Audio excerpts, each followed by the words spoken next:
the cabinet secretaries, the governors, the parliament, the senate, the judiciary, the national security teams, the private sectors, our development partners, and all who are involved in governance. Heavenly Father, hold them together in good health and in good spirit to excel in the execution of the duties assigned to them. Pray that you give Kenya to live in peace with one another, knowing we'll give an account for what we do in the opportunity of serving this nation. We pray, Father, for the youth and the children of this nation, that you give them, Father, to listen to the wise counsel from the elders and from what has happened, so that God, they will take care of the inheritance that our forefathers and us have fought for. Pray today that as we gather here, you will give us a listening ear and a heart that will uphold blamelessness, uprightness, and will shun evil. We bless your name as we invite your presence today and ask you to guide us. This we pray in Jesus' name. Amen. May we take our seats respectfully. Your Excellency, Dr. William Samoei Ruto, President and Commander-in-Chief of the Kenya Defense Forces. Your Excellency, the Deputy President, Professor Abraham Kithure Kindiki. Your Excellency, the Prime Cabinet Secretary, Musalia Mudavadi. Senior government officials, which include cabinet secretaries and principal secretaries, Council of Governors, members of Parliament and the Senate, members of the judiciary, academia, youth, civil society, captains of industry, development partners, clergy, and Kenyans from all walks of life. Your Excellency, with your permission, allow me to introduce the team that is going to help us execute this conversation, where Kenya is headed beyond 2030. Ladies and gentlemen, I'd like to call on Julie Gishuru, who is a seasoned moderator who has been driving Pan-African and global conversations on leadership and development. She is the CEO of Africa Leadership and Dialogue Institute. A clap for her, please. We also have Melody Sinzore, na ni mwanahabari tajika wa lugha la Kiswahili, anayeenzi na kukuza lugha ya Kiswahili. Pia ni muhifadhi na mwelekezi wa shughuli kwa lugha ya Kiswahili. Tumpigie makofi tafadhali. We also have Mark Masai, a journalist that is passionate to speak truth to power as the voice of the people. Ladies and gentlemen, why don't we welcome them to come and now take over the conversation as they guide us as a country as we look beyond 2030. Karibuni sana. Mashallah, mashallah, mashallah. Rais wa taifa letu tukufu Daktari William Samoei Ruto, Naibu Rais Profesa Kithure Kindiki, wageni wote ambao wamealikwa kwa nafasi ya uongozi ama viongozi mbalimbali, waheshimiwa wote ambao wapo nasi leo hii, viongozi wa kidini, Wakenya mbalimbali, walimu, wale ambao wanafanya biashara zao, biashara za wastani, biashara kubwa, biashara ndogo, madaktari ama wote ambao wako katika sekta ya afya, wale ambao wako katika sekta yetu ya haki almaarufu kama judiciary, wale ambao wanatushikilia katika sekta ya benki kuhakikisha kwamba hela zetu ziko sawa na pia wanasimama nasi tunapohitaji mikopo, wale ambao wametoka kule vijijini ambako wanafanya shughuli zao ndogo ndogo kuhakikisha kwamba wanaendeleza shughuli zao na mahitaji yote ya siku. Kwa pamoja naomba niwaamkue. Hamjambo? Rais, shikamoo. Rais, kwani waitwa Sadiki? Mulisikia alivyoitoa hiyo marhaba? Mmemsikia kweli? Rais, shikamoo. Wapi makofi ya rais jamani? Kwa Kiswahili hiki rais atakuwa anaitwa Dr. William Samoei Ruto Shaban. Asante sana. Umempa Shaban? Nimempa Shaban. Haya basi. Ile marhaba ilitoka vizuri ile, uliona? Haya basi. Wakenya wenzangu, twende nalo. Subalkheri. Mwaguna. Hamjui kulijibu hilo? Waziri Joho. Wakenya wenzangu, subalkheri. Aheri. Nikiwapeni subalkheri, mnanipeni aheri. Yani aheri kwa Kiluo ni nakupenda, lakini kwa Kiswahili ndo jibu la salamu subalkheri. Tujaribu tena Wakenya. Subalkheri. Aheri. Mashallah, nyote mlikuwa number 1 darasani. Sawa na nilivyotambulishwa, majina yangu ya halali kwa kitambulisho ni Melody Sinzore. Mtangazaji wa lugha ya Kiswahili, napenda sana na naenzi lugha ya Kiswahili. Natamani sana sote tuzungumze Kiswahili, manake rais, nina imani ningefunzwa kemia kwa lugha ya Kiswahili, grade yangu ingekuwa tofauti. Cha muhimu ambacho kimetuleta leo, Wakenya wenzangu, ni kuhakikisha kwamba tunakuja pamoja na kuitengeneza Kenya yetu ya kesho na kesho kutwa. Kenya ambayo tutakuwa tumezeeka lakini hatuna wasiwasi, manake tunajua tukiulizwa wakati mlipokuwepo duniani mlifanya yepi, tutakuwa kwamba tulitengeneza mazingira mazuri na watoto wetu, vijukuu, vitukuu, vilembwe na vilembokeza watapata maisha mazuri katika taifa hili. Leo hii tunaanzisha mazungumzo ya kitaifa.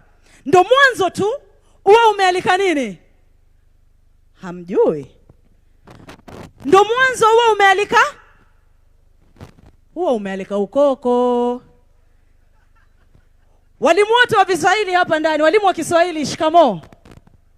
Walimu wa Kiswahili shikamoo.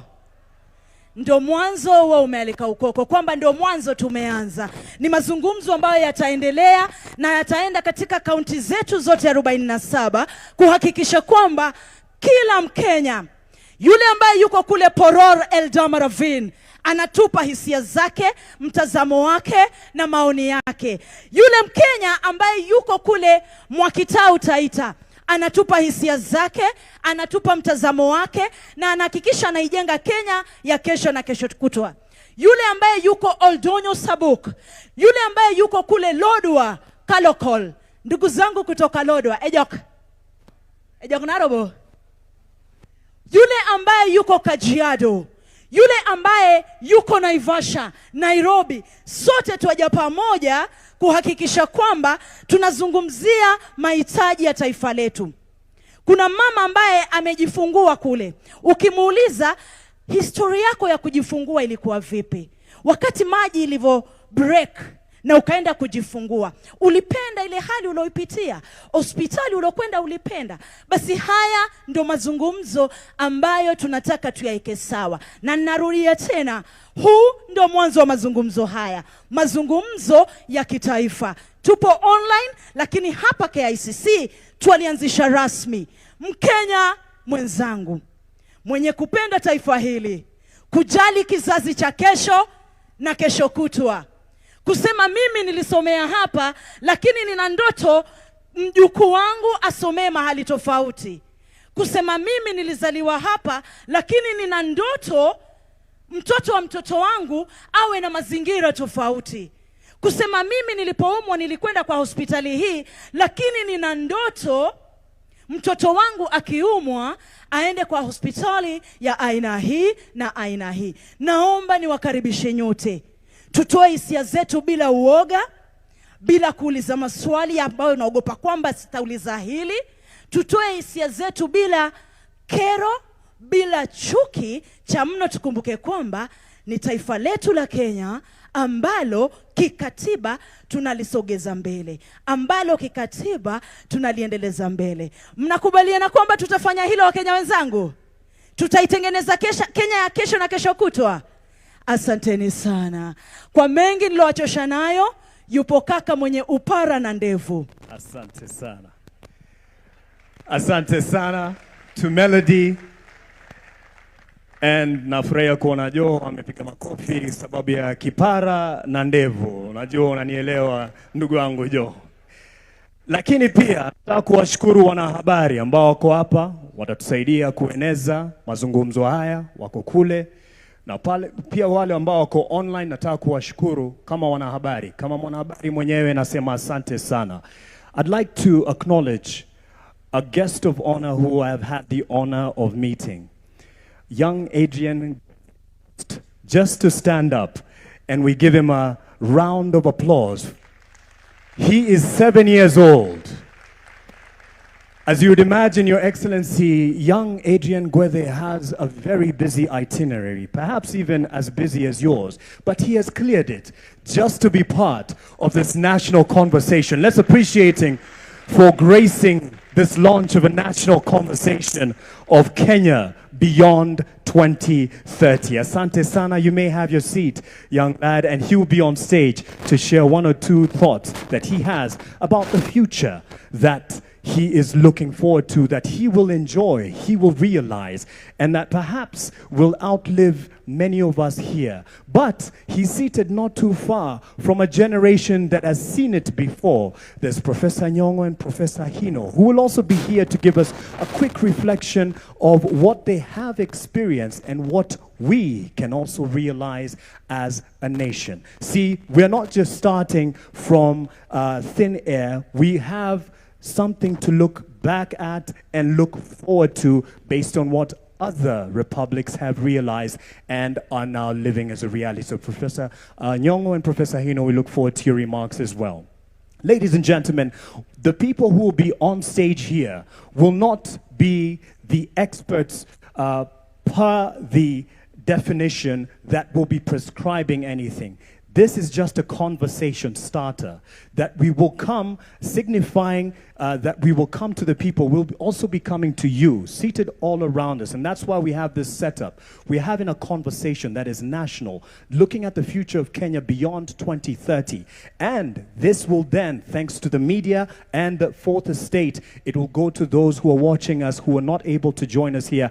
And the conversation will definitely cascade to the corners of this nation. So to start us off, I'd like to call on a young law graduate who just graduated from law school, Migosi Maroa. Tafadhali, join us on stage to just give us a word from a youthful perspective of her hopes, as well as what she will be standing firm as a lawyer herself who's waiting to start practice.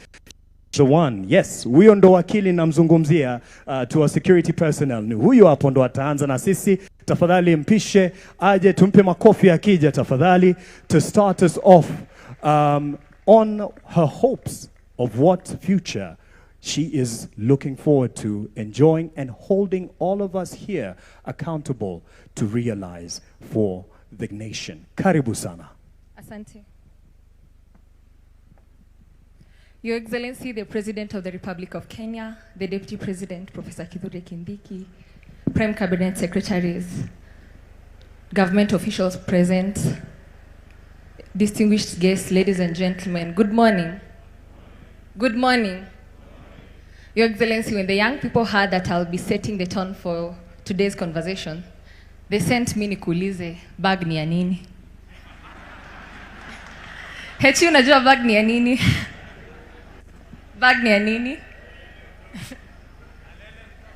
Bas. Ati DP anasema the national conversation. Ati beyond 2030. Worry not, nitakwambia nikimaliza.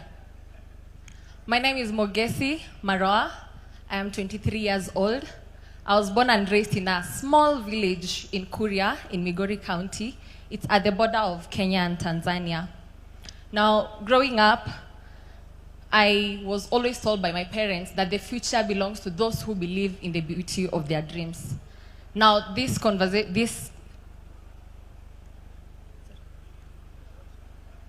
all right. Thank you. Now, this saying that my mom always told me has deeply resonated with me in this very moment because of what we are speaking about beyond 2030, the future of Kenya. And it's not a coincidence that we are here today. Today is International Youth Day. As other nations in the world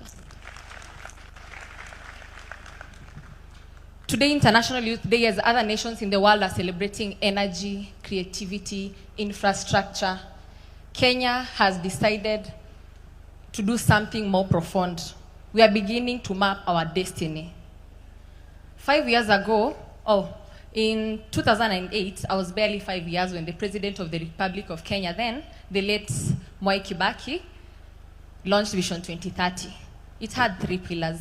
And I feel like the people who, the architects of Vision 2030 had me in mind, because all my life I have lived through Vision 2030. I went to school, to primary school, the free primary school. When I went to high school, I was in Kitui, and my home is in Migori, so I used the roads that were developed, the new roads. I went to university, Mount Kenya University, in an era of era. And I was reflecting as I was seated there about my little cousin. Her name is Nicole Roby. Every time I go home, she tells me that she looks up to me. She wants to become a lawyer like me. And that's really humbling, but it's also weighing upon me because it comes with a lot of responsibility. So today, as I stand on this dais, I represent Nicole. I represent all other 13-year-old Koreans in Kehancha. I represent a 13-year-old in Marsabit, in Nairobi, in KICC, in Kisumu, whose future will be shaped by the conversations that we start having right here.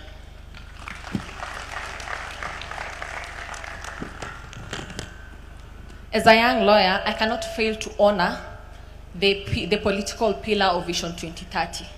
The reforms that were brought about by the Vision 2030, especially the Constitution of Kenya 2010. We also got electoral reforms, the political reforms, the judicial reforms, and our nation has fundamentally redefined democracy. Now, ever since I was born, I have always heard about the conversation on democracy, rule of law, good governance, and we have been talking about democracy, and I can see, and we can all agree that we have achieved it. Now, it's time we talk about development. Because we have talked about democracy for far too long. Ever since I was born, I've just been hearing about democracy. We have achieved it. Development, we cannot downplay the fact that we have done some development. We have seen affordable housing. We have seen roads have been constructed, but we wish to see more. The generation before us poured blood and sweat so that we can enjoy the freedoms that we're enjoying today. And I think that it's our time to live up to that.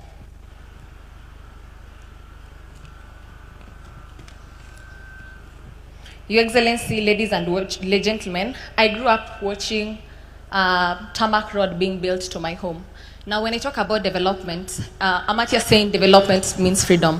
What development looks like to me could look different to you. Development to me could look like roads. To you, it could look like building bridges. To someone else, it could look like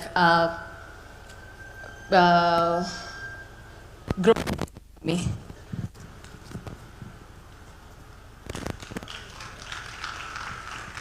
So as I grow up seeing the road grow, the road being tarmacked to my place in Kuria, it connected Kuria to Kehancha, to Migori, to Nairobi, and beyond. And this was not just vehicles that moved faster. To the people of Kuria and the people of Kehancha, it was jobs that moved faster. It was teachers that moved. It was doctors that moved faster. And hope and connections that moved faster. This is a symbol of intentional infrastructure development, what it can do for a marginalized community. While we do not take for granted how far we have come, we celebrate this milestone, and as young people, we say this: we would love to see more. We would love to see more roads, we would love to see more development, and we would love to see more healthcare. Thank you. Asante sana to Mogesi Maroa, a young lawyer in the making and is from Kuria. She has asked me to say that. Watu wa Kuria mpo? Mpo, naona mmoja ameinua mkono kule. She's proud. Yes, and she shakes her hand. to ensure that they remember her face, because she's going to be here for the realization of the future beyond 2030. Now, for the next speakers who are going to be here in terms of giving us quick remarks, we're not just starting from nowhere. We had already been on a journey of Vision 2030, looking to go beyond Vision 2030 as a nation, and this is a conversation starter. We have many here who have been part of the journey of Vision 2030. Mugo Kibati here, his name in fact is almost synonymous when you say Vision 2030 over the years, especially after its inception and rollout, and he was at the helm of the team then. So let's hear from someone who has taken stock of what the status of implementation as we get to the winding years of Vision 2030. Ladies and gentlemen, on stage to address the nation in terms of share and take stock of how far we have come, and then welcome your views very shortly, Emmanuel Nzai, the chair of the Vision 2030 Delivery Board, to the stage. Let's give him a hand as he shares quick wins and gains over the years. Karibu. Yeah, thank you so much, Your Excellency, the President, the Deputy President, the Prime Cabinet Secretary, all Cabinet Secretaries who are here, all the arms of government, judiciary, legislative, wananchi wote, hamjambo? Hamjambo tena? Mimi jina langu naitwa Emmanuel Nzai, mimi ndio chairman wa Kenya Vision 2030. Na mimi si mgeni na Vision 2030. Mugo Kibati ametajwa, lakini Mugo Kibati na mimi ndio tulianzisha secretariat ya Kenya Vision 2030. Miaka baadaye mimi ndio chairman wa Kenya Vision 2030. Kwa hivyo ni kwa so much humbleness that I get to stand here, Your Excellency. We have much to talk about the Kenya Vision 2030 in terms of achievements, and we cannot do it in 1 hour, 30 minutes, or even a day. But we'll try to do this in a very quick way to see what we have done so far. As we all know, we'll talk through this. Go ahead. Sir, thank you. So I want to talk quickly about the background. The background, we know, we had the 4 pillars: the economic pillar, the social pillar, and the political pillar. We created the national value system because we knew that was one also of the bigger problems, especially to align with the new constitution. And then there's the foundations and enablers. Our aim was to transform Kenya into a globally competitive country, prosperous nation, and all what we have heard from this young girl here today. But a very quick perspective, what's the implementation approach of the Vision 2030? And I think this is very, very important to know why we're here today. The Vision 2030 was created 2008. The implementation process is through 5-year plans. The first MTP, 2008 to 2012, that was created mostly to shepherd the Kenya Constitution. After that, the Constitution was created. It was about the devolution. It's about the new architecture of the country, of the governance. And then from there, we went to Medium-Term Plan 3, and now we're into Medium-Term 4. In that process, and this MTP development life cycle, it's very, very important for us to know in terms of the space where it works within the policy-making framework as we have had it. It always starts about 2 years before. It cannot wait until at the end. So the last MTP was started out in 2021, July, and today we are in August. We are just about a month, but we are ready to do this, and this is a process which will take us through the next, the next 2 years or so. But in between there, one of the most important things, and so unique about this process now, is not only have we to create the new MTP of 5 years, which will be one side into the 2030, because the MTP ends in 2028, it also has to also cross over to the next plan. And that's why we're calling it Beyond 2030, because we needed to bring it to the public, to the Kenyan people, in alignment to the Constitution, to have this conversation. Do we go on with this plan that we have had of moving into longer-term planning? And that's why, ladies and gentlemen, we're here today. A very quick, so that you know, at the vision2030.go.ke, we have much of the reports which have created the foundation for the report that we are to talk about today, in terms of where is the Vision 2030 today, where do we stand? And for more details, you can find it on our website, the kenyavision2030.go.ke.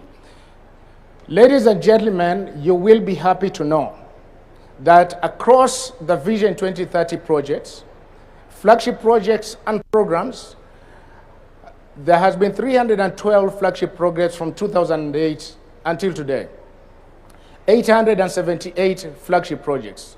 A good example of a flagship program is the LAPSET, as you know it. It has many, many components. Any project that has many, many components, then it takes a long time, and there's a whole life cycle in terms of implementation. The flagship projects are just like of the expressway, which has a beginning and has an end, and you can measure that equally. The aggregate of these projects, ladies and gentlemen, wa Kenya wenzangu, we are at 66.1% of achievements implementation of the Kenya Vision 2030 projects from 2008 until today. Hiyo makofi haitoshi. Asanteni sana, and much of this need to be appreciated to the ministry, department, and agencies, and more to the Kenyan people who have worked hard to do this. Today, these projects are still ongoing today. Now, let's go to the pillars in terms of the achievements as we have. We've had the political pillar, the foundation enablers, the social pillar, and the economic pillar. The economic pillar has the lowest, and that's a conversation which there is evidence to it from where we are as a country today. The targets that we put were very, very aggressive, 10% GDP growth consistently, that we have not achieved. And there is a whole conversation that we can have about that. But let's go to the political pillar. The political pillar was mostly about the implementation of the Kenya Constitution. It was about the reforms which we needed to do, the institutional legal policies that needed to be put in place. We have been able to do that. We are at 88%, and this is 100% on the targets, the performance contracts which have been signed by the ministry, department, and agencies for us to be able to reach there. The foundations, enablers, that's the infrastructure projects that we see across the country which are happening. We are 61.6%. And someone decided to move to the other one. 61.6%, and then the social pillar, a very heavy one. That's where we have education, we have health, we have the human capital. We are at 59%. Just a quick glimpse, ladies and gentlemen, and I may not be able to do this much, but some of the projects which have been moving much of this line into the good percentage and achievements that we have. Very, very quickly, the SGR, Mombasa Naivasha, which is still also in process, the Nairobi Expressway, the Lamu ports, the rebats, and the associated projects. From the economic pillar, the deepened capital markets, that we have digital payment systems, the regional financial hub, and especially the special economic zones that we've had. In the social pillar, the healthy infrastructure, universal healthcare reforms which have been happening, the social protection funds, and growth of TVETs. Political pillar, we have discussed that. There is details for each flagship project program that we can actually offer the evidence of how this got to happen and where it is at this point. I want to quickly go through this so that you get to see some of the key components. Political pillar, devolution, 89%, national values, governance, rule and law, at 81% to get that aggregate. The enablers, pillars, we can see how we got that, and in each of that, we have the breakdown of the project underneath. The social pillar, again, you have the health right at the top with much of the reforms that we have had in the health sector. The economic pillar, do not want to go much into detail on that at this point, but the outcomes, and very, very key here, there has been outcomes in each flagship project that we do, and we've been tracking that. The real GDP growth, the target, like we said, was 10%. We have fallen short of that. It's been ranking between 4.5%, 4.6%. But nevertheless, as we know, and also our cabinet secretary has been talking much about this, we've been very resilient, and much of the reforms are kind of showing some of the good progress. One of my favorite indicators is the Human Development Index. The Kenya Vision 2030 has been about transformation, and the transformation is about which human being are you transforming and to what measure? What kind of prosperity is it? So the Human Development Index, we don't do it ourselves. The United Nations does it, and that's how we rank it. We are at 6 out of 1. We are doing good. Ladies and gentlemen, I will just jump over to a last one here to say this. The Vision 2030 has changed the country. It is evidence, it is not talk. Today, as we speak, we've been talking to the Kenyan people in the last 1 month or so, and to talk and to simply listen. And one good example that came up was very, very simple. Dangote today will not say he wants to go to Lamu and put in that sort of investment if it was not the Kenya Vision 20 LAPSET project which was done, for us to be believed outside of here, for it to guide policy, for it to have believability. And so through that, it's an example that we have across all other projects. Kenya is not just Kenya for us. Kenya is a place for the world because of our global location. And because of that, they need to see evidence of a plan, and I think this is what we have.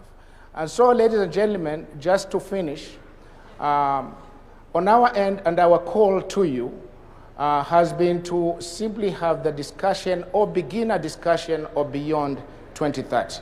The Constitution calls that we do that. Our calendar tells us that we do that. And the time is now between the month of July and August. So we're very, very happy that we get to start this process together. I thank you so much. Thank you so much.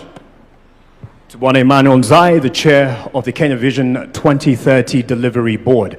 Now it was just a snapshot, and it's information that we have available publicly and will be able to digest as we continue, because it then informs the next steps that we will be taking.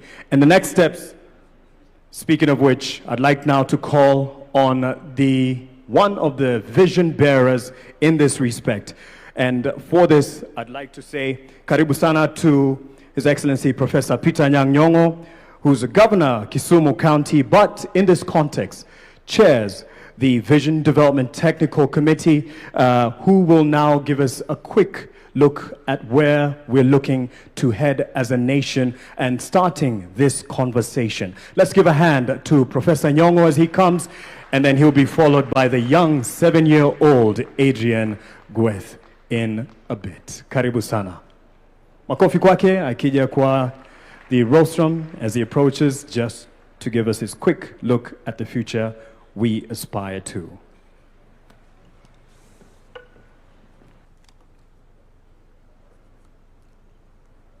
Thank you very much for giving me this opportunity to discuss a very important subject.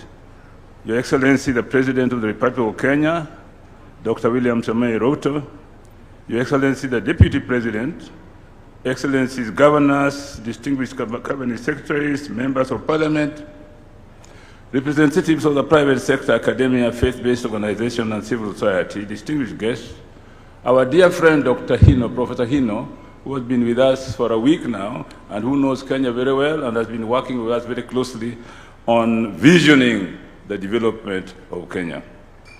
Thank you very much, Prof, for coming. We gather here today for an extremely important occasion in national duty. We are here to begin a national conversation on Kenya's development goals for the next few decades. Collectively, here and in all parts of this country, in the days to come, we want to build for the future. To build for the future, we must have a clear view of the future that we desire and commit ourselves to building it, block by block, until we achieve it. Many of us here today in this audience are perhaps asking themselves why this conversation is necessary at this time. Why now? There are three compelling reasons why this conversation should take place at this important time. First, our country has been guided by Vision 2030 as its long-term development plan since 2008. Implemented through successive 5-year medium-term plans, covering the period 2023 to 2027, remains anchored on Vision 2030. But what happens after 2027?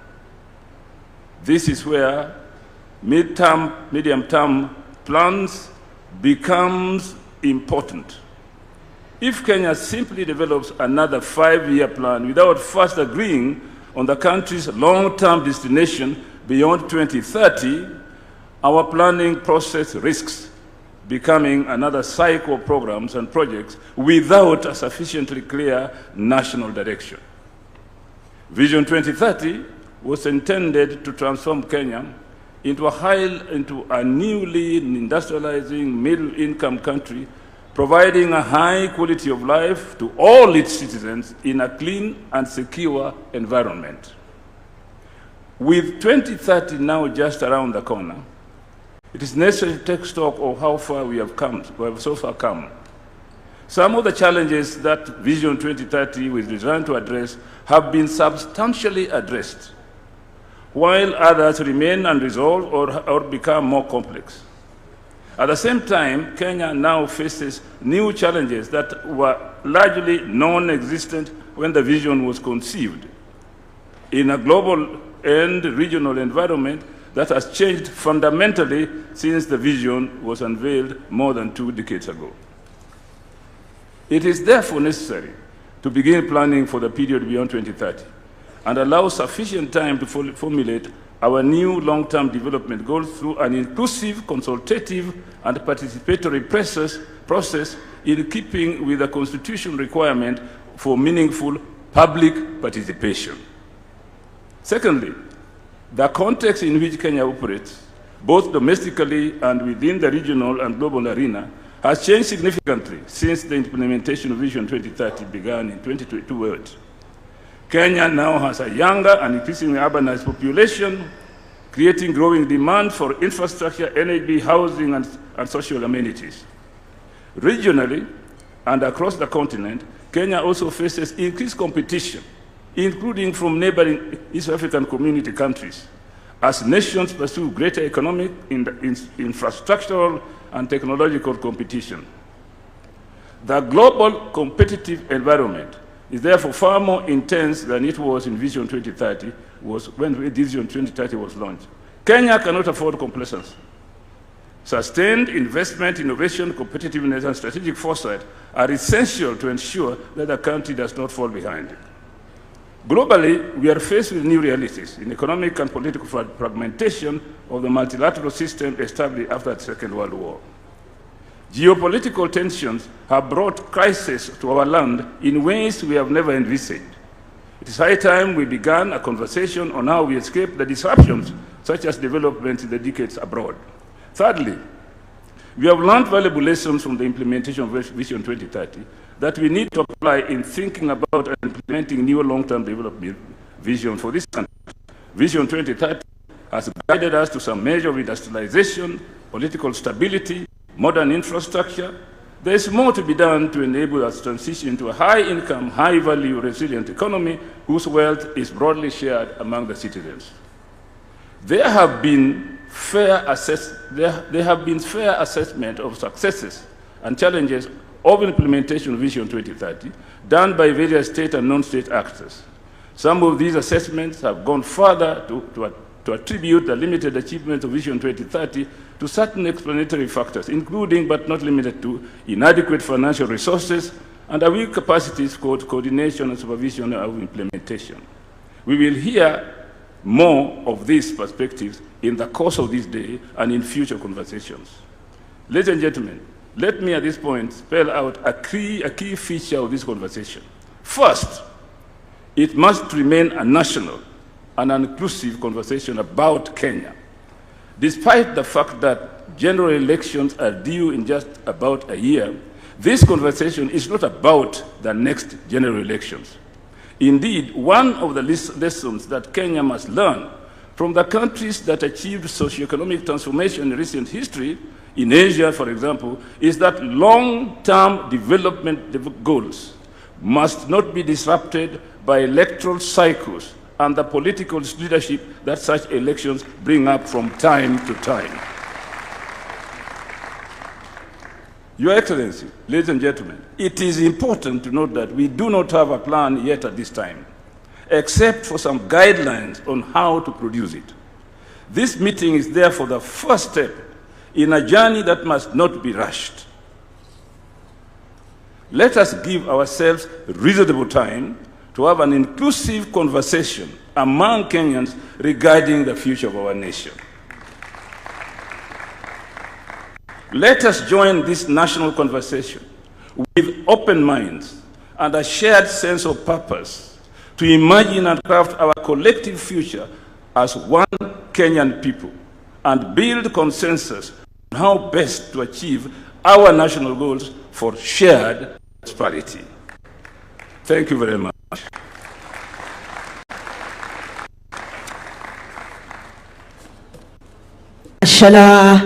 Mashallah, msijifanye kama hamkunywa chajio ama hamkunywa kishakinwa.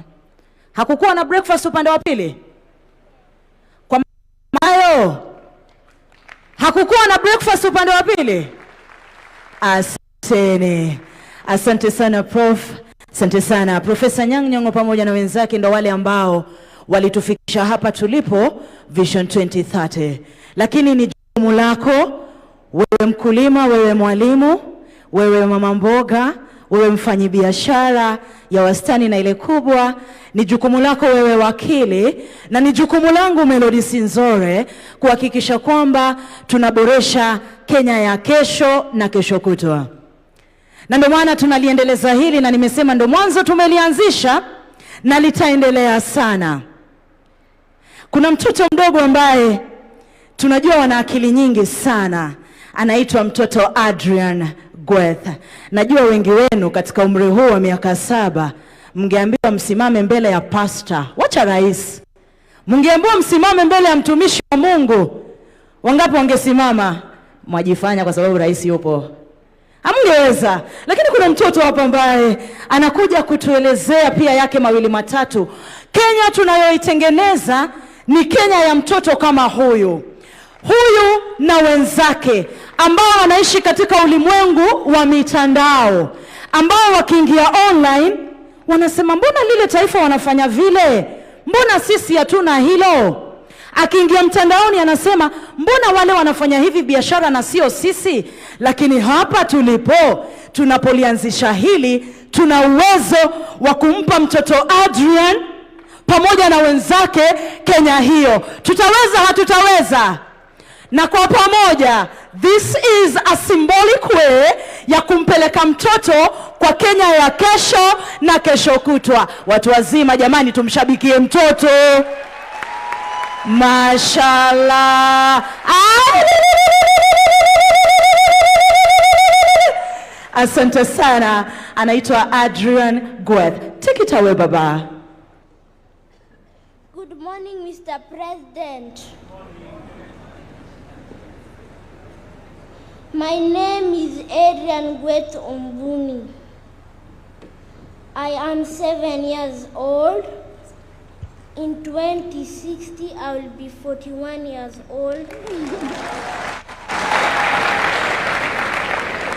My dream for Kenya, I would like to see good school for all children, good hospital for everyone, clean water for every home, clean roads everywhere, more jobs for young people, happy and safe families, clean towns and cities, more trees and green spaces, our animal protected, peace in Kenya. Mr. President, I want to grow up in a happy and safe Kenya. I want Kenya to be a country where every child can dream and achieve their dreams. Thank you, Mr. President. God bless you. Wow, wow, wow. Jamani wazazi simnigawe huyu. Asante, asante. Thank you so much. Mark? Yes. That is a leader. That is a leader. Thank you to Adrian Gweth. And now, ladies and gentlemen, would like to call on someone also who's taken up the throes of leadership in his own aspect and respect. The young lad is called Ahmed Rashid. He is a president at the University of Nairobi and, of course, taking up leadership and speaking to the future that he aspires to achieve together as a nation. Ladies and gentlemen, Rashid Ahmed. Thank you, thank you.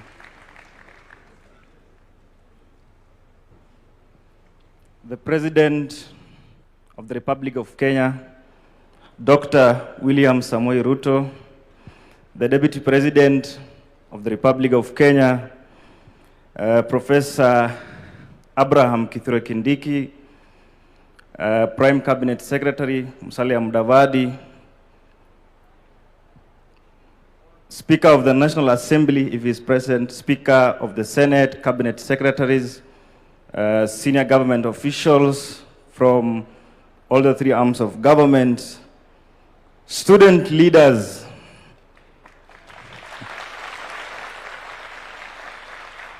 ladies and gentlemen, good morning. Good morning once again. I want to take this opportunity to thank the organizers of this event for giving me the opportunity to speak on behalf of the young people of Kenya.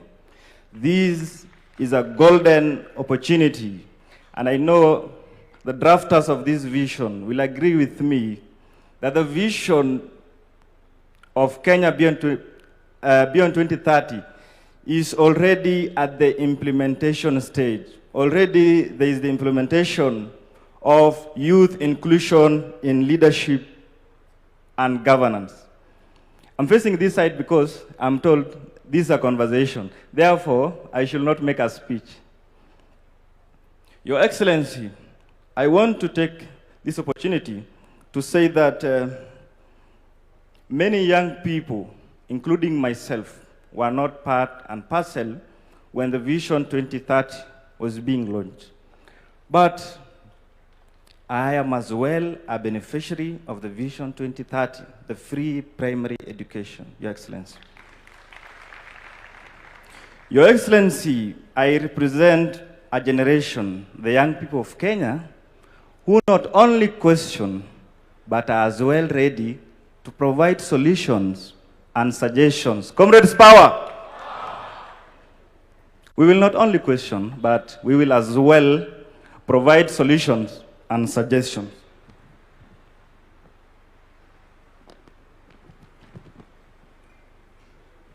Your Excellency, in Kenya and Africa at large, the majority population consists of young people. Therefore, we should see this as an advantage.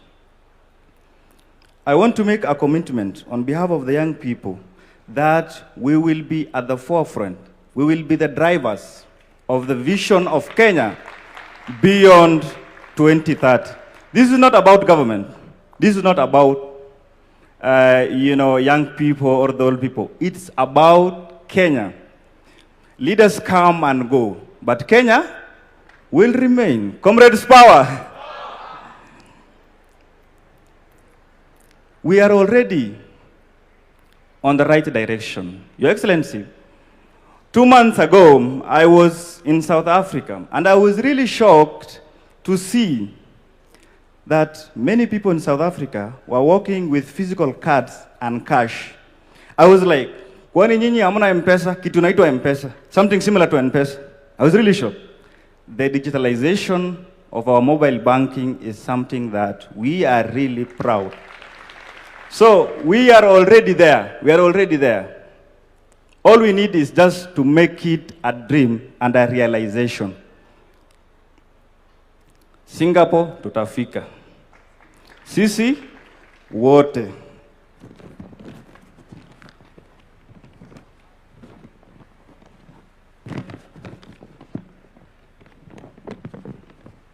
Your Excellency, and I will read this in verbatim.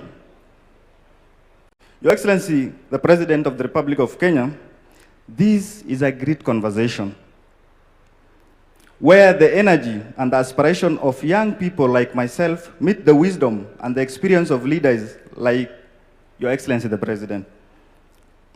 It is a conversation that goes beyond 2030, focusing on the future of our nation and the role of young people in shaping it. This is undoubtedly one of the most inspiring conversations for Kenyans youth. Our commitment is reflected in your appointment of our youngest Principal Secretary for Youth Affairs, P.S. Fikrini Jacobs, a clear demonstration of your confidence in young leadership. After more than 12 years, we are finally seeing the renewed hope with the long-awaited National Youth Council elections coming in October.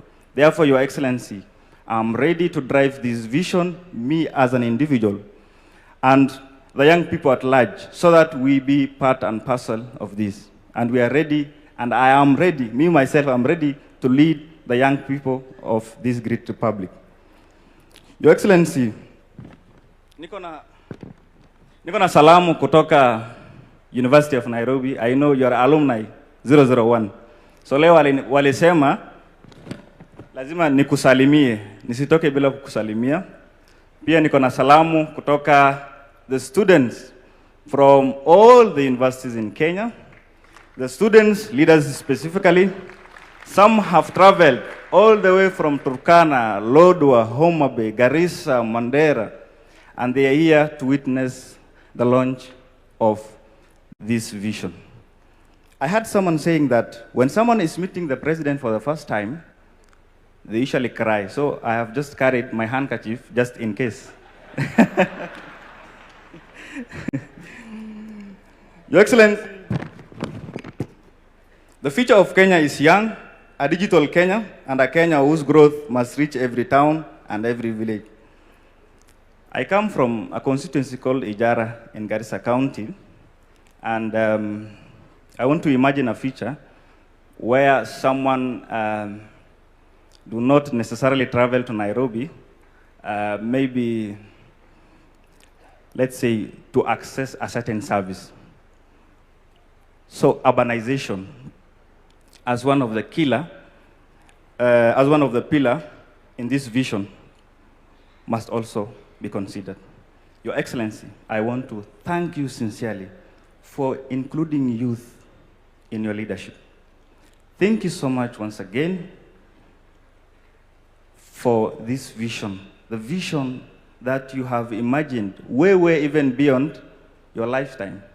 30 years from now, I will be your age, but you'll be at a very old age. Thank you so much, Your Excellency. Thank you so much, everyone, and God bless Kenya. Comrades, power. Asante sana. Let's give a hand to the young leader. And I'm sure he wants to steal a picture with the president. This is the only opportunity you have, sir. Well, not. the conversation continues. So I'm sure the president will be sitting with many across the country, coming to you where you are, and will be able to interact in person and get your feedback directly from you, from whichever stakeholder body that you represent.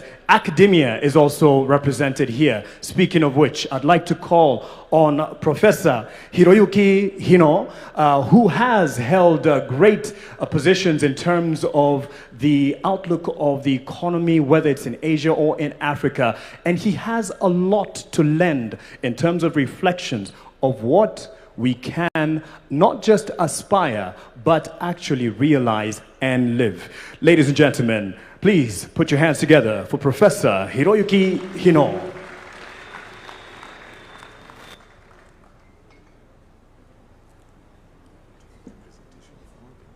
Could you just start?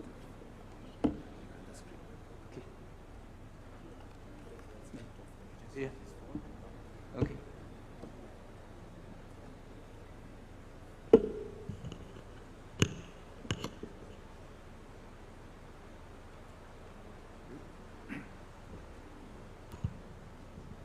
Your Excellency, Dr. William Ruto, the President of the Republic of Kenya, distinguished guests, Thank you. I'm most grateful for this opportunity to speak with you at this conference, which launches a nationwide consultation to forge consensus on a vision beyond 2030. Your Excellency, I'm deeply gratified that you continue to honor a conversation you had with the late Right Honorable Raila Odinga only a few weeks before his untimely departure. Immediately after that conversation, the former Prime Minister called me. He was full of hope. He said, the Prime Minister said, President Ruto and the former Prime Minister had agreed that it was imperative to take a fresh look at where Kenya stood. How difficult it was for ordinary Kenyans to earn a decent living, how government could help them better. Your Excellency, you and the Prime Minister agreed that Kenya needed a bold vision that would inspire and unite all Kenyans, irrespective of their political or ethnic affiliation. The vision should be prepared by experts who are independent of government and trusted by the public, and with full participation of all stakeholders. For this purpose, Your Excellency, you decided to reconstitute the National Economic and Social Council as an independent body. It was indeed a special privilege to be included in that conversation, Mr. President. Thank you. For Raila's legacy, and as a Kenyan at heart, I'll be honored to assist Kenya in this endeavor. Your Excellency, I'm told that many Kenyans are skeptical. They believe that Singapore is too high a target for Kenya to reach in this generation. I agree that reaching Singapore's level of development in the next 30 to 40 years will be difficult. Singapore's income per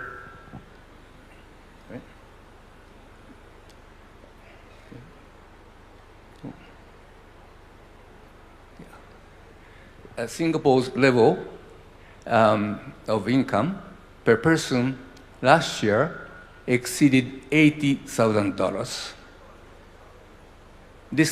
In Kenya, the income was just over $2,000. Huge difference. But I would say this to the skeptics. Kenyans possess personal attributes that can power extraordinary growth. The Asian miracle was driven in important part by the strength of its people. Hard work, motivation, discipline, and cooperation.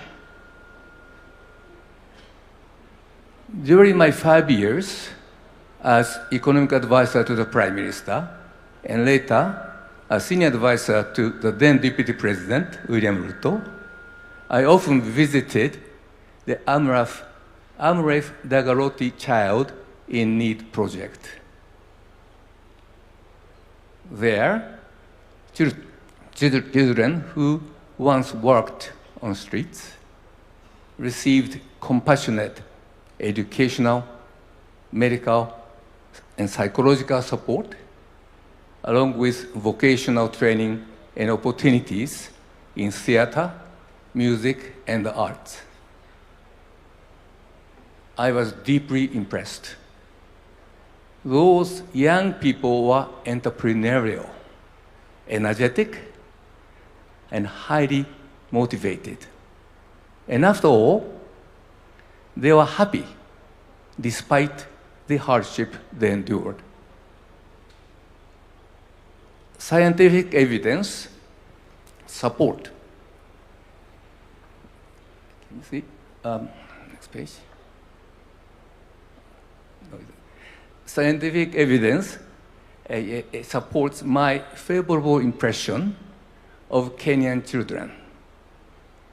Since 2008, my colleagues, Professors Jennifer Lansford of Duke University and Professor Paul Oburu of Maseno University, have been studying 100 children and their parents in Kisumu using well-established methods of developmental psychology. Their findings show that Kenyan children are more optimistic and persevering than their peers in several developing and developed countries.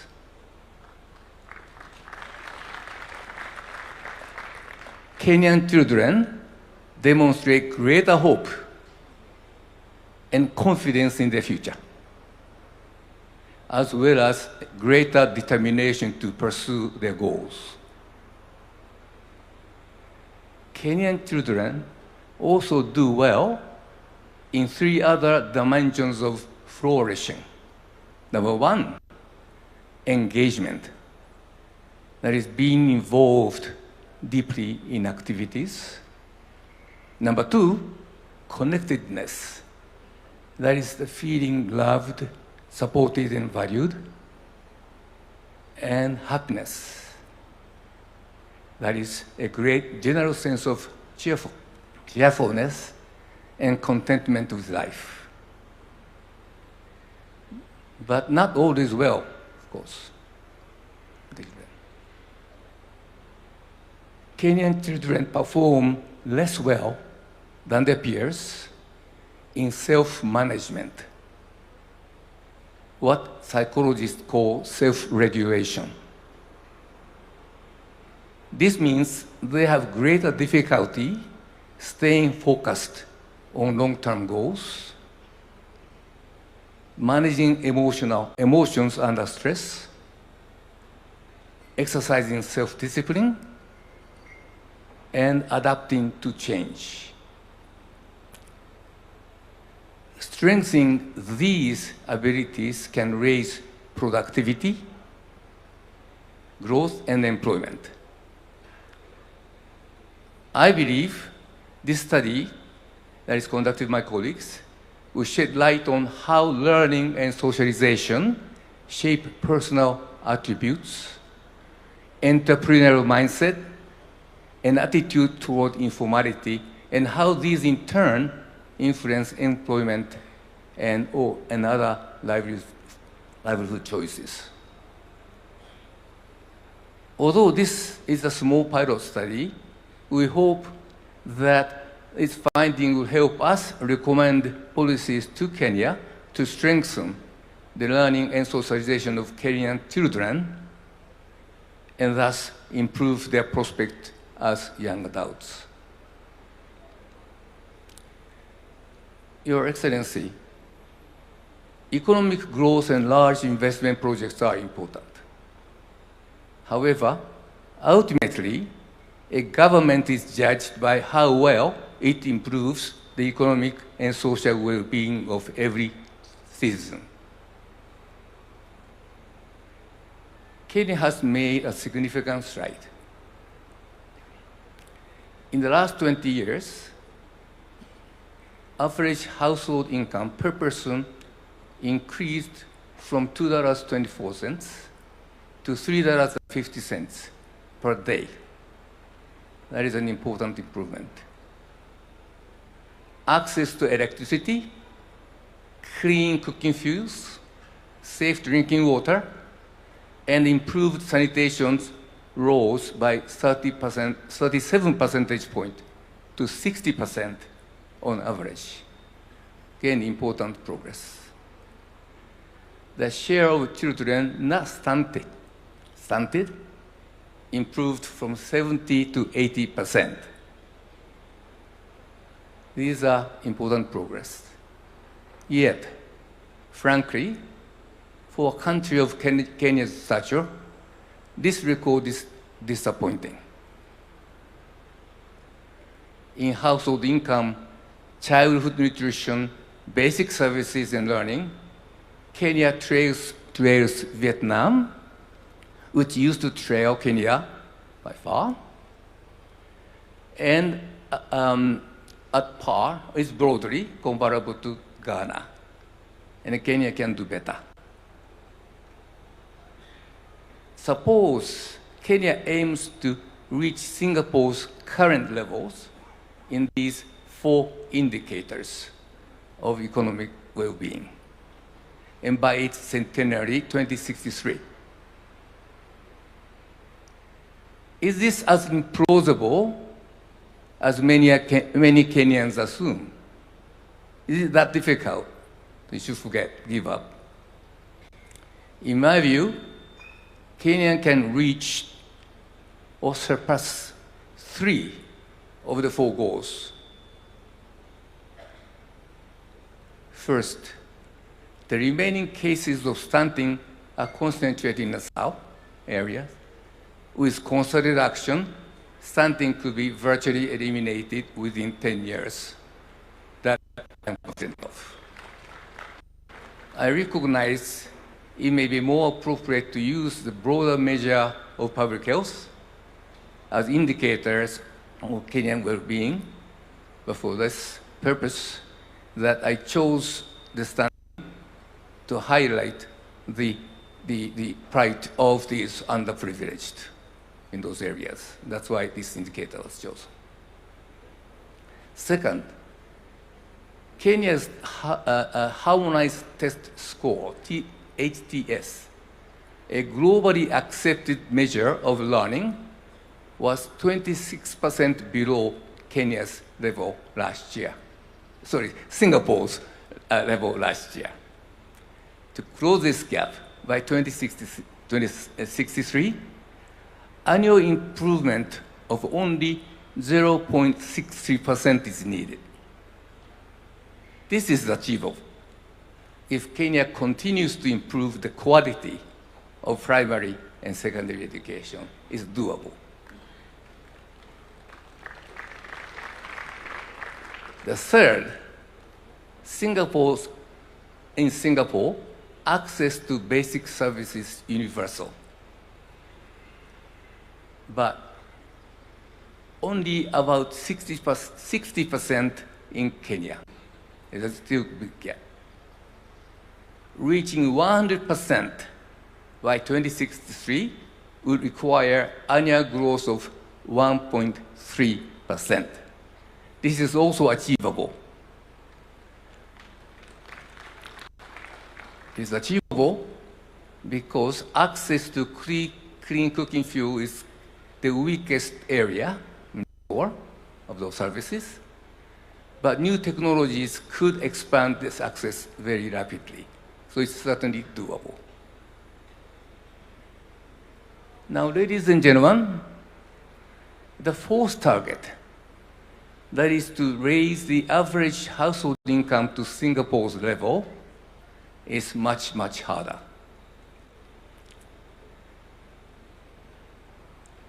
This would require income per person to grow by more than 10% per year for 35 years.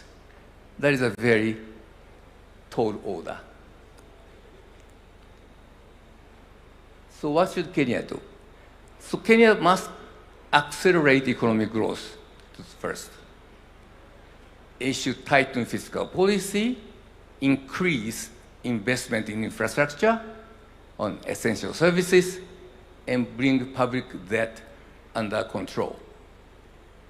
It must also continue to support private enterprises. Reliance on private sector has been the hallmark of Singapore's development. These are the basics that has to continue. But even if this is done, without additional impetus, growth is likely to hit a plateau in Kenya. Over the last several decades, most middle-income countries have failed to cross the high-income level threshold. And this is the phenomenon known as the middle-income trap. It's hard to cross the high-income threshold. And Kenya will face an additional challenge. International trade has become less predictable.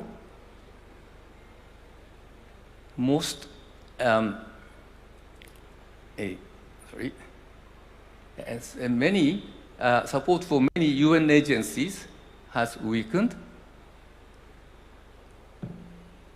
and development assistance, ODA, has fallen sharply.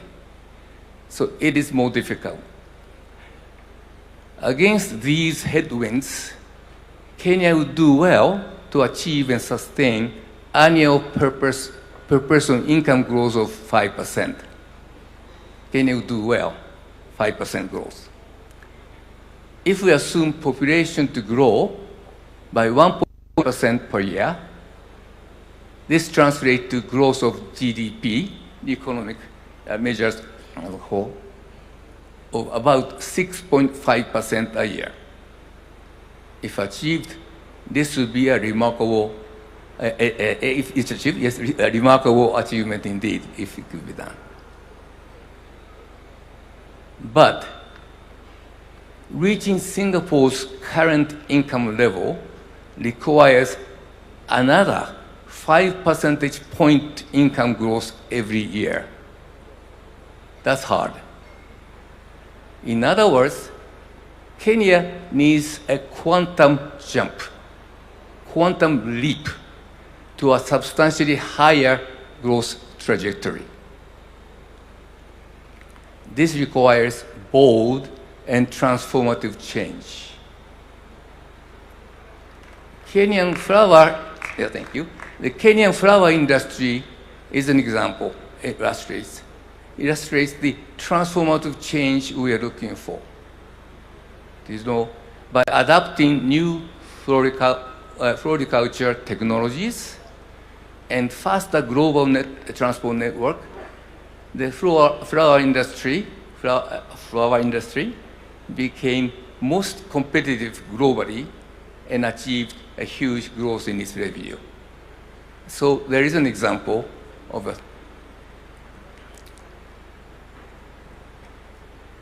Kenya needs similar transformative changes throughout its economy and society. What could bring the transformative changes we desire? Answers to this question should emerge from the national dialogue and the work of committee of experts that I hope the President will constitute. At this stage, I would offer a few observations. First, AI, artificial intelligence, will no doubt transform economies and societies, many aspects of it. But now, at this stage, we do not yet know exactly how they will transform. So this is an area that we should draw on leading global experts as Kenya develops a new vision. Second, Kenyans could become among the world's most entrepreneurial, hardworking, and competitive people if their children's productive attributes are fully nurtured. In my view, this requires a review of the formal education system in Kenya now. The scope of education and learning should be expanded beyond cognitive skills to include broader self-management and other capabilities in Kenya education. That's not been done. Third, inequality in Kenya is high. Kenya is an unequal economy. The poorest 20% of Kenyans receive only 5% of national income, whereas the richest 20% receive one half. Richest 5%, 20% of income, poorest 5%, only 5%. Narrowing this imbalance would raise income of ordinary household and bring Kenya closer to the income growth trajectory to Singapore we are looking for.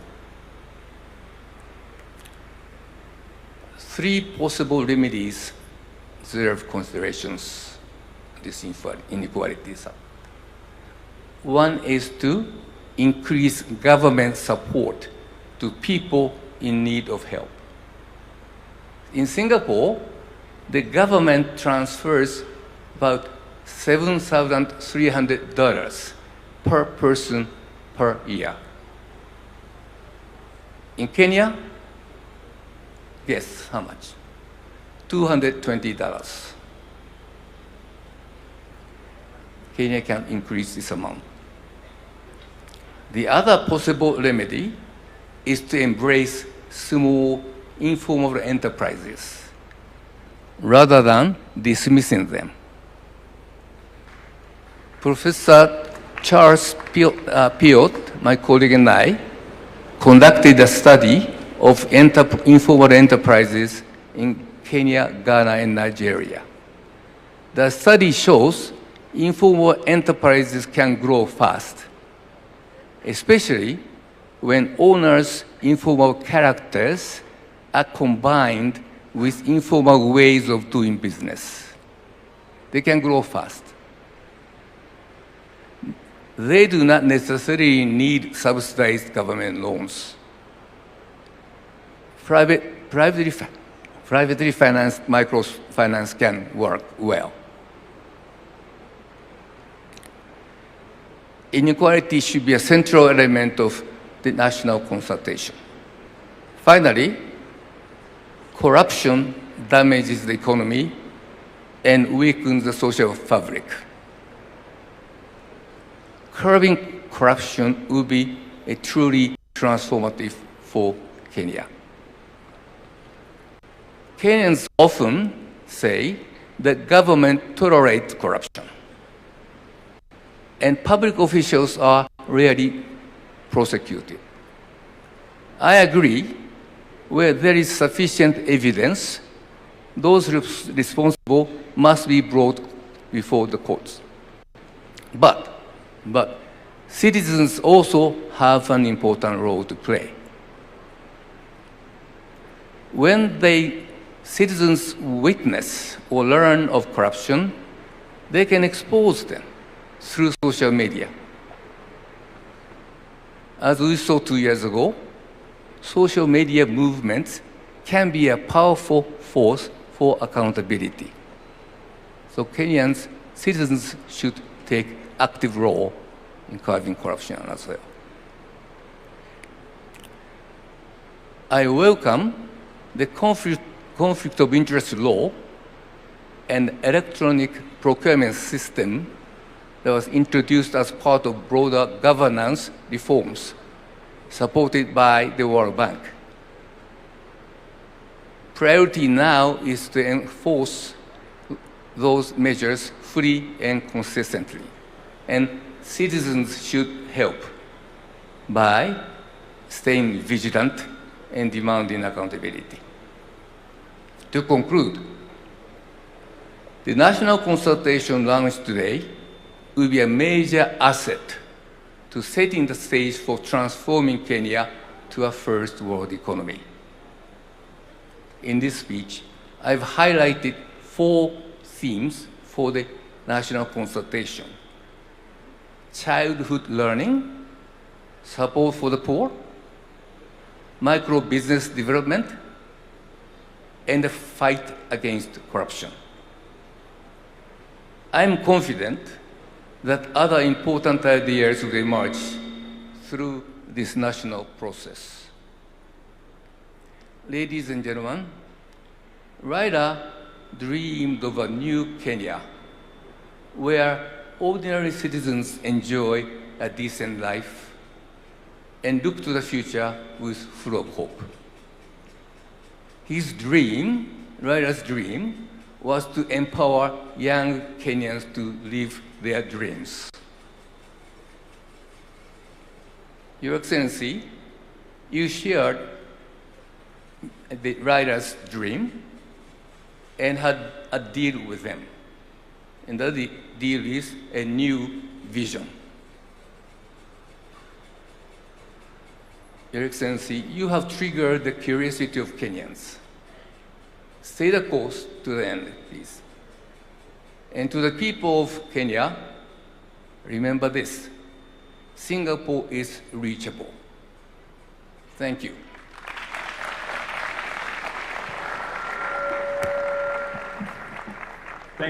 Thank you to Professor Hiroiki Hino. I believe you'll probably shake hands with the president there. He's worked and advised the president as a deputy then, and now he's here to lend just some brief. We can look to what we can do as a nation.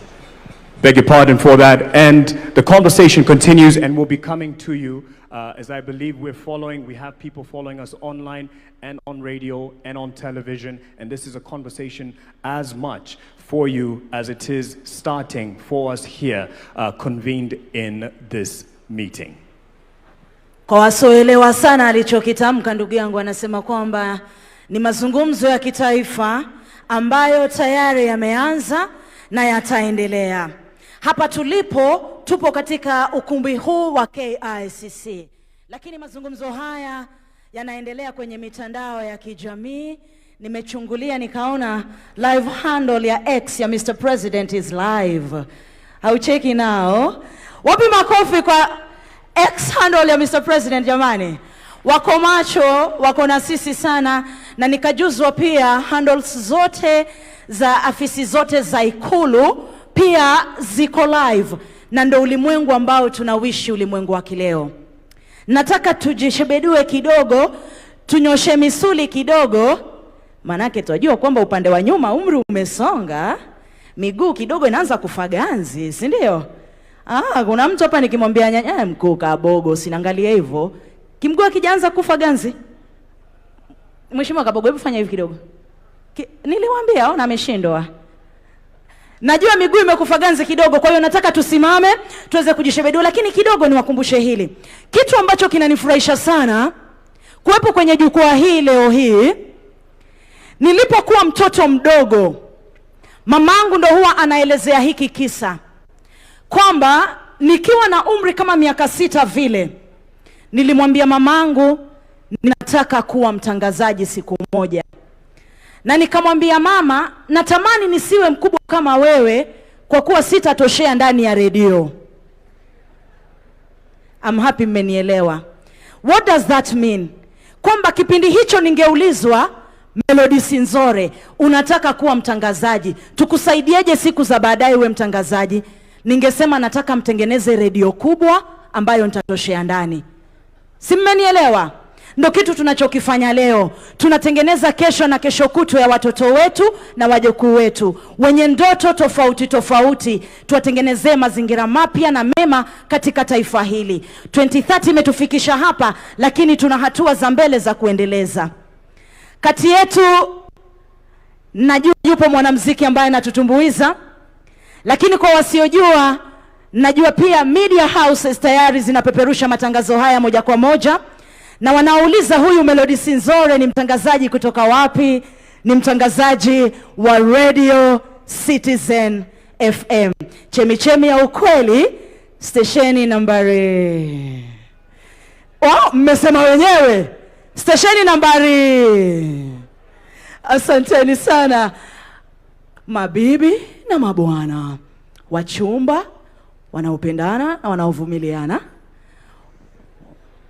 wanaotafuta wachumba, wanandoa na wanandoa watarajiwa, kwa pamoja naomba tumkaribishe the one and only Guardian Angel kwenye wimbo wake Kenya.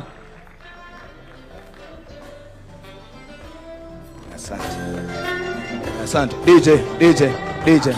DJ. Mheshimiwa Rais,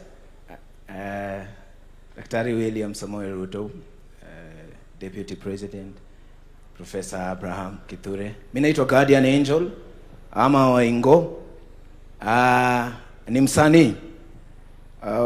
Katika uchezaji wa mpira usually sisi wale tunakaa nje ndio tunasemanga angepiga hivi ama angefunga namna hii ama huyu mtu anatuuza.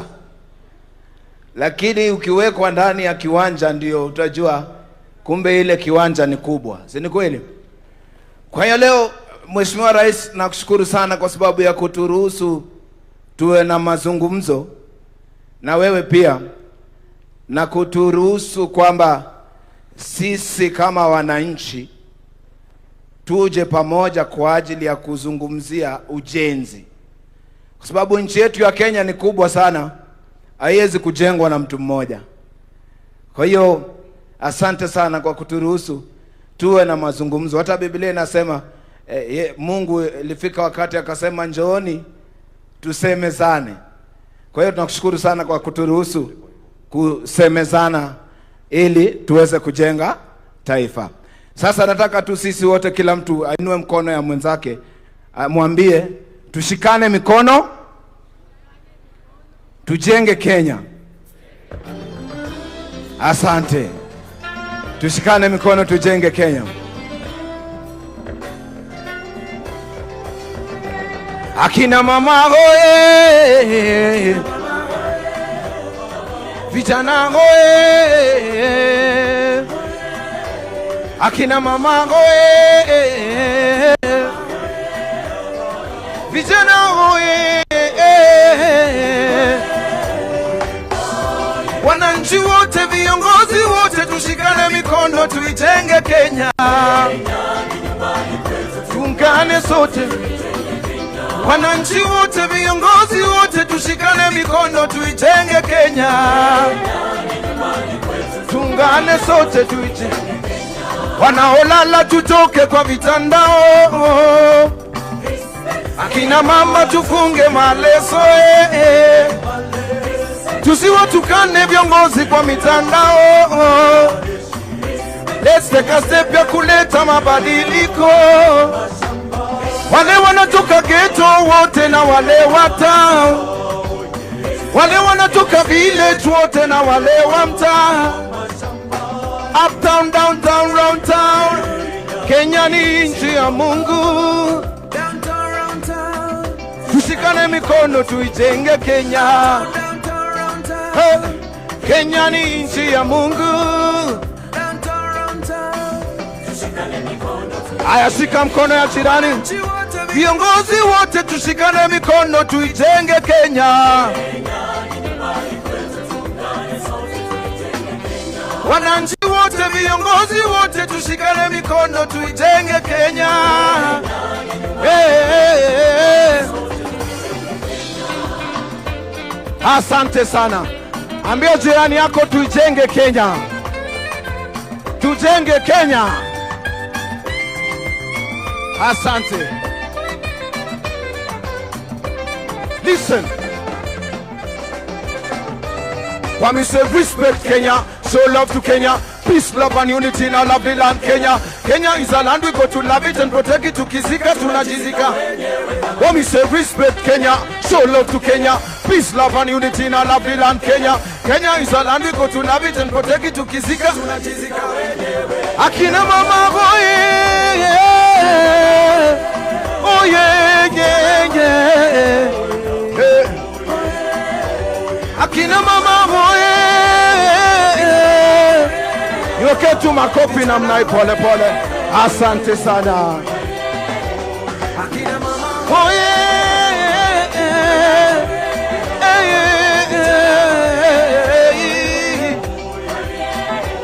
akina mama boy.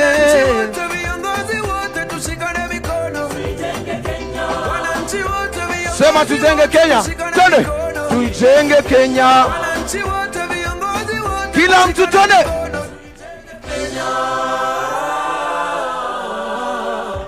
Tujenge Kenya. Asante. Mashallah, asante. Naomba tuketi jamani, asanteni sana kwa heshima hiyo. Naomba tuketi, asanteni sana.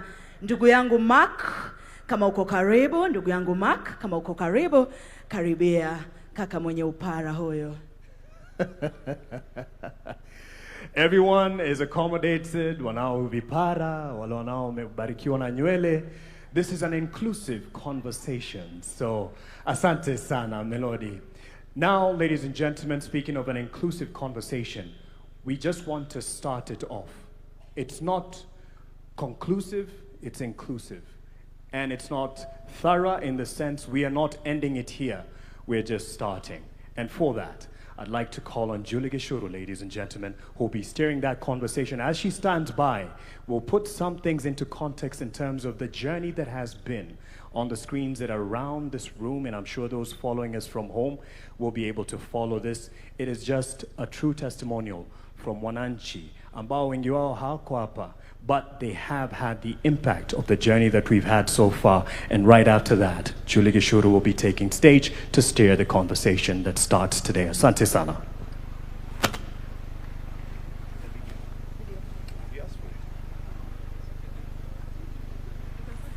Good morning, ladies and gentlemen. How are we doing? KICC? How are we doing? Tuko hapa kujenga Kenya. Kujenga nchi yetu. I want us to reflect for a moment, and we're going to have a video on just now. But just before the video plays, I want you to ask yourself a few questions. What is Kenya? Think about it. To you, what is Kenya?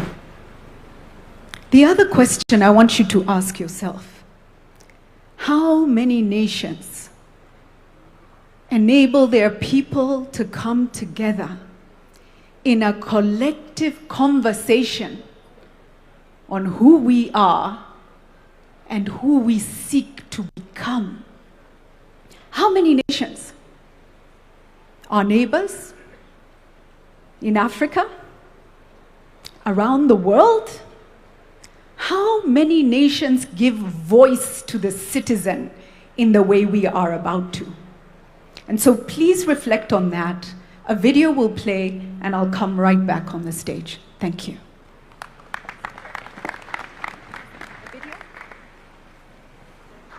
Please, studio, let's have the video.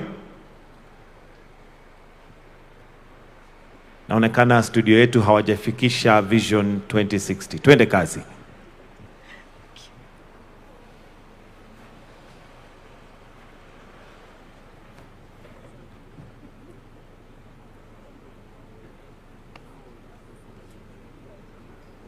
Question anyone has asked about Kenya this year, because in 1960 a small island with no oil and no land asked exactly the same thing.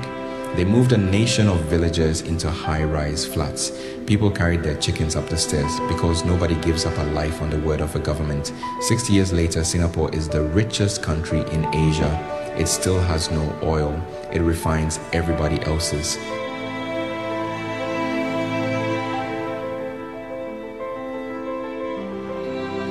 In 1965, a Kenyan and a South Korean earned the same money, $110 a year each.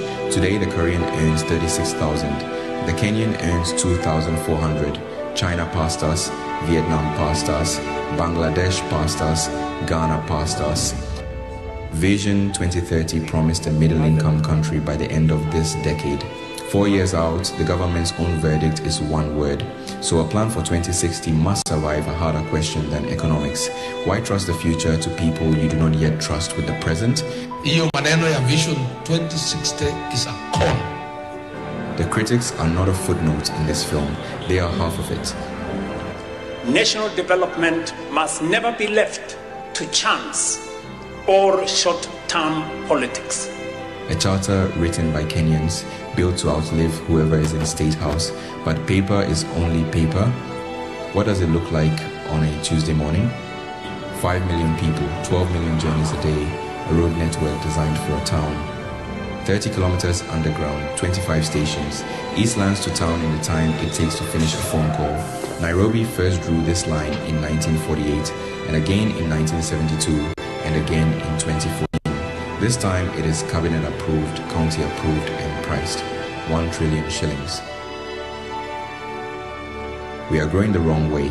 Outward, plot by plot, eating the farmland that feeds us, then running a road, a sewer and a power line to every plot. 1 sewer serving 50,000 people instead of 500. Housing and food security are not competing for the same land. They are competing for the same decision. Living is the simplest test there is. A tap that works, a roof that is yours, a clinic in walking distance that has the medicine, a school where the teacher has been paid. The levy has taken 212 billion shillings off Kenyan payslips. By the government's own count, 8,367 homes are finished. That gap is not an accounting error. It is the whole argument. Africa's most famous slum, taken down block by block and rebuilt on the same ground for the same people. 10,000 people in Zone C and D were given 13 days and 60,000 shillings to move. The building is the easy part. The question is simpler and harder. Who gets the keys? For 60 years, farming here has been a bed placed twice a year on rain. 1 million acres under irrigation is not a poem.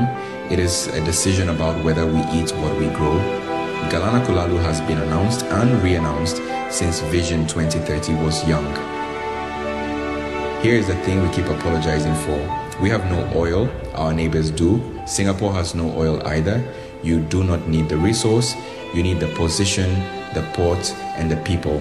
We have all three, 700,000 barrels a day. The crude, our refinery, sold back to the region and onward to the world. A duty-free port and 60,000 jobs if the promise holds. There's one thing we have never needed a plan for. The best in the world at running on dirt roads in borrowed shoes with no system at all. Imagine what happens when we build one. Sport is not a medal, it is a pitch in every ward, so the next one is found on purpose instead of by accident. 11 months, the stadiums are not finished. Nigeria turned Afrobeats into an export. South Africa did it with Amapiano. We had the talent. What we never had was an industry, a studio in the estate where you already live, and a royalty statement that is not zero, because a country that cannot pay its artists doesn't have a creative economy. The same bill that promises artists their royalties also carries the power to take content down. Half of us are under 20. By 2050, there will be 85 million of us in cities that have not been built yet. Every one of those pictures is a decision someone has to make, not a dream, a decision with a budget line and a name on it. They laughed at Singapore too, then they visited. It turns out you can build a country and still keep the chicken. You just have to decide to.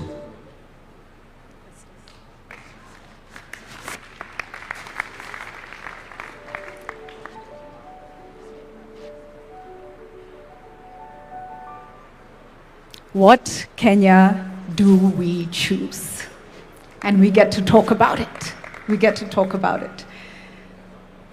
If you remember the 80s, how many remember the 80s? Let's see hands. Single party rule, right? We pushed for multi-party democracy. We went into the 90s. We achieved multi-party democracy. We started the push for a new constitution. And we pushed and pushed together as a country. And then we hit the early 2000s and we formed the Bomas process and the CKRC, the Constitution of Kenya Review Commission. I say this because so many young people don't know where Kenya has come from. The Constitution of Kenya Review Commission spent years at Bomas of Kenya in Langata, taking the views of Kenyans from all over the country, through their representatives, through civil society, spoke and spoke and spoke, and argued and argued and argued, and debated and dialogued. And we got our first draft, which did not pass the scrutiny of Kenyans. Do we remember? It did not pass the scrutiny of Kenyans because it was taken back to Kenya. And then we went back to the drawing board. And then we had a new constitution. 2010, was it? But Vision 2030 had already been birthed. And now we get to birth a vision under our new constitution.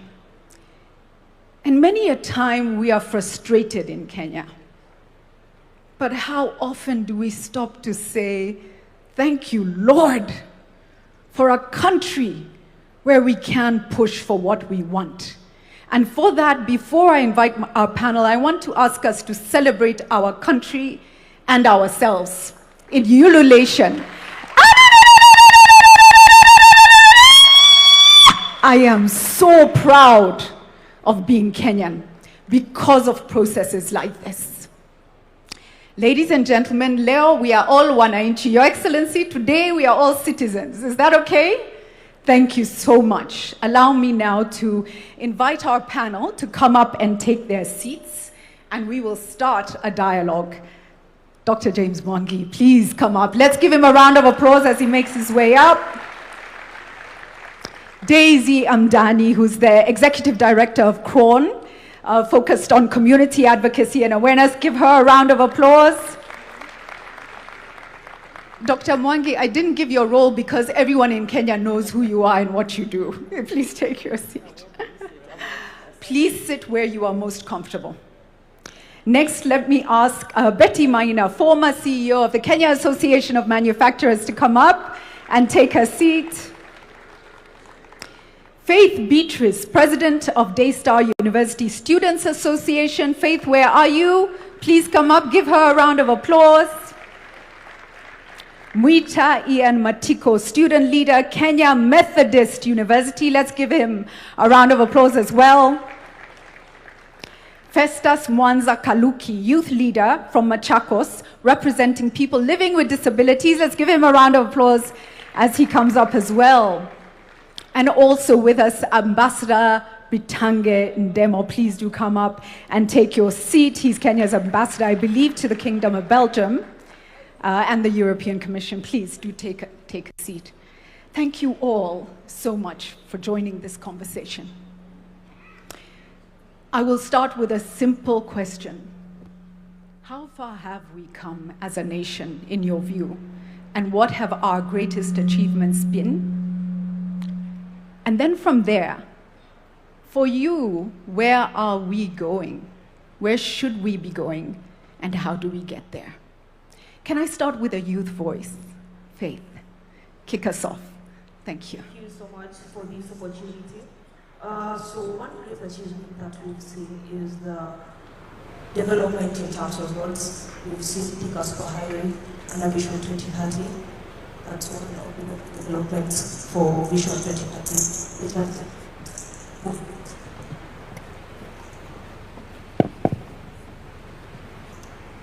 Which is a movement along Thika Superhighway, leading to economic growth and empowerment here. That's pivotal, yeah.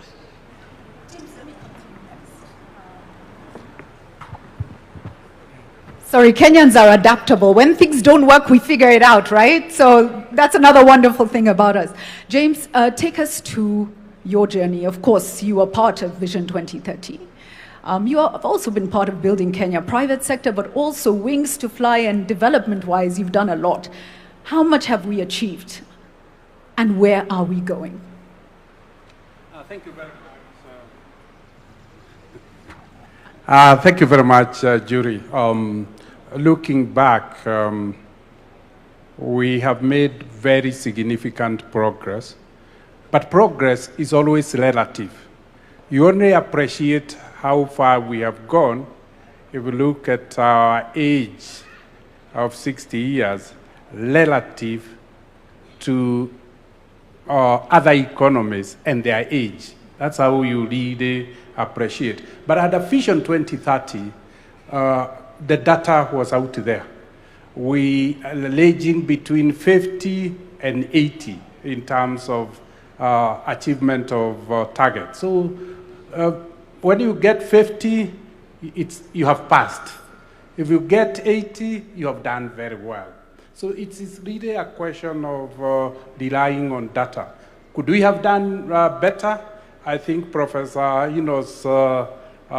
feedback, or because he held the mirror for us, there are areas we could have done better.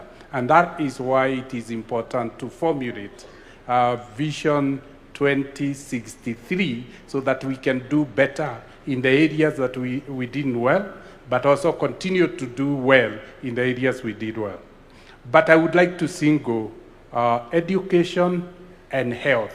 To me, while the indicators have not really been what they should be, getting 1.2 million children to sit for an exam in 1 year and graduate to the next, that to me is a huge achievement because we have moved from a very low number. Where are we going? I think where we are going is, and I was sitting next to a dream, is fulfilling his dreams. This vision is not about our generation. This vision is about our children and our grandchildren. And he reflected where we are going. And it's, as he spoke, I was amazed that he's helping us to see where we didn't get it right. That we could have been more people-centered. It's really him, it was all about people. Education, security, health, neighborliness, environment. That is all about people. Yes, we did lay foundation in infrastructure, but Adrian representing the people for who we are here wants a people-centered vision. Very powerful, very powerful. Let me come next to you, Daisy. Tell us what you are most impressed with in terms of what we've achieved, and tell us where are we going. Let's try. Let's see if the mic is working. Okay, thank you. Try again. Just hold it. Thank you so much, Julie, and thank you for the opportunity to have this conversation. I think, and I'm going to speak as a woman, that in Kenya, I think we've made significant strides. I think the most important thing that we did for ourselves as a country was the promulgation of the 2010 Constitution that gave us the framework for inclusion. And when I think of, you talked about the 80s, and there are many things that people don't know about where women came from. I remember when we were in school in the 80s, a woman could not walk into a bank and open a bank account. without the permission of her husband, if she had one, or her father, or a significant male other. Women were not seen as having personal agency. Today, women are at the forefront of economic growth, you know? So that's really significant. If you look at our history, where we came from in terms of political representation, it was a male-dominated field. Women who aspired to be leaders were considered somehow wayward because it was really considered a male domain. Today, we have women at every level of our governance, at the county governments, in parliament, in the cabinet. I see here we have 2 female governors of the 6 governors that we have in our country. So we're changing the face of what leadership and governance and power looks like. When you talk about indicators in terms of education, maternal health, in terms of economic growth, I think we've made significant growth, and we need to appreciate that. We look at all the hardware that's been there, the roads, the railways, and everything. But even in terms of income generation, I think we've come a long way as Kenyans. So the young man talked about democracy, the freedom. You know, I really don't think we appreciate the kind of freedom that we have in this country. Angel sang about how Kenyans shouldn't insult their leaders on social media.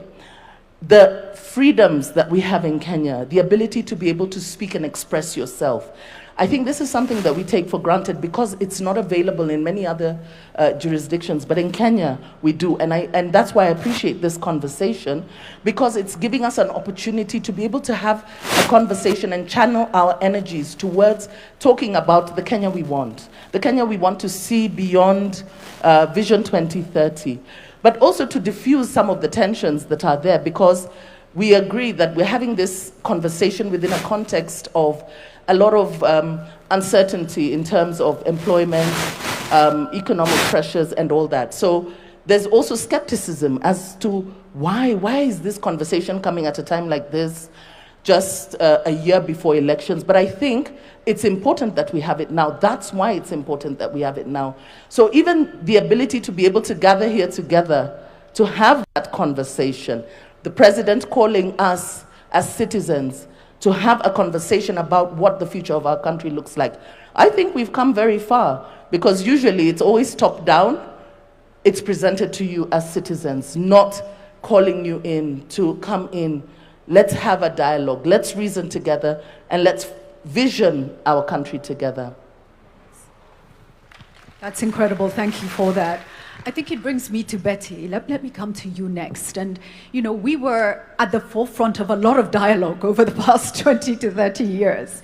And maybe one of the most important things about this country is the ability to sit together and listen to each other when we need to, in the most difficult moments. Let's walk through for you, what are you most proud of? And now as this country comes together in this discussion, starts this process, what's the realistic, process that we need to go through? And I think it will be discussed further, but this is not a short journey. This is to tell us what you see, and ideally, where do you want us to land as a country? Well, thank you. It's on, right? Well, thank you, Julie, and referencing how far we've come in this conversation about the future of the country.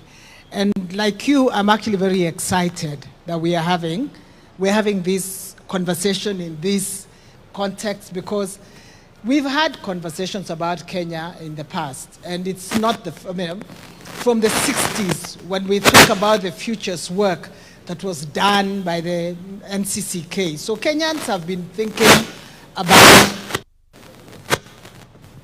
We adapt. Sorry. Kenyans have been thinking about themselves. We gave ourselves a vision at independence. We gave ourselves the goal of eradicating poverty, disease, and ignorance. And therefore, we've been shaping our futures over different times. We've seen, as James has said, if I think about our childhood, when we grew up, I'm thinking it's my age or slightly older, the differences in, our experiences as children then, and where we are and where our children and grandchildren, because now we have grandchildren, are growing up, those are totally different society and a better quality of life. So I think we need to give ourselves credit that we are not where we were in 1963.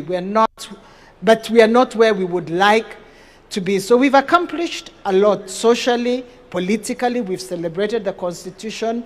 Economically, we've seen better livelihoods than we experience, education, health. There are many things that we can talk about and celebrate as having accomplished as Kenya. But we are also aware that there are things, we gave ourselves 80%. Somebody might be less generous, James, and say maybe we should give ourselves 70. So 70 gives you an indication of how far you are. And Professor Hino has clearly told us this is where you could be if you did different things. And I think when we now think about the future, we need to think about not focusing on the things that have worked. We like to look at buildings. We think development is capital projects, roads, which is true, it facilitates that. But there is something within that we need to work on. What sort of economy do we have? We focus a lot on, and we are aware of how unequal our society is. So if you ask me, what should we aspire to? We should aspire to a lot more of an equal society. What are the things that will get us that? Professor Hino points out, but history also points out that hard work, clearly, discipline, integrity are critical for building blocks for the future. Everybody wants to become rich, but how do they want to become rich? And do they become rich at somebody else's expense? We need to fix the institutions that offer equality for Kenyans. Thank you. Wow, fantastic. Still adapting. Okay. Can I just bookmark that when Professor Hino did his presentation, and when you mentioned informal sector, there was an applause that came from the back. So I just want to recognize that's a very big part, I think, of what Kenyans want us to focus on is how to give dignity and opportunity and pathways forward to the informal sector. Let me come to you next, Ian. A lot of what we talked through earlier, you probably didn't live through, right? So when you have the chance to look forward and imagine and dream everything. We have a restless, cynical and tired, kind of disappointed Gen Z and youth population. How do we inspire? How do we rebuild? And what do you see as the future for the country? All right, thank you so much. My name is Ian Mwita Matiko. I may not have lived to see the Vision 2030 being born back in 2008, but I have been a beneficiary of that vision from the time I was born up until this moment. So I'll say what is working in the present and where I think we are headed as a country and what I envision, what I would want as a Gen Z to be achieved in 2060. What is working currently, I've had the opportunity to work under 3 ministries currently. I have worked under the Ministry of Interior, under PS Raymond. I've worked under the Ministry of PS Fikirini Jacobs, and under the ministry that coordinates Nyota Fund. One of the things that I can say with full confidence that is working is that for the first time in the history of this country, we have had the young generation being brought in conversations, national conversations on matters security. And that is thankful to Jukwaa la Wasomi, which was born last year under the leadership of UCSPAC, which is the Universities and Colleges Students' Peace Association of Kenya. That Jukwaa la Wasomi is working in conjunction with Jukwaa la Usalama under the docket of PS Raymond Amolo. So that is one of the most significant things that I've been able to witness as a young person, because now we are revolutionizing our security to include the very people who are going to take it up later on in the future. The second thing is about Nyota Fund. Now, people may see it as a very small thing, but when you look at it keenly, it is inspiring millions of lives. Because for the first time, we have a president who's thinking about the hustlers out there. This Nyota Fund is revolutionizing the way in which we think, because we don't want just to tell people that we're giving you employment. We want to show them that this is how we are creating these job opportunities for you and inspiring you to a future. And the third one is, when you look at the National Youth Council, NYC, the last time the elections were held were 10 or 14 years ago. For the first time, we had it gazetted this year that the youth are going to elect their council to represent them in terms of government. And that is thankful to PS Fikirini. So that is what I've seen that is working currently. But what do I envision? Which Kenya do I want in 2060? One of the fundamental things that we need to underscore is the Kenya that we are building. We are not merely building Kenya for 2060. We are building a Kenya that we will want to leave behind for generations that are coming in. One of the things that I'd want to highlight is especially the health sector and the education sector. Let me begin with education. We must revolutionize the way in which we educate our people. We must not educate our people to seek for jobs today or to want jobs today, but we should position them to tackle problems that will arise in 2060. And that means we need to bolster our education system. We need to position our people in such a manner that we will not be consuming things from outside, or we will not be consuming knowledge from other states. We will be instead exporting knowledge to other states. We will be inventing and we'll be inventing things and sending them outside. So that means we need to invest more in our education sector. The second sector is health. We cannot be 60, for 2060 will be 100 years, yeah? We cannot be 100 years old and we are still relying on external aid in terms of medicine, in terms of vaccine, because we are 100 years old. So we should invest in the health sector such that our young scientists, our professional doctors, our brilliant minds can come up with research. That research can be sponsored into the future, and they can dream about a Kenya that can, also innovate. We don't want to go to other states to compete in events. We also want to host those events, and we want to be better at those research competitions. So that is the kind of Kenya that I envision. And if I've been following the mind of the president, when you look at the trajectory that he's trying to build, he's trying to turn Kenya away from consumer country to a producing country, if you look at it keenly. So that is my input for now. Thank you so much. Thank you so much, Festus. Ian, Festus, let me come to you next. You're a leader in your own right. You're doing that in Machakos County. What are you happy about in terms of what Kenya has achieved so far under Vision 2030? And what is your hope for 2063, Kenya at 100? Thank you, Julie. Is it good morning? Is it still morning? Yes. Good morning, Mr. President. Good morning, Julie. Good morning, my panelists. What has been significant about the achievement of Vision 2030 to us, persons with disabilities, because that is a constituency that I speak for and work for. We've seen enactment of the new Disability Act that has been in the parking lot for a very long time. The act was assented by our dear president last year, August. Was it August? Sometime last year, and that was a really great milestone that spoke to the intentionality of our government in terms of including persons with disabilities in their activities. We've also seen significant efforts by the government, especially in mashinani, whereby nothing can happen without us being on the table and having our voices where conversations are happening.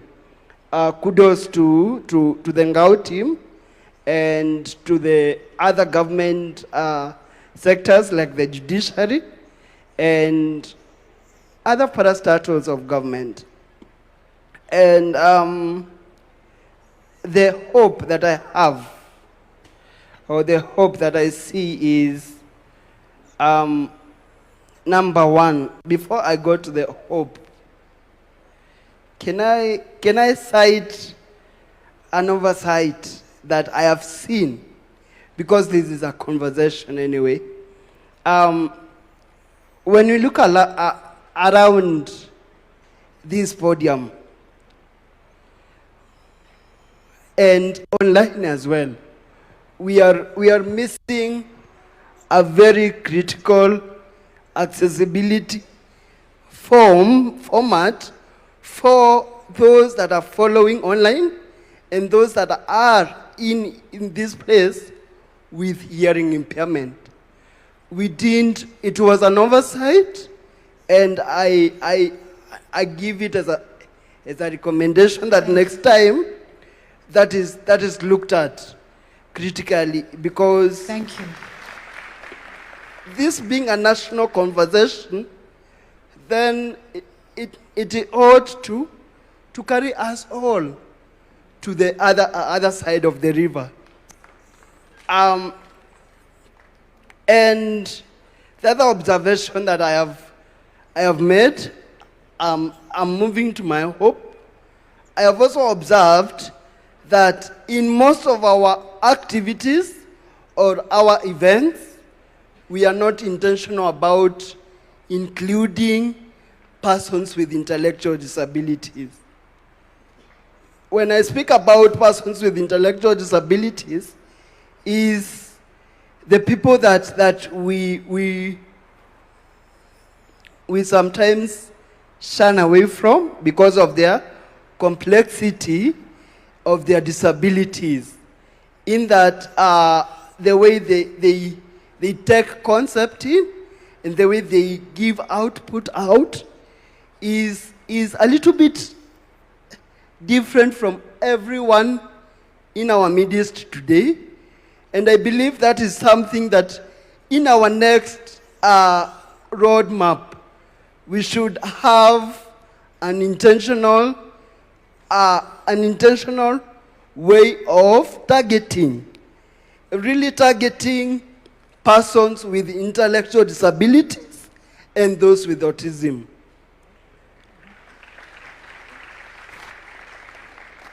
The other thing is that I need us to see more formats of communication in our various engagements. I'll give examples.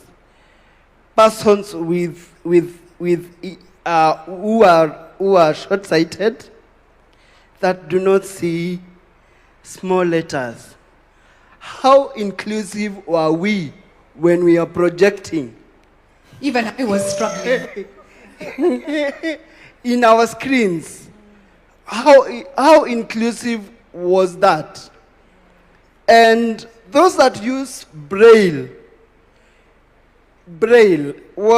is that format that is going to be accessible to those of us that have gone to school and can use Braille too as a way of communicating to themselves. Again, we have a very forgotten group in the communities that have not been participating in our activities most of the times because of the barriers. The deaf-blind people, we've seen how America has empowered the deaf-blind lawyer. All of us know her.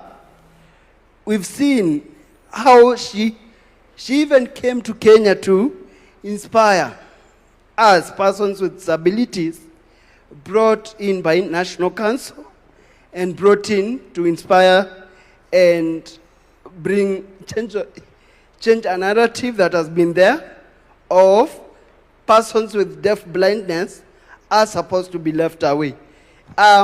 Just to ask, how many of us know that we have a language known as tactile?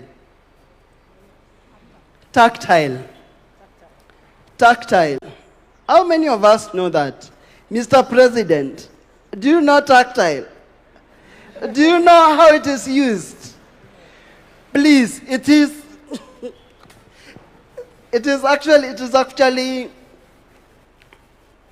embedded in our national book, our reference book, the Constitution of Kenya, whereby it's a mode of communication for those who are deaf, blind.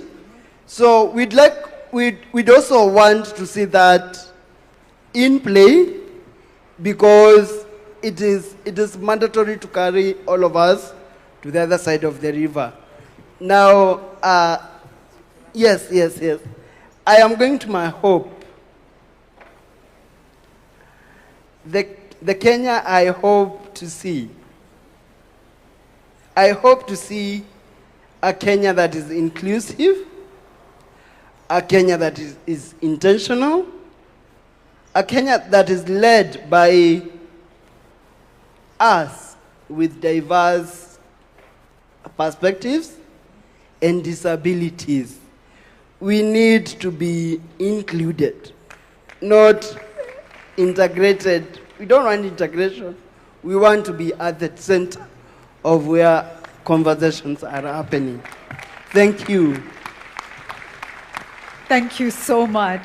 I think the humanity, even in how you started Festus, and you took a moment to recognize and greet us, and you've taken us through a comprehensive view of what's missing and where you need us to go. Thank you so much for that. I want to also just recognize, you mentioned somebody from a different country who inspired you, but we have our own in Kenya, do we not, who is a senator? Honorable Crystal, yes, and I don't know if she's here, but she's incredibly inspiring, and so I just wanted to also mention that. Thank you so much. Let me come to you, Ambassador Ndemo. Again, we were at the front lines of much of the change of Kenya with you. You were right there, and you saw what it took to change a nation. It's not easy to push, to evolve, but you did that. Take us through the learnings you had in delivering Vision 2030, the part you played in development of Kenya, and where you think we really need to be going for 2063. Thank you, Julie. Let me recognize His Excellency the President, Deputy President, Prime Cabinet, Cabinet Ministers, and all guests and governors I saw here. The question I have to answer it from the problems that I had before we saw the changes. When going to high school, I would board a bus and leave, and my mother would only expect to hear my voice when I came back. There was no communication, there was zero. To get a telephone, if Mwangi can testify here, it took so long to get, if you get anything like that. But the government invested in ICT infrastructure. This ICT infrastructure completely changed the way the world works in Kenya. A lot of young people take it for granted when they get their passport within 2, 3, 4 days. For us, it used to be 6 months, 1 year before you got the passport. There are so many other government services that have been digitized since that time. I think 100% of the government services are online. We are able to pay our taxes online. We are able to communicate online. We are doing several things online because of infrastructure. I'm emphasizing this because Hino also said, going forward, we must look at the infrastructure that will take us forward. Today, with the little infrastructure that we have in northern Kenya, a mother takes a smartphone on a child's chest, and through AI, they are able to identify the kid has tuberculosis. The nurse can do that. This is something that used to be done by radiologists and other things. We need to expand that throughout the country.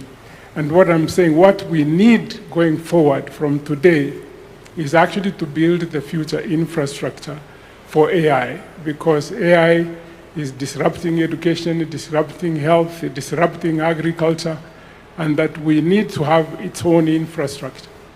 And because of geopolitical contestation, there is a problem that we must begin to solve now. That what every country is doing is to build their sovereign AI, but there is a problem which the president knows very well, energy. We need to have energy. We cannot talk about AI going forward without significant amount of energy. I think we're at less than 5,000 megawatts. We probably need another 10,000 megawatts within a very short period. Companies like Microsoft try to invest in that space. We need to work with the private sector and build the infrastructure the same way we put the fiber in the undersea and also terrestrial to every county. We must invest in the future infrastructure for Kenya's competitiveness. Our education has done very well. Mwangi talked about it. We need to leverage AI, because what the studies are showing is that most of us who have been teaching, we teach an average student. But with AI now, we can identify the needs of every child and actually provide the right thing. It is not going to destroy teachers. It's going to facilitate teaching. I would stop here because I can say. Thank you so much. The simplest way, I think, to understand AI is to see it as a tool.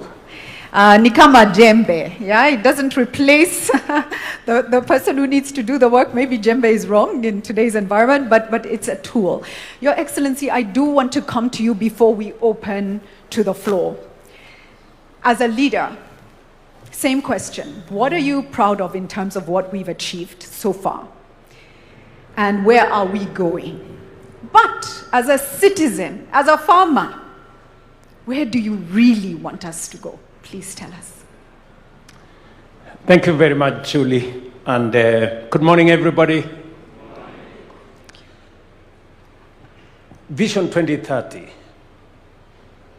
in 2008 became the roadmap for us as a nation to think long-term about our development. Maybe I see some people straining to see. Long-term for us to plan our way into prosperity.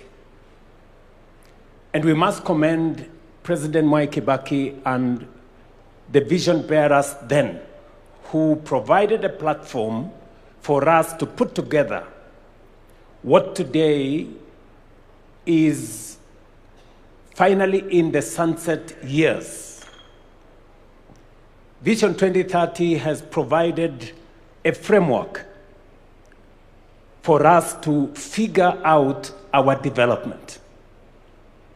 It set out that Kenya should be an industrialized nation, middle income, high quality of life in a safe environment. All the targets we set for ourselves, we have been given a review of where we are on the economic pillar, on the social pillar, on the political pillar, and the enablers. And we have been given a scorecard by the Vision 2030 Secretariat. We have done fairly well in many aspects. We've done well in others more than others. We've been given the figures on the political pillar. We are at 80 plus. I think we have an A. And you can see it. We have a new constitution. We have a robust Bill of Rights. We have a democratic state. We have an open society, a rule of law. We have a working judiciary. We have a civil society that is not constrained. And we have made ourselves a very proud nation. In fact, globally, Kenya is recognized as a democratic country. It is part of the reason why in 2023-24, I paid a visit to America, and the single most important component was the fact that we share in our celebration of freedom and democracy. We have been given indication as to where we are with the economic pillar. In fact, I think of all the pillars, the economic pillar is where we have done not very well, at around 50, I think it was 52, 53%. On the social pillar, we are around 60. We have made progress. Today, we have significantly in our region, we've done very well in terms of paved roads. We have 20,000 kilometers of paved roads. We have a working SGR. We have an expressway. We have dualed some of our roads. We've extended electricity. We now have 10,000 homes. 10 million, sorry. 10 million households going to 11 million households connected to electricity. Our transition on education is significant. We have done very well. But why are we having this conversation? And I want to thank the people of Kenya. When I asked the country that it is time for us to have a national conversation about the long-term vision of our nation, we have been explained to why. Number one, Vision 2030 will come to an end in the next 3 years. Medium-term plan 4 is ending in 2027. For us to plan medium-term 5, medium-term plan number 5 is going to take from 2027 to 2032. Yet Vision 2030 is ending in 2030.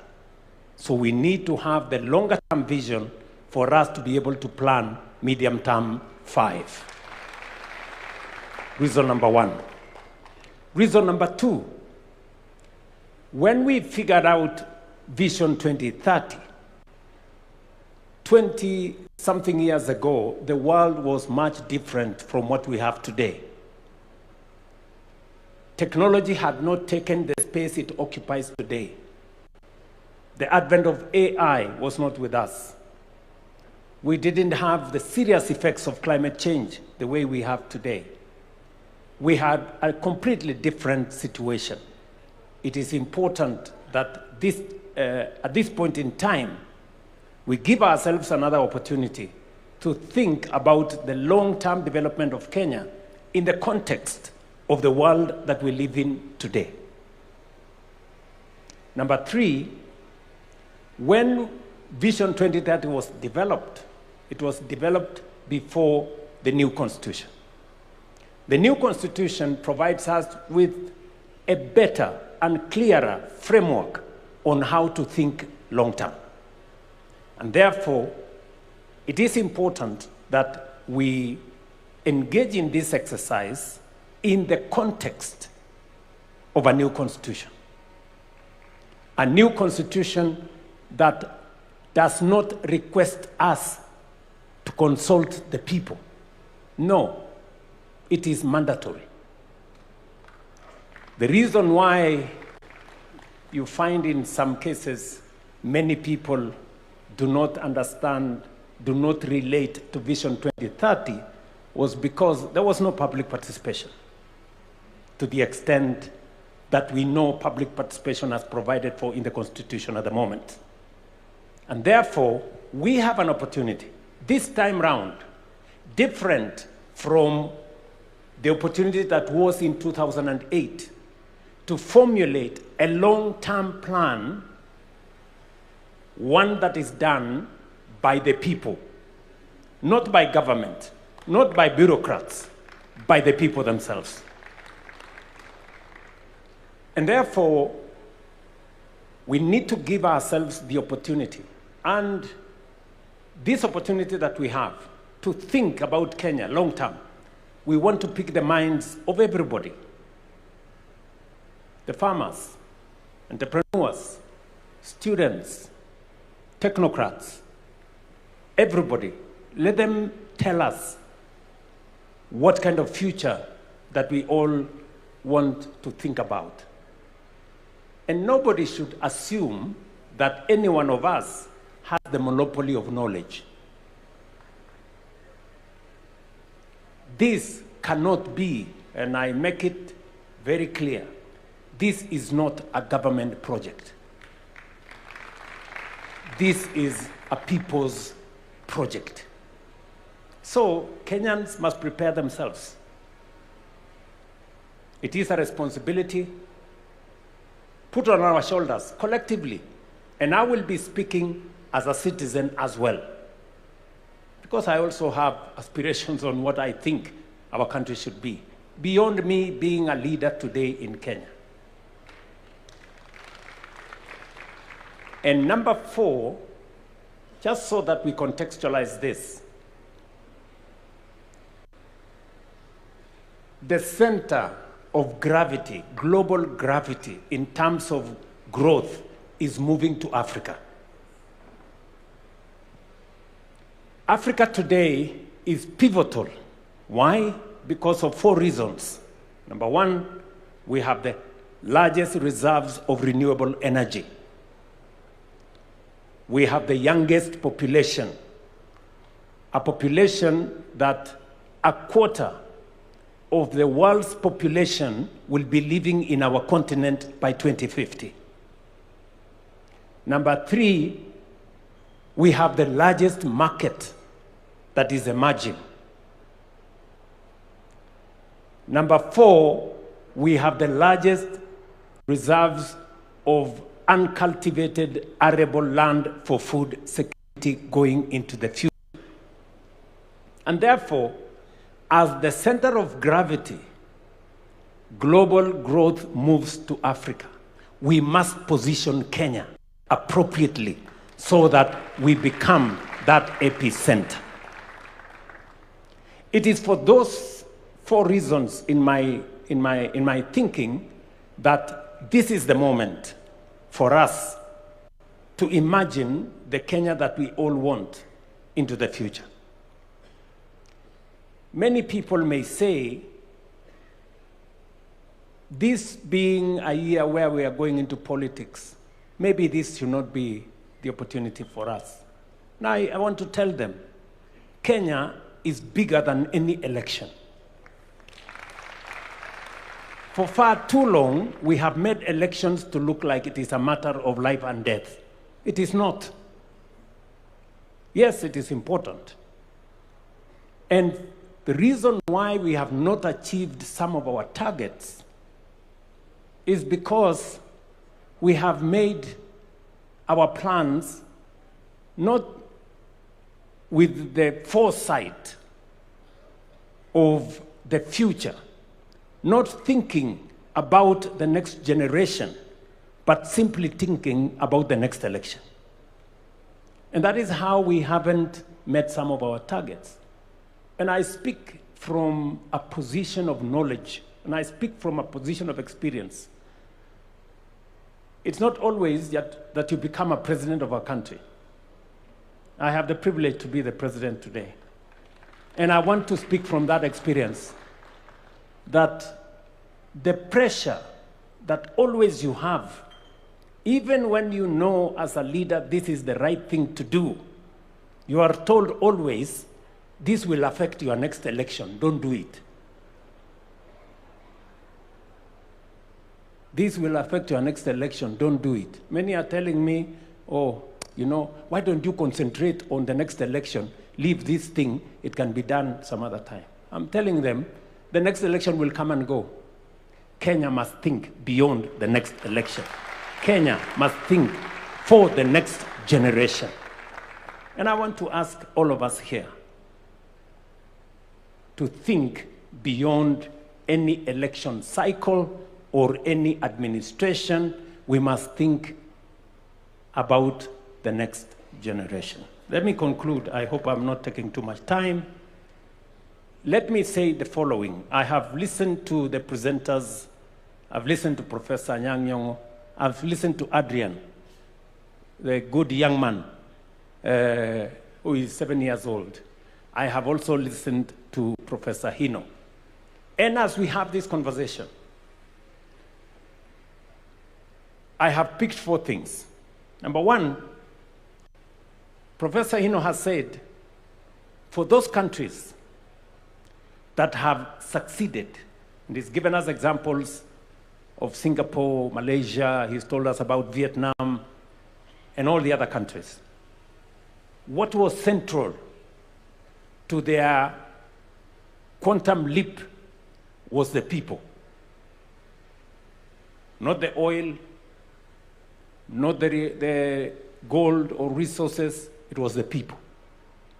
And we are lucky as the people of Kenya because we have the people, and they are very high quality. We have too many people who still sleep hungry. We have too many people who are jobless. We have too many people who don't have income.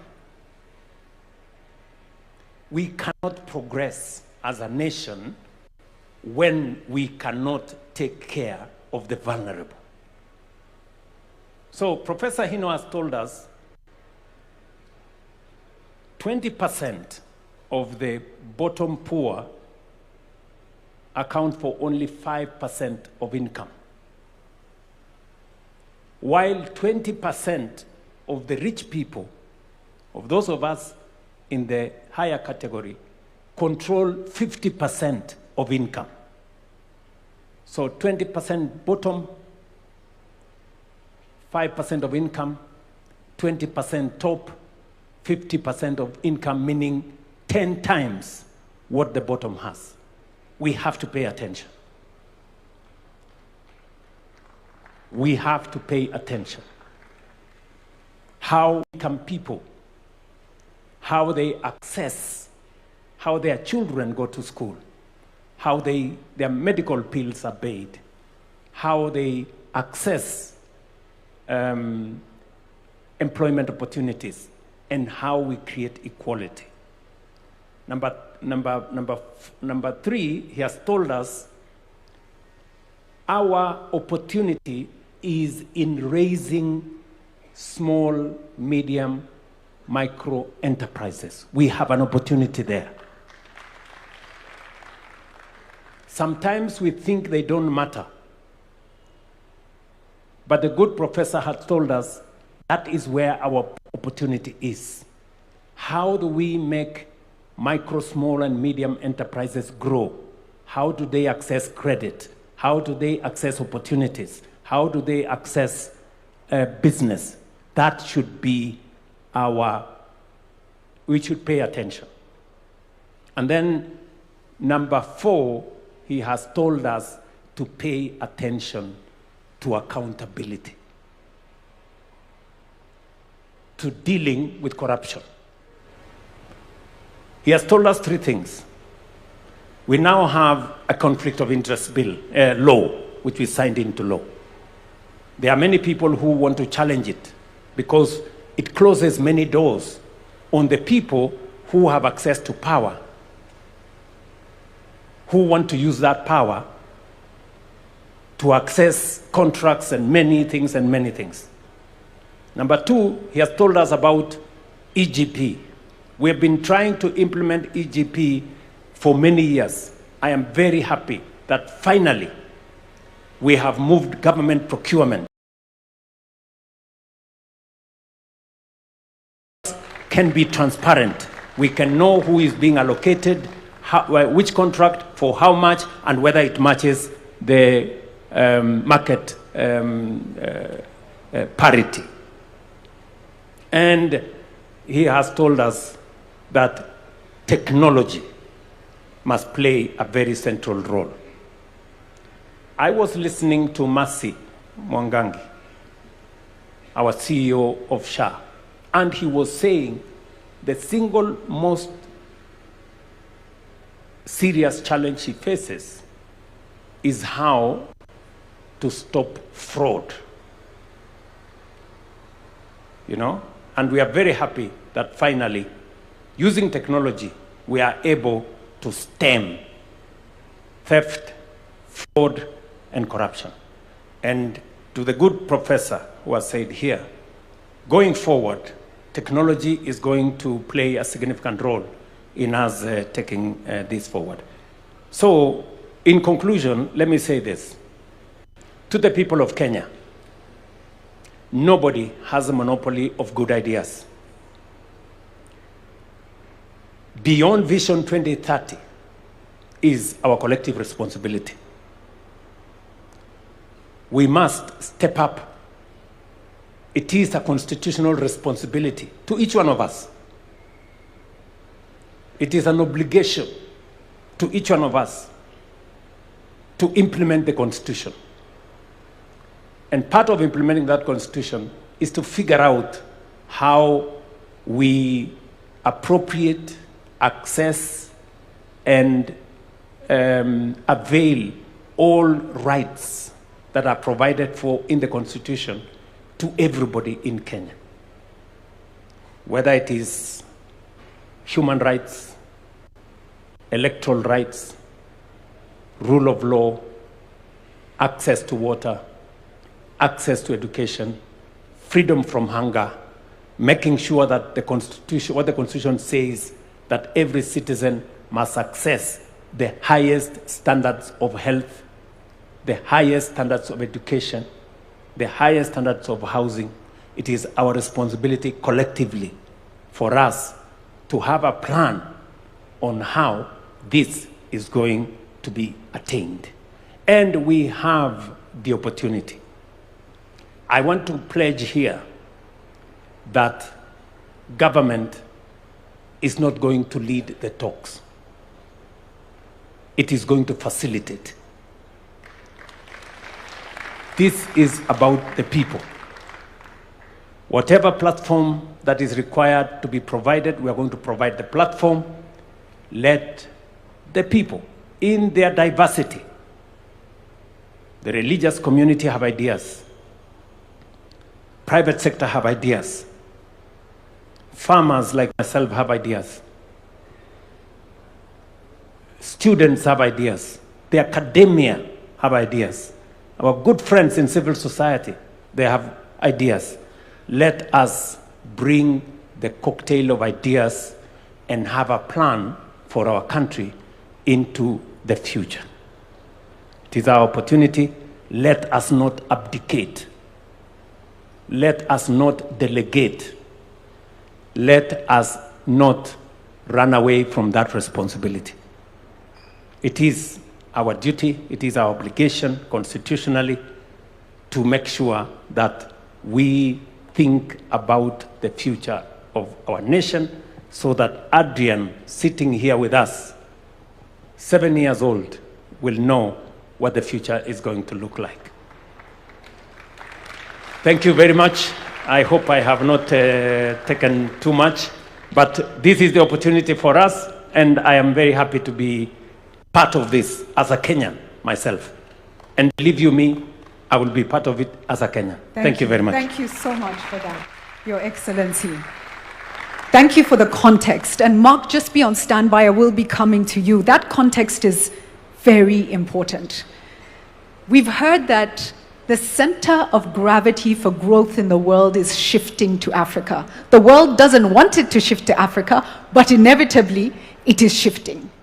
And African countries, through their strategic actions and positioning, will determine whether it shifts on the world's terms or it shifts on our terms. Kenya today, and Your Excellency will confirm, has been tasked with building an AU that is fit, informing the build of an AU that is fit for purpose for Africa today and the Africa we want. Kenya is doing that. Yes, and it is important. Kenya today has been tasked by the world with convening around the issue of trust. The Trust Summit is being held in Kenya under the Ministry of Foreign Affairs. And the world is looking to Kenya to tell the world, what are we learning about how we rebuild trust in communities, in societies, between citizenry, with government? How do we rebuild trust? So Kenya has a responsibility to think deeply about where she is going for ourselves, but also for Africa. Does that matter to us? I hope it does.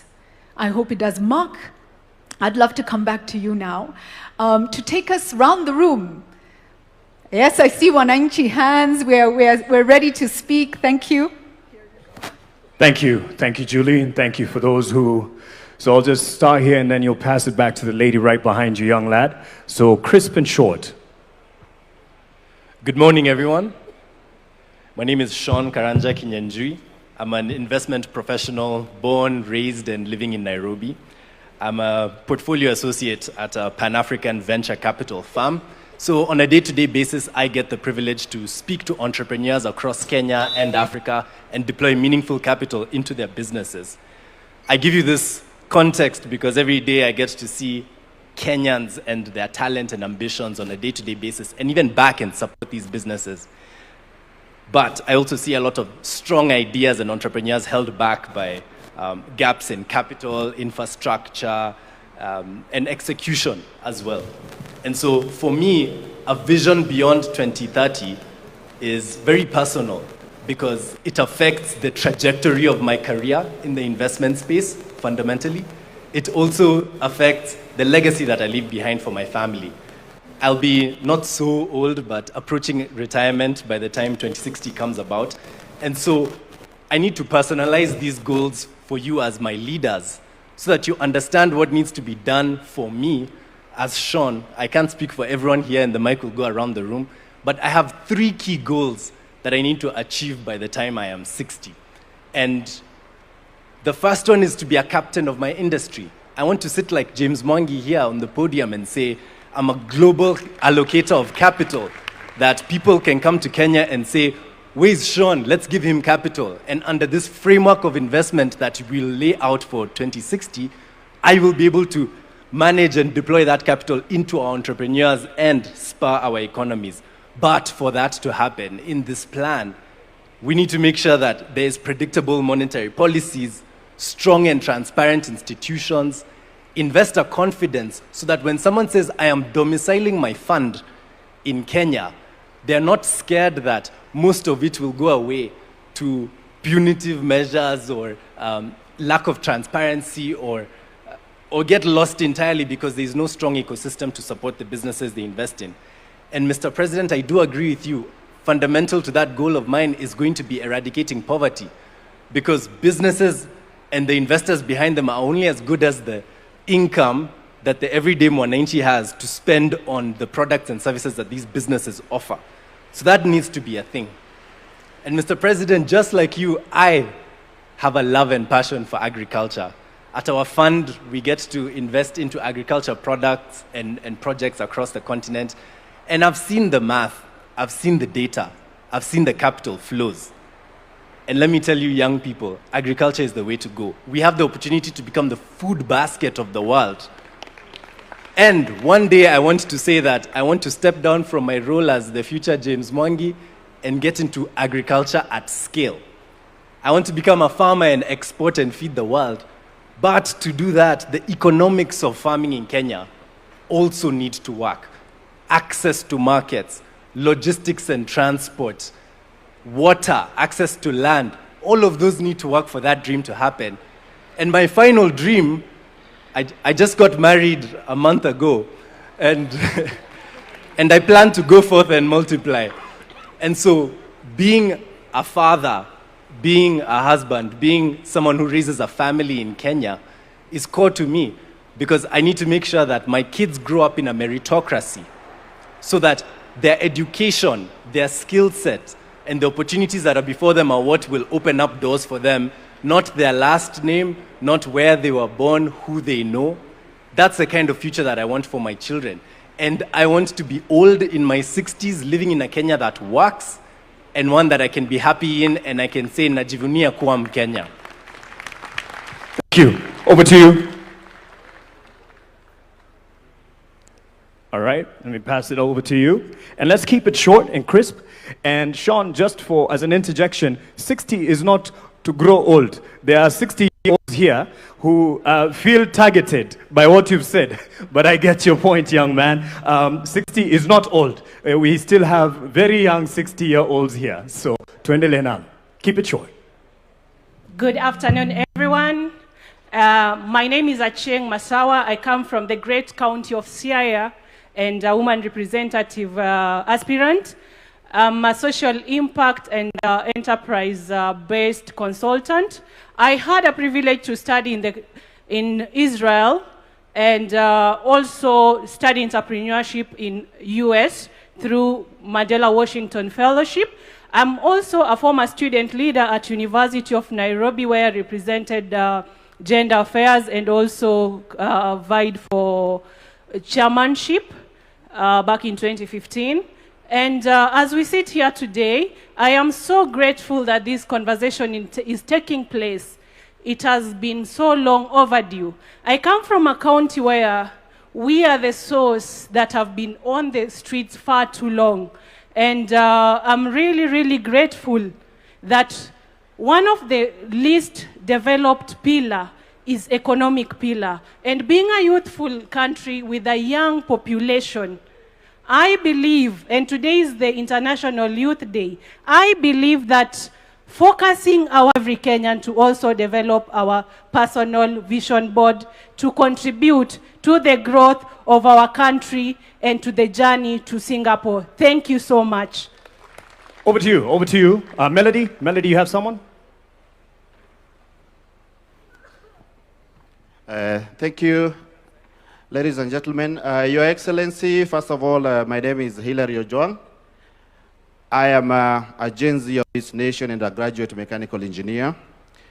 So my comment as of today is that, first of all, I want to thank you for this initiative, because we came up with Vision 2030, and we are now we are developing a relay of visions. So we have Vision 2030, handing it over to Vision 2060.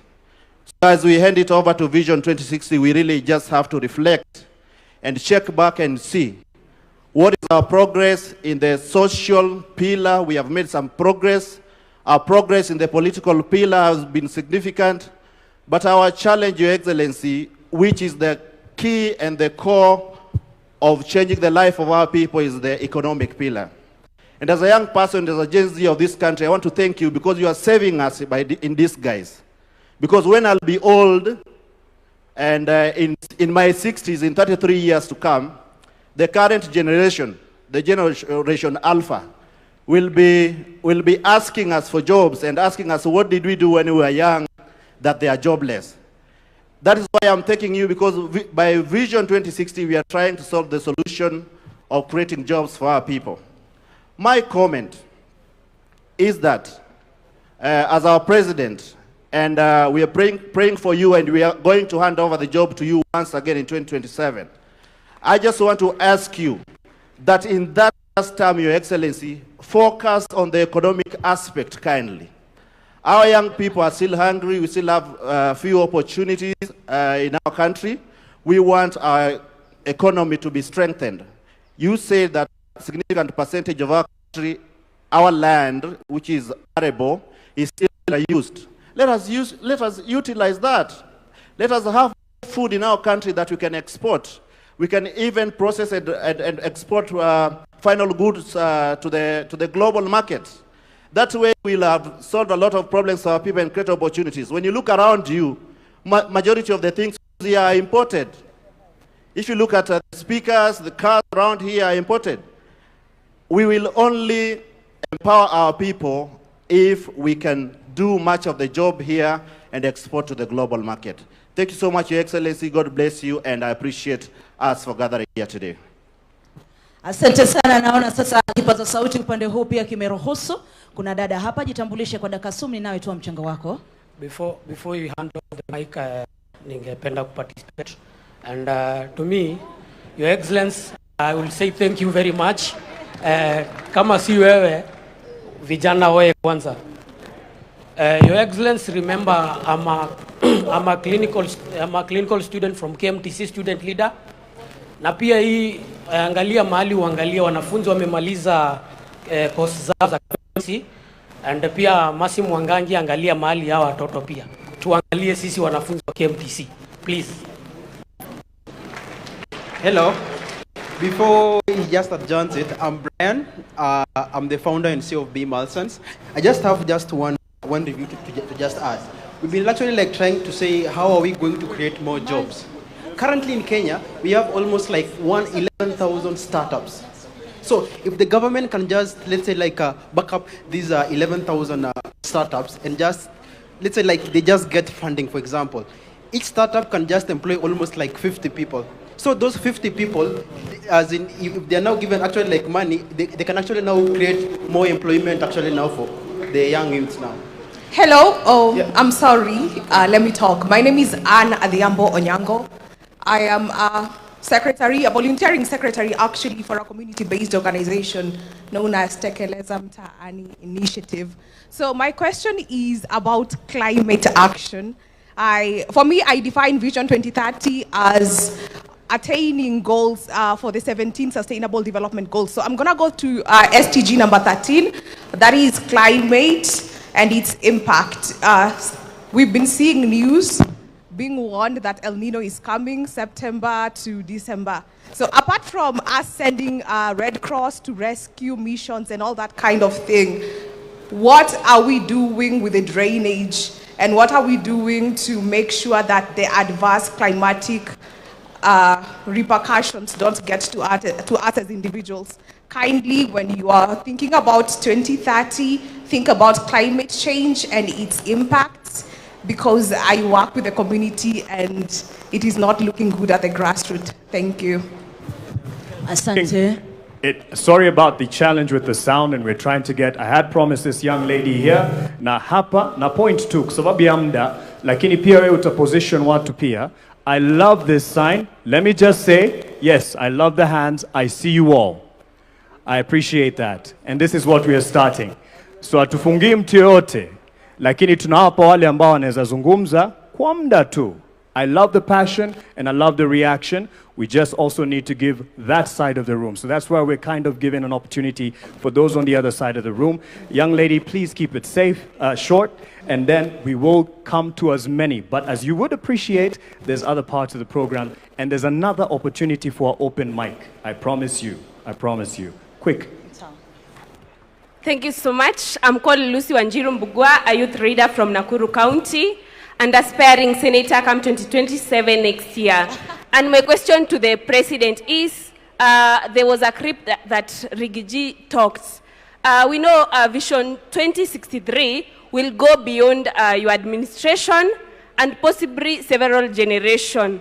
Now my question is, how will you make sure Vision 2030 belongs to Kenya and not to a particular government, so that the future administration continue implementing it regardless of who is in power? And as I finish, I want to say that I want this Vision 2030 to be a Kenya where there is no corruption, and where youths, we are employed regardless of who we know, as long as we are educated. Thank you so much. God bless you. Asante, asante, asante. Tumsikie dada hapa. Hello, Good afternoon, everybody. Good afternoon, Mr. President, and the nation at large. My name is Nora Kerubo Rangi. I'm from the Open University of Kenya. First of all, President Treasurer. First of all, I want to thank you so much, Mr. President, because after almost 36 years, I was able to go back to the university and undertake my degree in business entrepreneurship and education. I was just watching you on a television set like this, and you were inaugurating Open University of Kenya, and I saw the opportunity, and I wondered, how doesn't Kenya know about this opportunity? Open University of Kenya is an online program where you learn from anywhere in the country, in the world. Continue with your business, continue with your business, with your professional life, but at the same time, upgrade yourself. So what I want to say is I've seen a very huge opportunity in this space. So President, as we are continuing, can we continue to implement this online learning space? I have seen students from across the world. I've seen students from across the continent coming to Open University. We are 3 years old only. We started with virtually zero, and we are now 30,000 students. So as Kenya, we can capitalize on this economic pillar and export education. Kenya is at the pillar of education, and they are coming from all over online. So I would like to see open primary schools of Kenya, open secondary schools of Kenya, and the rest is history. I've also seen people from other countries come here for the primary school education, for the secondary school education. So at 2030, that is also another pillar. People trust Kenya. They trust the education in Kenya. So that is a pillar I would like us to capitalize on and take advantage on. There are huge revenues in education. Thank you very much, and God bless you all. Asante sana. Kuna wepo wengi huko. Acha nimtape ukaka mwenye shati yake ya maroon. The President, the Deputy President, and all protocol observed. My name, I might struggle to communicate because I've never addressed such kind of a congregation, but you'll get my points. I have very delicious points and very ambiguous points. Now, this is a national conversation that personally I expected the leaders from across the political divide to be able to attend. I'm quite disappointed that some leaders are not present. My name is Samson Ligala. I come from Kisumu County. My governor, Professor Anyang' Nyong'o, is among the leaders that are, spearheading the conversation. So, as you know, and as you understand, leaders from Kisumu like myself, we are very brilliant, and we are supposed to be on the conversation and on the table. Now, Vision 2030 was formed when I was in class 3. I didn't know much about it, but my late father, used to really talk about it like every day. So I got to understand, and I'm glad that today I'm part of the team that is talking, that is addressing the country, and I hope that in future, the foundation that was built, we can have a conversation on it and be able to make changes. Personally, I want to talk about my ward, because in 2027 I will be the MCA for North Nyakach Ward in Kisumu County, God willing. Kule, nataka kuongea kwa Kiswahili kwa sababu si wengi wanaelewa Kizungu wenye wananiona kutoka huko. Agriculture. Rais, naomba mnisaidie, mnipatie muda kidogo nimalize. Okay, thank you. So we should work on inaitwa value addition and empower the farmers at home and everyone, wale wananchi wenye wako chini. Hii conversation vile rais amesema tuweke conversation ikuwe kuhusu wananchi wenye wako chini. si leaders peke yake. Thank you for the opportunity. Melody, I'm right here with Asante. the young one. Melody, I'm right here at the front just to speak to two young representatives who are looking forward to Kenya Post Vision 2030. Kisha baada ya hapo tutarejesha mic jukwani. Haya Baada ya basi. hapo kipaza sauti kitarejesha. Samahani, sorry for that. Real quick, and then we'll hand it over to Julie because there's more to the program and there's another open mic session. But I love the passion. This is just an indicator of what we need moving forward. To His Excellency, the President of the Republic of Kenya, the Deputy President of the Republic of Kenya, the Prime Cabinet Secretary, all the Cabinet Secretaries, senior government officials, ladies and gentlemen, children, boy and girl. Is it afternoon? Yeah, good afternoon. So my name is Blessed Barak Juma. I'm 15 years old. And it's a great pleasure to actually be speaking in front of the President today as an advocate. Advocate for the rights of the children, especially child participation. And first of all, I would like to thank the President because I would say he's really considering the children because of bringing up the first State Department of Children's Services in Kenya. So, Mr. President, we really thank you for that. And I would like to also thank him for this vision 2060, beyond 2030, because as of 2060, I'll be 49 years old. And hopefully, God willing, if all of you will be there, or the children, they'll give me an opportunity to be the President of the Republic of Kenya. And I would say that this dream is going to continue, and vision beyond 2030 is going to be a great impact, not only to the people of Kenya, but to the children of the Republic of Kenya. So I will request child participation, not only by the voice, but children be included in decision-making, implementation of the vision beyond 2030.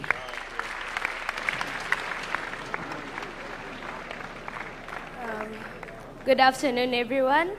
I really thank the Government Delivery Unit for inviting us to this conversation. So first of all, I'm going to go to the Agenda 2060. In inclusion of children, we would like to have the food security improved by investing in smart agriculture and true strength in schools feeding programming. And also coming to child protection services, we would like to strengthen the system supporting vulnerable families and ensuring every child knows their rights. Mostly protecting children must be included in creating these decisions in the 2060 agenda. Thank you so much. Julie, are you ready to take it up? Just because of time and the next agenda, but there's another open mic and I appreciate the passion. Thank you so much. We are blown away by the young voices. Give them another round of applause, please. And it's a reminder that actually very often our young ones are smarter, faster than us, but we still, as Wazee, have a few things to share and teach you. But this kind of dialogue is so important. Thank you. I know James wanted to talk to the young man, Sean. I think you will get a chance at a conversation because I must wrap up now. Let us give a round of applause to the panel as they take their seats. Sean, look for James. He wants to talk to you. So yes, thank you. Please take your seats. Panel, thank you so much. A better round of applause, please, for them. Please, please. Please. Ladies and gentlemen, as I close and hand over, we talk a lot about Singapore. And Singapore did many big things. But Singapore also did some fundamental, simple things. I want you to Google Lee Kuan Yew talking about the change. One of the things he stopped in Singapore was spitting. To transform Singapore, he stopped the culture of spitting. And they were very angry because they were passionate. They said, this is what we do, we spit. He said, you will stop spitting. And they stopped spitting. Another thing that he did was language. They all had different languages. Sisi tuko na Kiswahili. It's wonderful. They had different languages, and he told them, we shall speak the same. Pende usi? Pende, we shall speak the same language. And I want to close by saying, as we have these conversations about what we want, part of what we want is individual responsibility. Mnatupa takataka, alafu mna complain. Mnauliza governor kwa nini? But if governor also is responsible for doing certain things, but we as individuals take our personal responsibility. If you throw something on the floor, ni nani, unataka nani to pick it up? So Kenya, let us rise, let us rise, let us rise. Thank you. God bless you. God bless Kenya. Thank you all so much. Thank you. Thank you, Julie Gishuru, my senior in the profession, and actually the one who held my hand to get into the newsroom back in 2008. The reason I bring this out, it's a process and a journey of holding someone else's hand and taking them to the future. And I appreciate those who've actually grabbed my hand trying to get the mic. Your view or your opinion is not any less than any other, and it is just in the interest of the agenda that we have. I see your hand, sir. I see your hand, that we have something called a hack at 100. There's another open mic session, and I appreciate the passion, just to be able to accommodate those who prepared, something that we can envision in terms of the digital capabilities of hacking a future beyond 2030. And for that, I'd like to call on Bernard and Mika and team, tafadhali wakijiunga nasi hapa mbele, tafadhali tuwape makofi. Bernard and Mika, hack at 100. How can we hack this?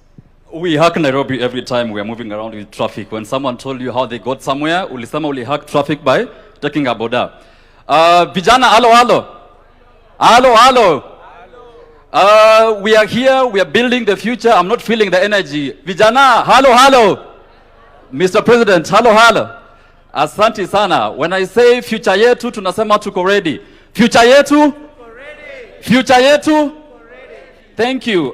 We need to have the energy so that Adrian, who spoke here so well, can feed off our energy.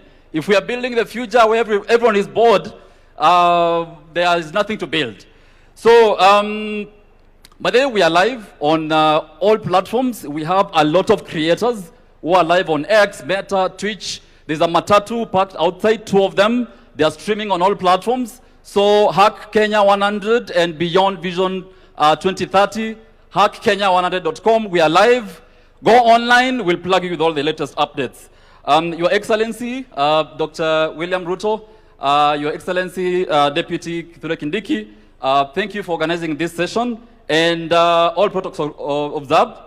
And I have to say, Vision 2030 is the only foundation or structure that got me out of a village in Keroka, in KICC, and took me to Alliance High School. Hashtag, I went to Alliance. We went to Alliance, and without free education, I wouldn't be here today. So Vision 2030 team, Mugo Kibati, Alliance High School, we see the dream and we are to build today. And nataka mnishikie namba mbili. Namba ngapi? Namba mbili. 75 and 100. 75 and?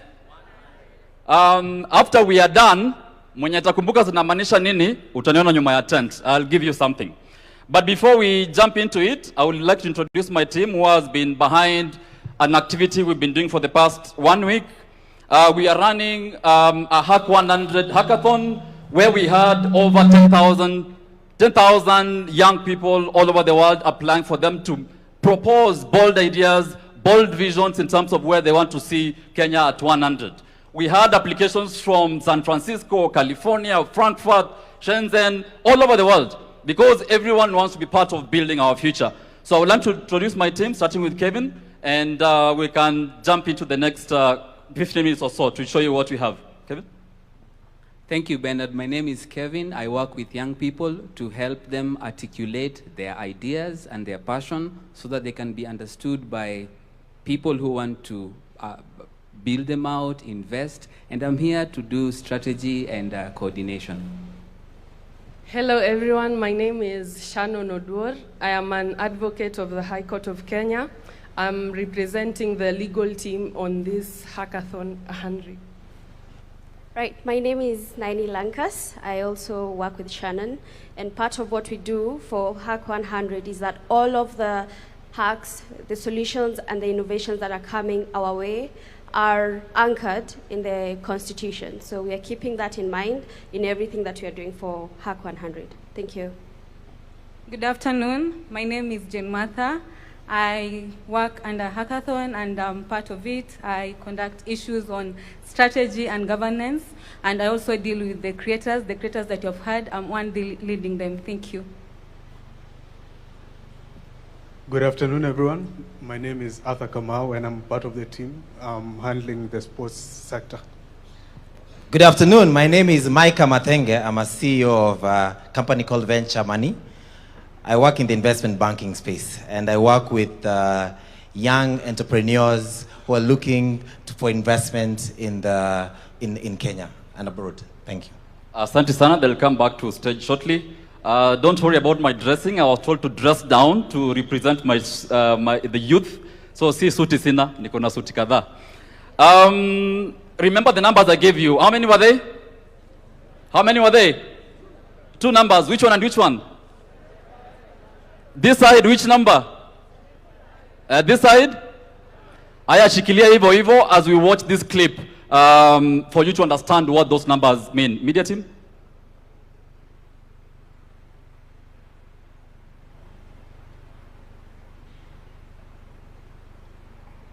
The audio is missing.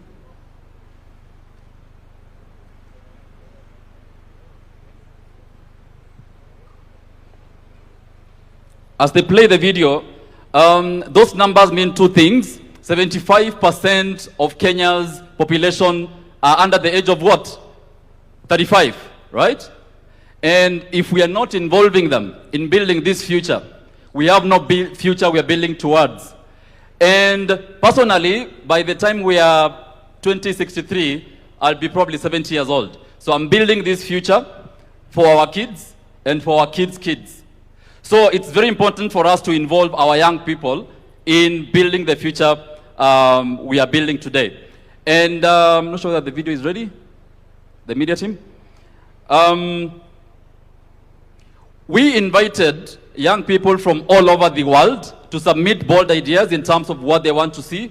And we challenged them. If you were to envision Kenya in 2100, what would you like to see? Where would you like to see education?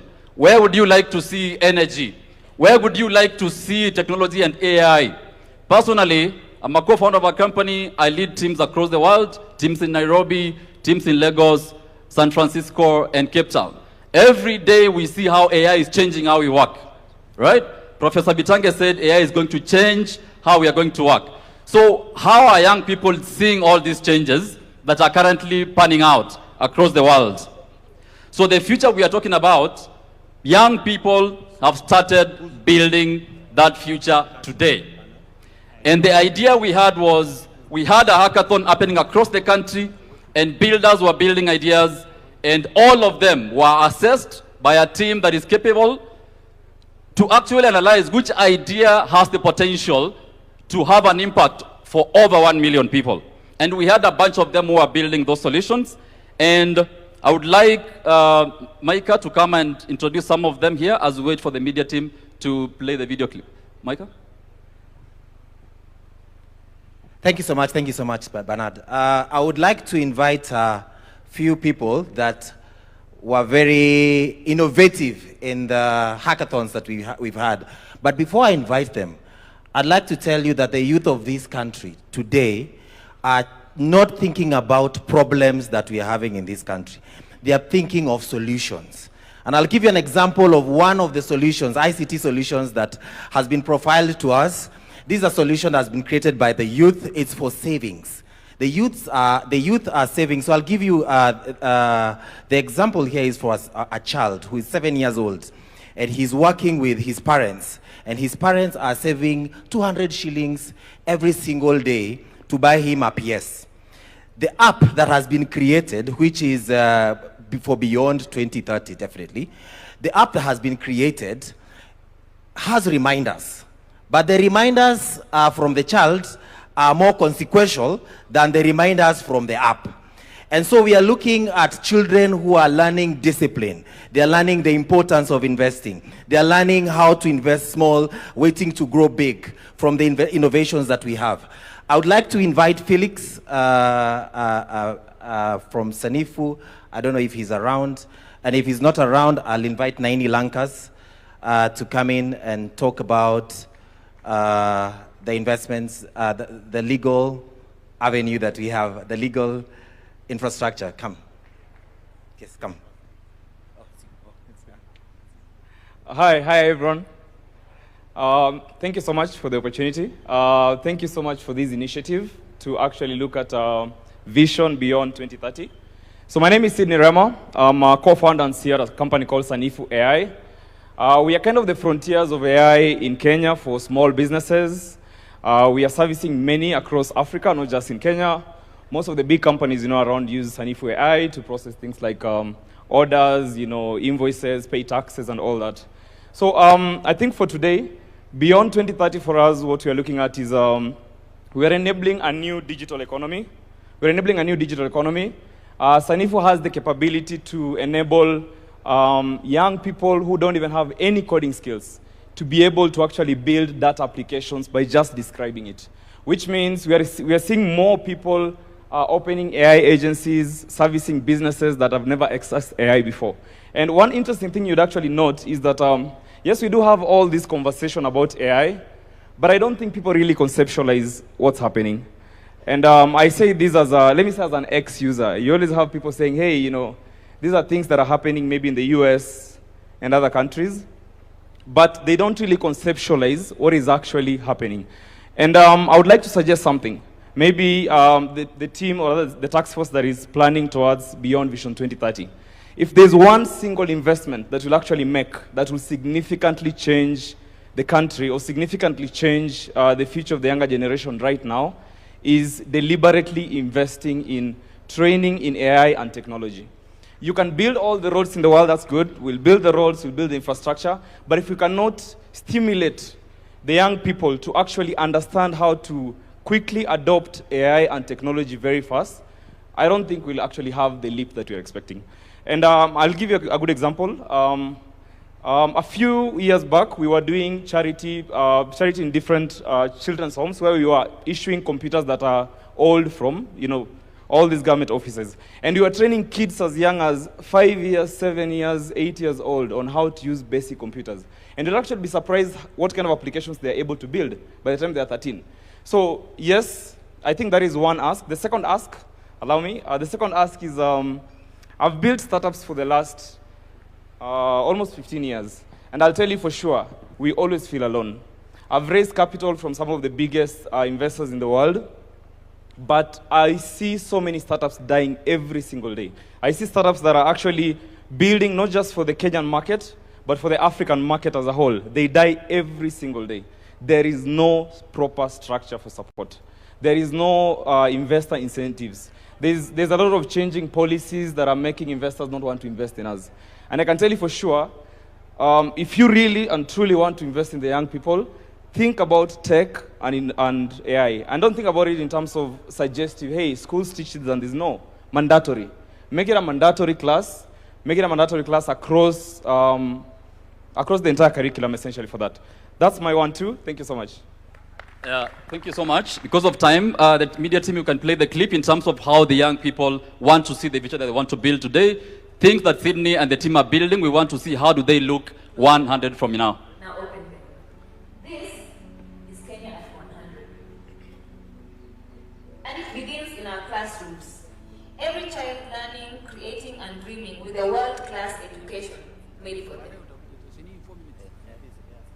A nation of builders. Cities dreamed by our own people and raised by our own hands.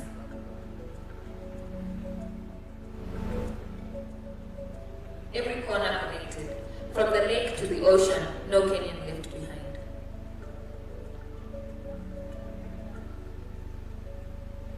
Powered by the brilliance of our young people, the 75%.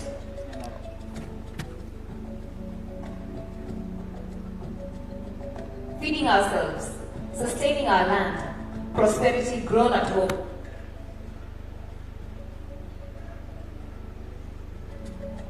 Clean power from our valleys, our winds in the atom, energy that never runs dry.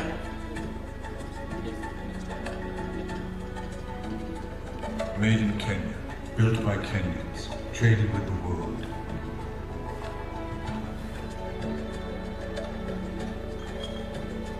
Our wildlife protected, our heritage alive, the world welcomed as family. A thriving blue economy, from the port of Mombasa to every fishing village. Health and dignity for every Kenyan, from the first breath to the last.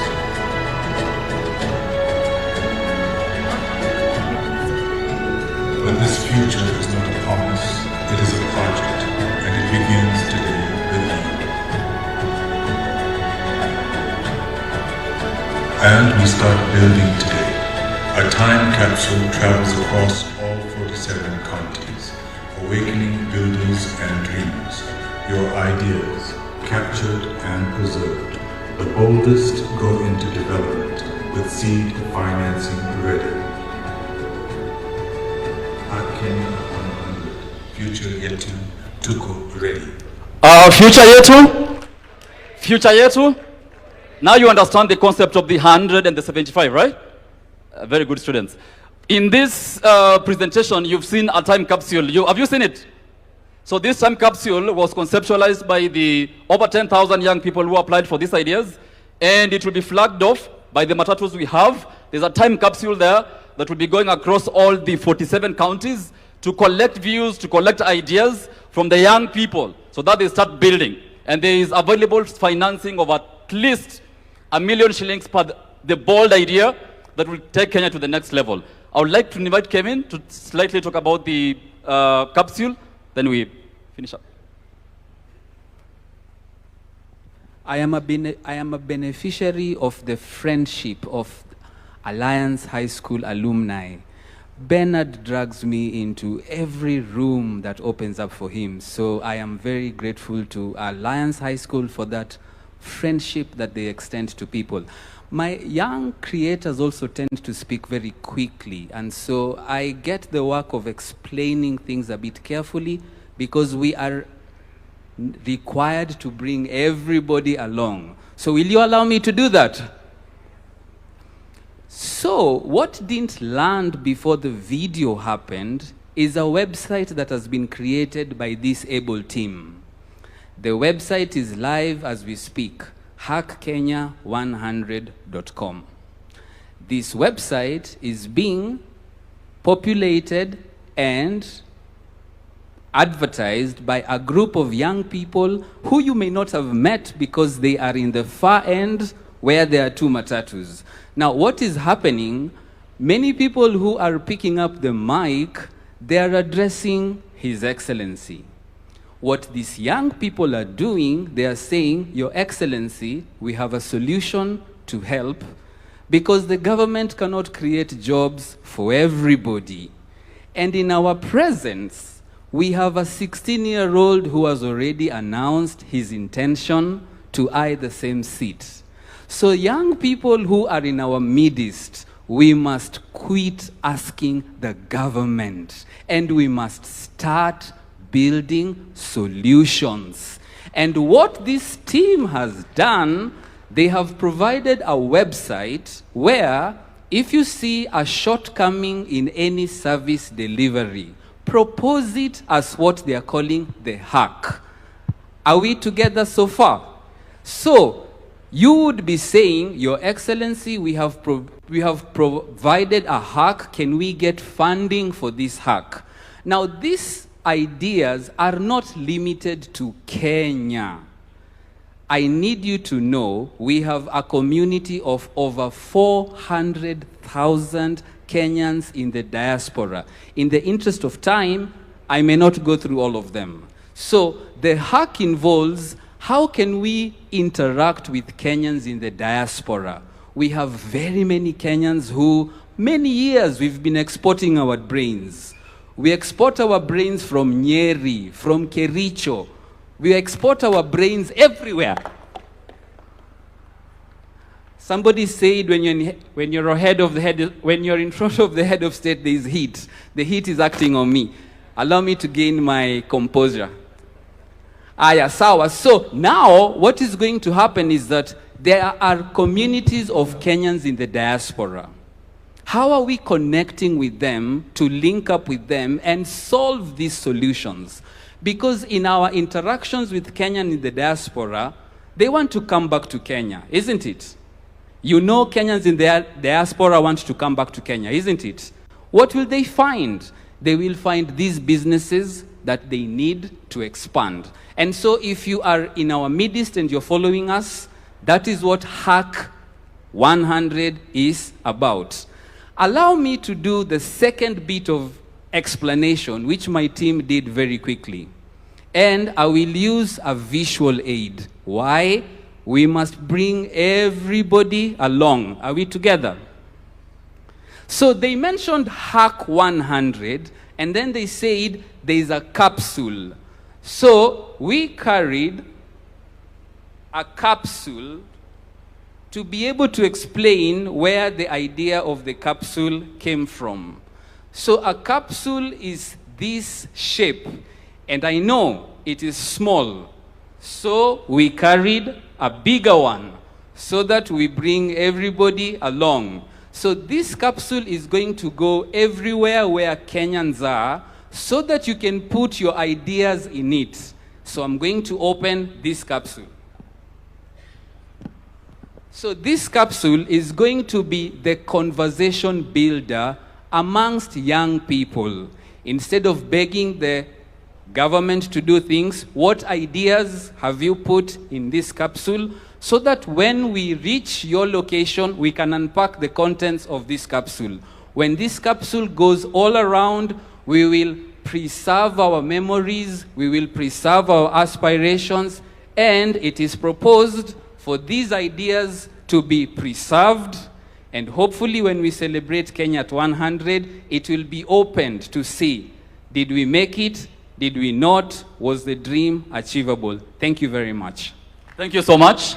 The capsule is way bigger than it is, and it's outside the matatus. Thank you, Your Excellency, and that is all the time we had.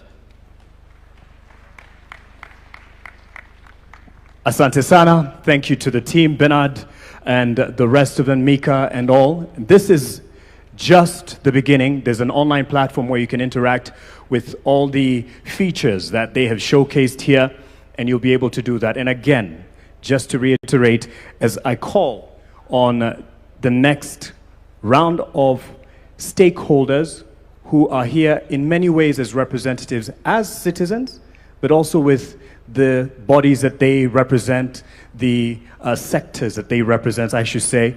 And as we do that, as we set up this particular sitting for them, I'd like to call on the Deputy President. Deputy President, Professor Kithure Kindiki, if you may, because just as a quick word, because in this conversation as we move forward, we are looking at where do we go from here? How will different stakeholders engage in the national conversation? So we do have representation from a Kenya Association of Manufacturers. We have from the National Securities Exchange. And just as well as someone who has seen the journey over the years with the previous administrations, much as what we are charting forward is going to surpass and go beyond just particular governments. But we have seen the contribution of the previous government to the Vision 2030. That was led by the late President Mwai Kibaki. That was led by President Uhuru Kenyatta. And now that this particular leadership has contributed to in bringing success to Vision 2030 and pushing it forward. So how, in your view, you would say we have an outlook to build beyond Vision 2030, just as we set up this stage, and I'll call on those stakeholders to come up and speak. Just as the President gave a quick word here, karibu sana to the Deputy President, Professor Kithure Kindiki. Tumpe makofi tafadhali. Wakenya hoye! Wakenya hoye!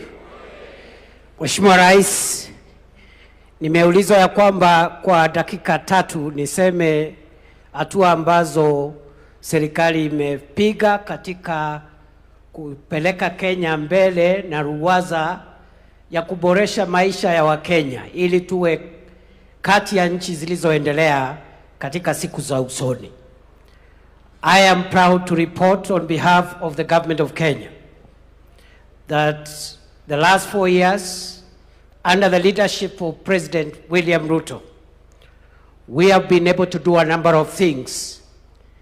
And I want to highlight some of the steps that we've taken as a country in taking the development of our country forward from where President Ruto found it. Number 1, this administration has been able to stabilize our economic fundamentals that underwrite our long-term development path. The pillars of development, agriculture, industry, business, enterprise, and so forth, infrastructure, must rest on strong, stable economic fundamentals. All the indicators are showing to a stable economy, a strong currency. For the last 2.5 years, the Kenyan currency has been stable. We found it at 162, 165 to the dollar. It has been stuck at 129 for 2.5 years, showing economic stability. We have multiplied our foreign exchange reserves from $5.7 US in 2022 to today, $15.1 billion US, the highest foreign exchange reserves in the history of our country. When President Ruto took over, we didn't have enough foreign exchange. And of course, foreign exchange is a factor for international trade and stabilizing the economy. We have also been able to reduce interest rates. We have also been able to be rated favorably, not by ourselves, but by international sovereign rating agencies. Standards and Poor's, Moody's have now upgraded the economy of Kenya to a stable economy. And there are many other fundamentals that I can speak to, including moderating inflation from 9.6% where we found it to now a stable under 6%, and we are still working on the issue of inflation. Of course, on that front also, we have been able to attract last year the highest amount of foreign direct investment in the history of our country, $3.2 billion US. This is a report of the United Nations agency, UNCTAD, last year. And all these things put together are showing a stable economy. The central bank lending rate to commercial banks has come down from 13.5% to 8.75% at the moment. The price of government paper, government bonds, and treasury bills has come down, and now that means private sector can access credit and so forth and so on. We have stabilized the economy. Number 2, we've been able to work on the agricultural transformation, and we have achieved a number of things under the agricultural transformation pillar. We have been able, for example, to register our farmers. We used to work on guesswork. We didn't know how many farmers we have, where they are, what they grow, the size of their farms, the kind of fertilizer they need. Now we have a register of 7.2 million farmers. We have also been able to increase our production of some of the major value chains in agriculture. Maize production has grown from 44 million bags in 2022 to 75 million bags last year to underwrite our food security. Unga prices have also been moderated from 250 shillings to right now around 140, 150 for 2 kilograms. We've also been able to transform the coffee sector by removing cartels and increasing our production of coffee, and also the income to coffee farmers has now grown from 60, 70 shillings a kilo of cherry to about 120 to 160 per kilogram of cherry. Our tea production has grown from $138 billion, 138 billion shillings in 2022 to last year's 215 billion shillings. Our sugar production has grown from 472,000 metric tons in 2022 to last year's 815,000 metric tons of sugar. And therefore, that is a big milestone in terms of that value chains. And we have now more farmers benefiting in that sector. We have revived the industries and the factories in the sugar sector and so forth and so on. So we are also now the largest producer of processed milk in Africa, because we have moved our milk production, processed milk, from 4.6 billion liters a year in 2022 to currently, by last year, 5.5 billion liters. Kenya now has overtaken 3 other countries, and we are the #1 producer of processed milk in the African continent. So we have done some progress. We are vaccinating our livestock to make sure we get herd immunity so that we can promote exports of livestock products. Right now we have vaccinated 8.9 million heads of cattle, and we're in the process of achieving the target of over 70% immunization.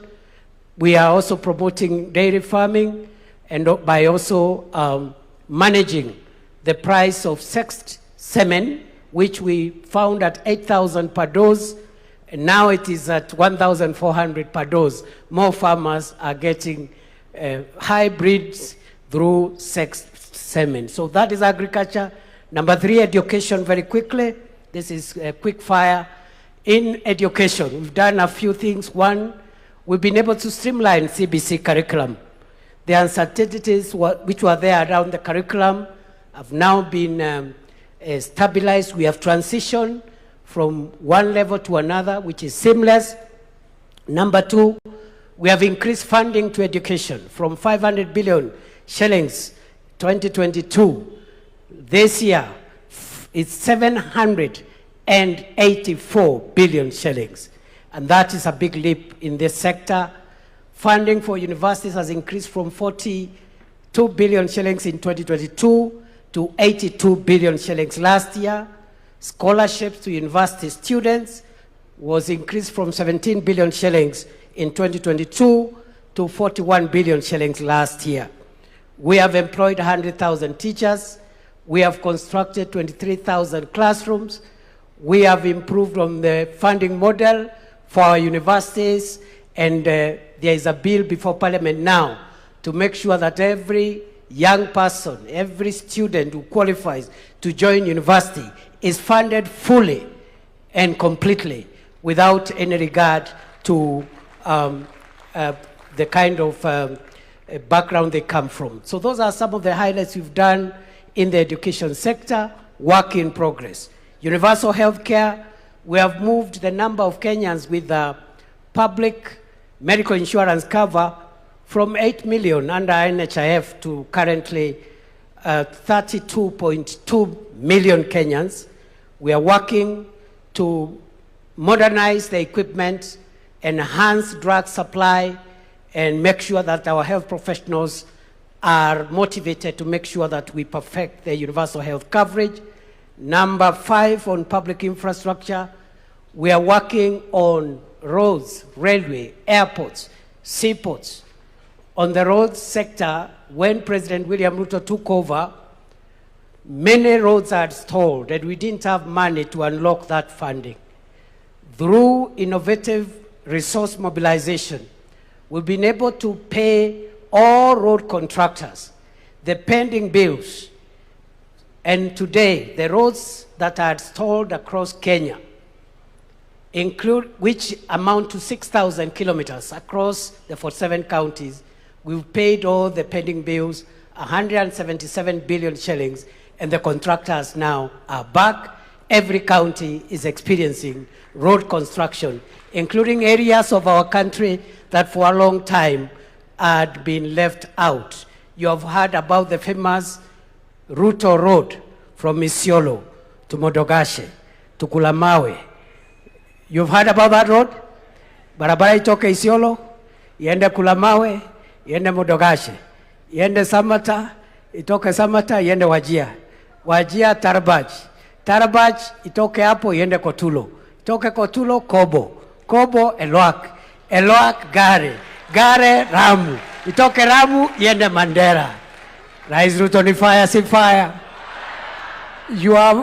You must also be aware that under this administration we are connecting the port of Lamu through Ijara to Garissa to Isiolo, areas of our country that for a long time had been left out. But we are also working on extending the SGR from Naivasha into Kisumu, Busia, Malaba. That project is ongoing as we speak today.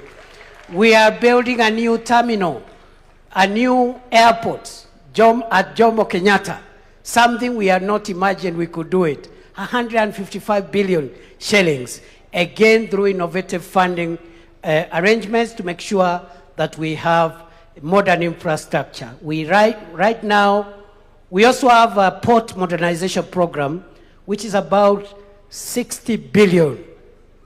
And that is taking place at the port of Mombasa, seaports, airports, railways, roads, because that is what will take us to the first world.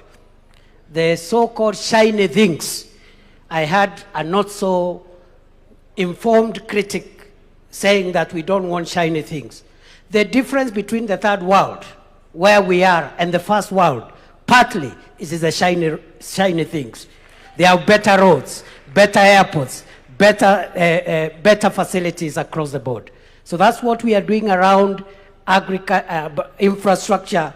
Energy, the president has mentioned, we have moved connectivity to 10.3 million households, up from 8.9 million households.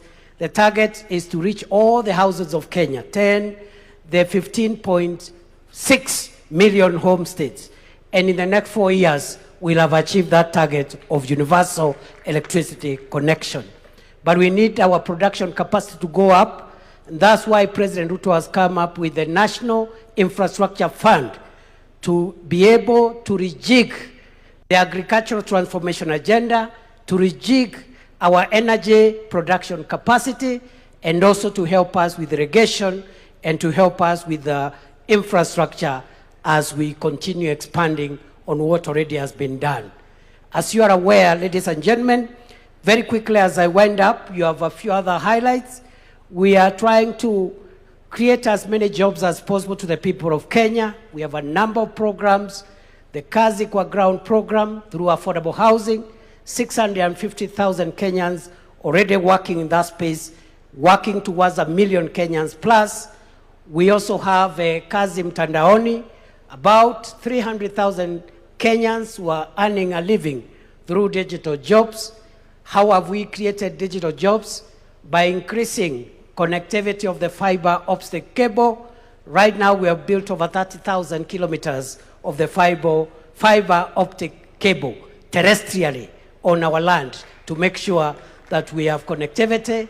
And we are also doing ICT hubs, already completed 382 ICT hubs, and another 416 hubs are under construction to be completed in the course of the year.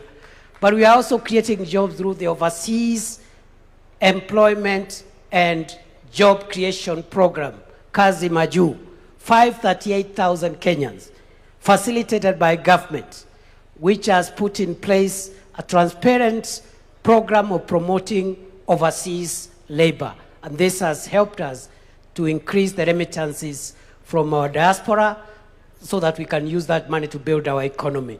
So we are creating that. Just allow me to say maybe one last thing that I left out around public infrastructure. We've made a lot of progress. Since 1987, that is the last year that Kenya built a good international standard stadium. And that was Kasarani in 1987 during the All African games. President Ruto has put up Talanta, the Raila Odinga Talanta Sports Center. It is there for all to see, 60,000 seater. And on that basis, we are hosting AFCON 2027, together with Uganda and Tanzania. President Ruto's administration has also refurbished Kasarani and Nyayo into international standards. And above all, and most important, President William Ruto's administration is currently building 32 other stadiums across the counties of Kenya. No other administration has been able to improve the sports infrastructure to that level. Your Excellency, the President, we have done some work. A lot of work needs to be done. You have laid the foundation. We now, as we have this conversation, we want to see what levers we have to take our country to the next level. And already, the coming into force of the National Infrastructure Fund and the Sovereign Wealth Fund, those two instruments of financial and resource mobilization will take Kenya to the next level. I believe that, as Professor Hino told us, Kenya and Africa is able to venture into the league of wealthy, developed nations. We just need good leadership. We also need confidence in ourselves that what other nations can do, what other races can do, the African race can also generate countries that can move from poverty and move into progress. It is possible.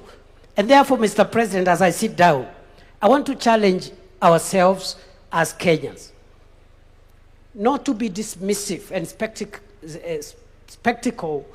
skeptical all the time, and to depoliticize the development of our country.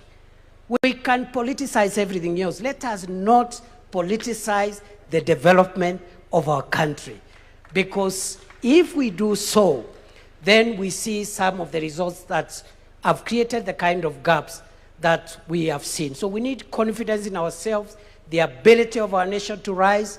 We need strong leadership, and we must insulate, as we have this conversation, this country from policy disruption. The biggest threat of African countries, the biggest threat of the developing countries is policy disruption, where some of the things that I've talked about have been put in place, but they are disrupted when there is a change of administration.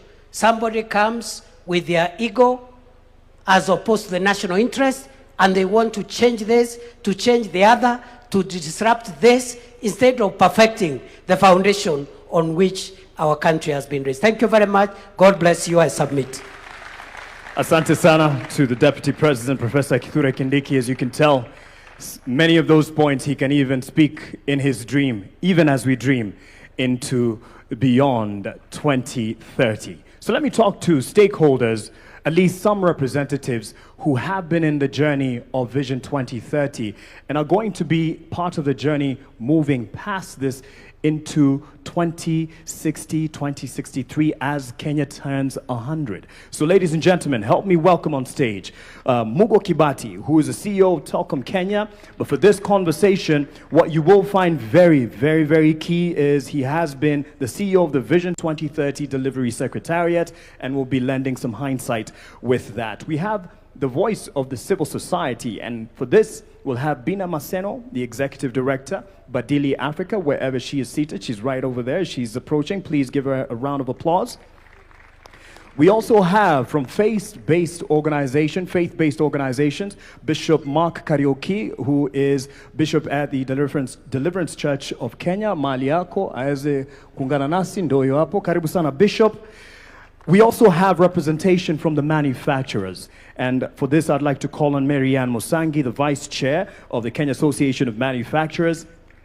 And ladies and gentlemen, from early this morning, one of the first people here, he's really used to being up early for trading. I'm talking about Frank Mwiti, the CEO of the Nairobi Securities Exchange. And he has been here waiting to give us what he feels is the vision going forward. And we also have Jean Gidenji, who is a strategy consultant as well as an entrepreneur from the creative side of life. As you can see, she has a lot of creativity around her, and you're looking beautiful. Karibu sana to the panel. Thank you all for joining us. And I will start with Mugo, perhaps just for purposes of hindsight, from where we have come with Vision 2030, now we are surging forward. Yes, there has been a lot of achievements, but there's a lot of work still to do, especially for the young master here, Bwana Adrian, over there, who's still with us, taking points as you were speaking. Mugo, how do we determine, because the question to the Deputy President was, there's what was achieved with the administrations then, as Vision 2030 was coming into fruition and to be rolled out. But how do we determine that there's continuity beyond whatever leadership is in charge for the betterment of the nation? Thank you. Thank you very much, Mark, and good afternoon, everybody. We're now on the 18th year since the launch of 2030, and on MTP4, the fourth medium-term plan. And the Deputy President has done a good job of explaining MTP4 achievements. I would like to say that there have been achievements in MTP1, MTP2, MTP3, as well as MTP4. And it is important that we all remember that the administrations that have come from 2008, from the late President Kibaki, President Kenyatta, now President Ruto, have all been on the Vision 2030 program through the 5-year development plans. The challenge, and the Vision 2030 team also gave us a rundown of what has been achieved and accomplished over those 18 years. The political pillar, I think, stands out because the Constitution was delivered. Devolution came in. So MTP1, the Constitution was delivered. MTP2, we had devolution now finally being enacted. We also had infrastructure developments, tremendous ones from the first MTP to the current MTP. We have had infrastructure developments across the board. There were parts of the, we focus a lot on Thika Highway and the Expressway, but there are parts of this country, I should tell Kenyans, that in 2008 were not reachable. The Isiolo-Moyale Road, for instance, didn't exist. And that not only connected those parts, the northern part of the country to the center of the country, but actually changed economic activity tremendously. Safety along that highway changed everything. So there's been roads and ports and energy. Kenyans were connected in every corner of this country to electricity. What has been more challenging has been what I would call the longer term transformation projects, whether they be infrastructure, such as the Greenfield Terminal, the airport, LAPSET, Konza, social infrastructure, social projects, which are fundamental to where we need to get to in 2063. Mzee Jomo Kenyatta, I think there was a clip earlier on, at independence talked about ignorance, poverty, and disease. And at the end of the day, whether it be Vision 2030 or 2063 or 2060, and all the projects we undertake, they will not be felt by the Mwananchi unless we deal with those three elements. That's what gives dignity to the citizen. And education, access to affordable quality healthcare, access to affordable housing or security is a difficult social project to undertake, but must be undertaken. And we have had, you saw that the social pillar is not as high up there as the political pillar, because for some of those social programs, funding was a problem. And funding for universal health care, funding for affordable housing, funding for our retirement, our pension fund, funding our savings, a savings culture in this country so that we can be able to deploy our savings rather than borrow money for these big infrastructure projects has been challenging and requires continuity. So you find that in MTP1, there was quite a bit of thinking around that, you know, how do we enhance our savings rate to 30%?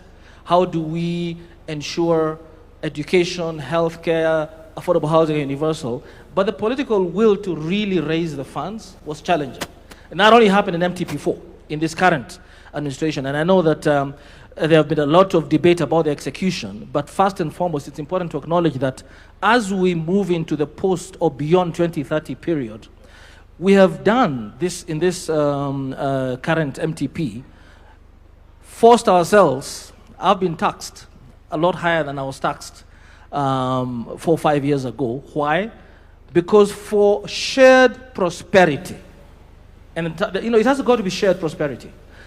We have to have everybody in this country, wherever they are, accessing those social amenities, healthcare, education, and, you know, a rooftop.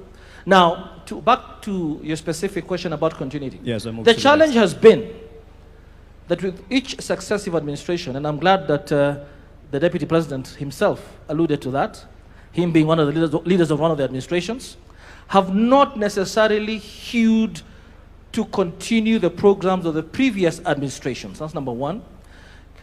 Vision 2030 as a holistic program has sort of been lost to the public. So we've had the big four, we had the better in the current administration, but sometimes the public doesn't understand that this is part of the holistic Vision 2030. So I think it is important, Your Excellency, that we have, and constitutionally, Article 43 doesn't give us an option for some of these services to be delivered to Wananchi. So I think that we must move beyond the Constitution and create a law, enact a law on national planning and economic development that forces each successive administration to actually continue with the programs that, in this particular case, take us to beyond 2030 to 2063. And if there's a review to be done, because every 5 years, every administration has a right to have its own political priorities. Actually, Vision 2030 was designed with that in mind. Why have an election? You must have your own priorities. But they must be geared towards achieving the national development plan, the national vision. And if any changes have to be undertaken or tweaked, they must be according to the national development plan or economic planning law. And that is why I feel very strongly that this conversation is important, because a robust conversation must be held by the public. The HAC 100 Years group is an example of why we must involve everybody. Because that wouldn't come from me and my generation. That comes from a younger crowd who know how to speak to the majority, the under 35, 75%. So allow me to interject on that point, and you could pass it then to Bina Maseno, the Executive Director of Badili Africa. You ran for office earlier at 22, I believe, and so you've seen what has happened in successive governments. But in the same breath of making sure this reaches the people, because this is not just a conversation here, it's just starting. How do we ensure that this indeed is owned and bought in by the people, Wananchi? And the president has committed and said, this is not a government project. We are facilitating, but it's not a government project. How do we take it to the people? They own it, because they will take it beyond successive governments. Thank you very much. And thank you so much to the organizers of this particular session. Mark, I'd first of all like to point out two things that I haven't heard, but also appreciate the conversations that are happening. I think just going from what has been presented here in terms of development, I'd like us to interrogate further how we look at development from the traditional sense of it. And so as I sat behind there, of course, I heard about our plans when it comes to roads, when it comes to housing, when it comes to agriculture. I kept asking myself, how useful will that road be if as a young woman or just as a woman, I can't walk on it safely at night? I kept asking myself, when it comes to even us discussing about the 24-hour economy, when we are struggling with the safety conversation in this country, and we're not able to look at safety as an infrastructure, for women in this country, it doesn't matter where you come from, whether it's in the rural areas, in the community, every other day you're negotiating what time you're leaving the house, what time you're coming back home, who you need to share your details with in terms of where you're going. You're taking the number plate of the Uber you're riding on. You're being harassed at the Matatu sector. And why I'm saying that is because when you look at the informal economy, and we are trying to talk about investing in the informal economy, if a woman has to negotiate with what time they leave the house, I'll talk briefly, Mark, about my own mother who runs a grocery shop. Yeah, my own mother will leave the house at 6 and not at 5 a.m. because her leaving at 5 a.m. means she not only risks being robbed, but she also risks being raped. Not many men think about being raped at 5 a.m. And at 5 a.m., I'll tell you the truth, transport from Kayole to Marikiti is cheaper than taking Matatu at 6 a.m. when it's 100. If you take it at 5, it's about 50 shillings. And so she's losing money in terms of capital because of safety, yeah? And so when we don't integrate that, when I think about care work, and I mean, we've done research in this country, women spend about 4 to 6 hours on care work. And care work is the bedrock, it's the foundation of how this country runs when it comes to economic development. Who takes care of our children, who feeds our children. Most of us are here because someone is managing most of those details at home. I'm comfortable here because someone is taking care of my son at home, yeah?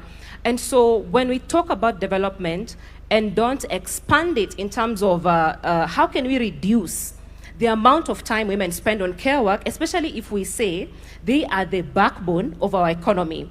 And so when I look at, you know, Kenya at 100, and you ask me a question about, yes, running for office and where we are going to. When I look at even the representation of women and young people in this country, when we go down to the numbers and say, are young people represented, are young people included, what does data show us? If you look at the 2022 statistics, I mean, the numbers in 2022, we had 16,100 candidates on the ballot, from the presidency all the way to the member of county assembly, whether you are running in whichever political party or you're running as an independent candidate. 14,000 were men, only 2,000 were women.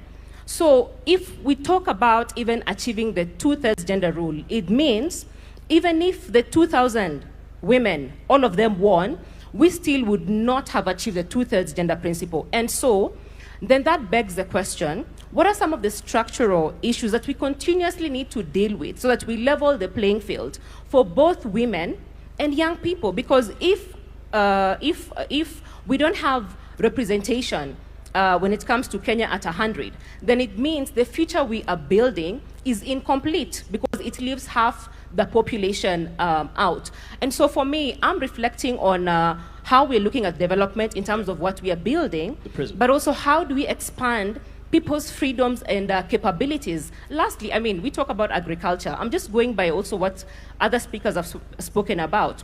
We talk about agriculture, we talk about you know, building more classrooms. But before a child enters the classroom, their diet is so important because data shows that if you don't have quality diet, you're going to have stunted growth. It has an impact on your cognitive ability.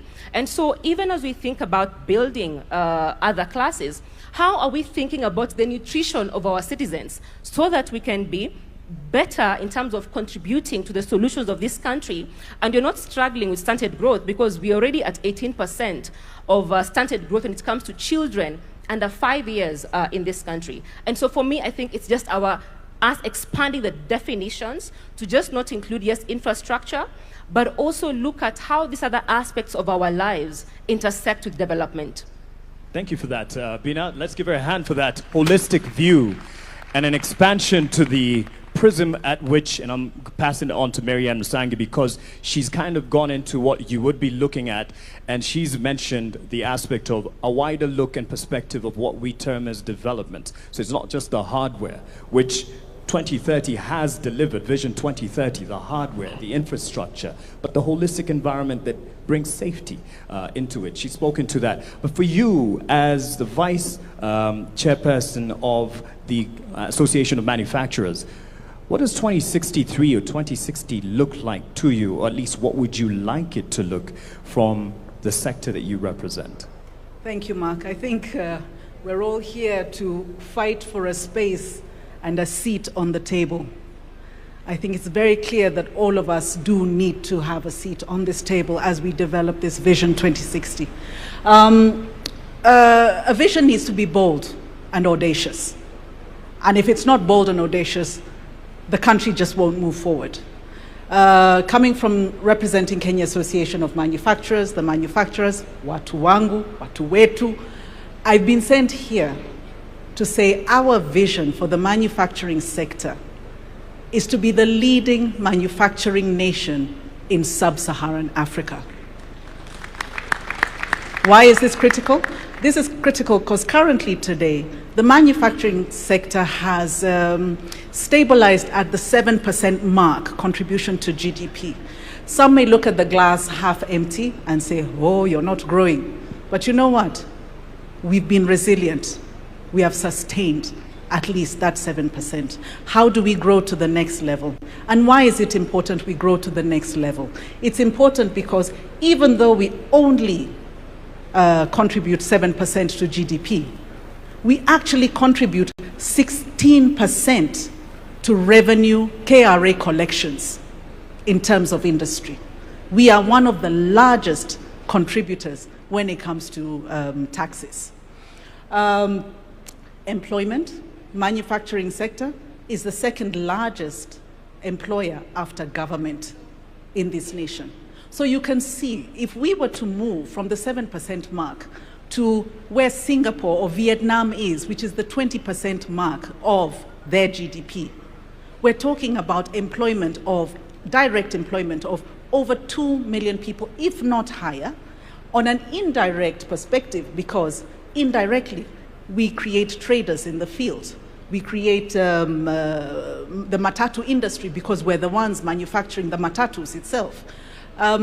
We would be far larger with regards to employment. And what does development mean in terms of a nation building, industrialization? It is driven by the manufacturing sector. And we can look at the history of that from many countries. The manufacturing sector is extremely critical. So truly, I am here to say that manufacturing does require a seat on the table because we impact all these industries, whether it's through backward integration. She talked about looking at nutrition, levels of nutrition. How do we add value to the foods that we grow? And not only that, how do we take that food and export it to China, export it to Spain, export it to the US? We have trade agreements with 70% of the world. Are we currently taking advantage of those trade agreements? No, we're not. Not even a third of that is being leveraged today. So what am I saying? The infrastructure is in place, but it just needs to be looked at. It needs to be prioritized from the top, from the leadership, that manufacturing must be developed. We must support the people who have been here since the 40s and the 50s. We have local families who have been here for a long time. How do we support those to show that this industry can thrive? Because when that situation looks beautiful, that's when others are attracted into it, right? And as it grows, it will also be able to pull in the small-scale enterprise workers, the small-scale, the mzee who's chonga ingado on the side of the road over there, the lady who in her kitchen is doing personal care and beauty products. They will then be included in the full economy and the industry to grow this nation. Thank you. Thank you for that. And yes, as we look at a 2060 or 2063, you'd hand it, oh, he already had a mic, but just keep it handy in case there's a audibility issue.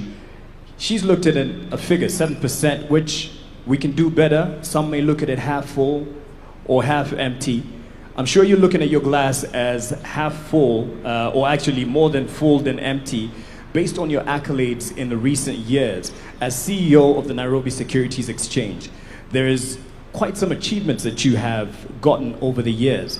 However, what do you want to guarantee as an environment to ensure that we keep it on the up and up?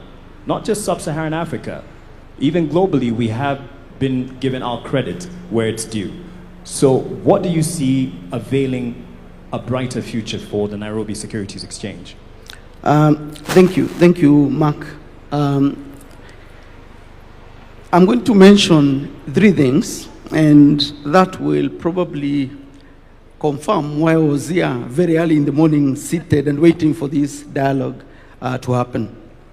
But I will start by confirming that, in fact, the Nairobi Securities Exchange, as part of the larger capital markets ecosystem, has benefited quite a lot, both from Vision 2030, as well as the current administration led by His Excellency. Case in point, just 3 weeks ago, we crossed a historic milestone in our market capitalization, 4 trillion shillings. Okay? Earlier this year, as at the end of June, the NSE was ranked number 4 in the world, ahead of the likes of Singapore that we aspire to. The only African country that was ahead of us was Nigeria. Otherwise, the people we are competing with is now Japan and Taiwan. On top of that, the previous year, 2025, the NSE was second best performing behind Egypt in Africa. The year before, 2024, we were the top performing exchange in the continent in dollar terms. Now, there's something that is important to actually share with people that they may not know about matters capital.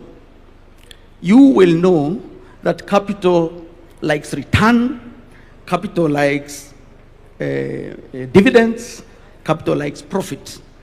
What people sometimes forget is capital is actually a coward. Capital is a coward. Part of my role leading the exchange is to go out there and speak to investors. There are 3 things that usually happen when you go to interface with serious investors. Think about the likes of BlackRock, Vanguard, Fidelity. These are big boys managing trillions of dollars, bigger than the economies of Africa combined. They give you 1 hour, only 1 hour. In that 1 hour, 30 minutes of that 1 hour is spent understanding the roadmap and the vision of the country. Because if they don't buy into it, forget it. It doesn't matter whether you're printing money. They're not interested. 30 minutes are spent unpacking the vision of the country. The next 15 minutes are spent unpacking the macroeconomic environment, which is why for us as a capital markets, we've benefited a lot from the stable macroeconomic environment that the current government has underscored. The next 15 minutes are spent really confirming whether there is listed companies that they are interested in coming into. So for me, the reason I was here very early in the morning is because I know the dialogue we're having today and the vision we'll craft as a country will tell capital whether to invest here or to invest in a neighboring country. And interestingly, that's not just capital out there. Even local capital here, pension funds, insurance companies, Mugo's money, your money, if you think that you believe the neighboring country has a better vision and a better roadmap, that's where you'll deploy capital. So why do I say capital is a coward? Because the minute capital thinks you don't have a plan, or you're unstable, or you're undecided, it votes with its feet and it goes. Number 2, we are here to craft 2060. But today at probably 2 p.m., when we finish, His Excellency the President will stand up, we will also stand up, and we'll sing the national anthem. Pay attention to the last sentence of the first stanza of our national anthem. For those of you who are aware, it says, plenty be found within our borders. The more you interrogate our national anthem, the more you understand that's actually the original vision of this country. This republic every day stands up and sings that national anthem, which actually speaks to the vision we have. Of course, the question now is, as capital markets, what do we want? What we want is, instead of saying plenty be found within our borders, we wanted to say plenty be owned within our borders. What we want is to move people from stakeholders to shareholders. Our market understands ownership. And so Vision 2060 should also be about ownership. We need you and everyone else to have a stake in the country. Our capital markets support that. So I was here at 6 in the morning because it's relevant to the sector that I'm supporting. Thank you. Thank you for that perspective. And it will be a perfect segue, because Jean, you'll have the last word on this in terms of where we're going. The national anthem is in many ways a prayer. As bishop, you lead many in prayer. As you pray for this nation as well, but you lead others in praying for the nation. And he's spoken about ownership, which is what he looks more forward to, shareholding. And this national conversation goes nowhere if it doesn't have ownership with the Mwananchi. In your view, since you're used to preaching the gospel, getting to our hearts, and I believe by the true gospel, Bishop, how do we get it to the corners of this country and preach that gospel of this national conversation and get more converts? Thank you very much, Mark, my namesake. This is a very important conversation, because they told me that the strength and the height of any building is dependent on the foundation. So if the foundation is not right, the building will eventually crack. And this conversation is taking us to our vision. Vision is so important that the scriptures have said that where there is no vision, people perish. So if we don't have a vision as a nation, we will perish. Now, so that we get to our foundation, what do we need to do, or what is our foundation? You will agree with me that many people don't know how to think beyond their lifetime. We just think about this moment when we are here. So even when we are talking about Vision 2060, 63, or beyond 2030, we are thinking about ourselves. That tells us we need to know whom do we need to speak to. And the people we need to speak to is to go down to our children, those who will be who will be alive at that time, so that we don't ignore our youth. We go back to school, we go back to the children and ask them, how would you want to see Kenya? Or where do you see yourself? One day, if I may say this, I call children in front before they go to Sunday school, and I ask them, what do you want to be when you grow up? Small kids. Everyone was doing teacher, teacher, teacher, teacher. You doctor, you teacher, you engineer, you politician, you president, you. None of them told me, let me go and ask my mother, or let me go and ask my father. Why? Because they have a vision, they have a dream. And we need to go back. So if we need to, where we need to invest is in our schools.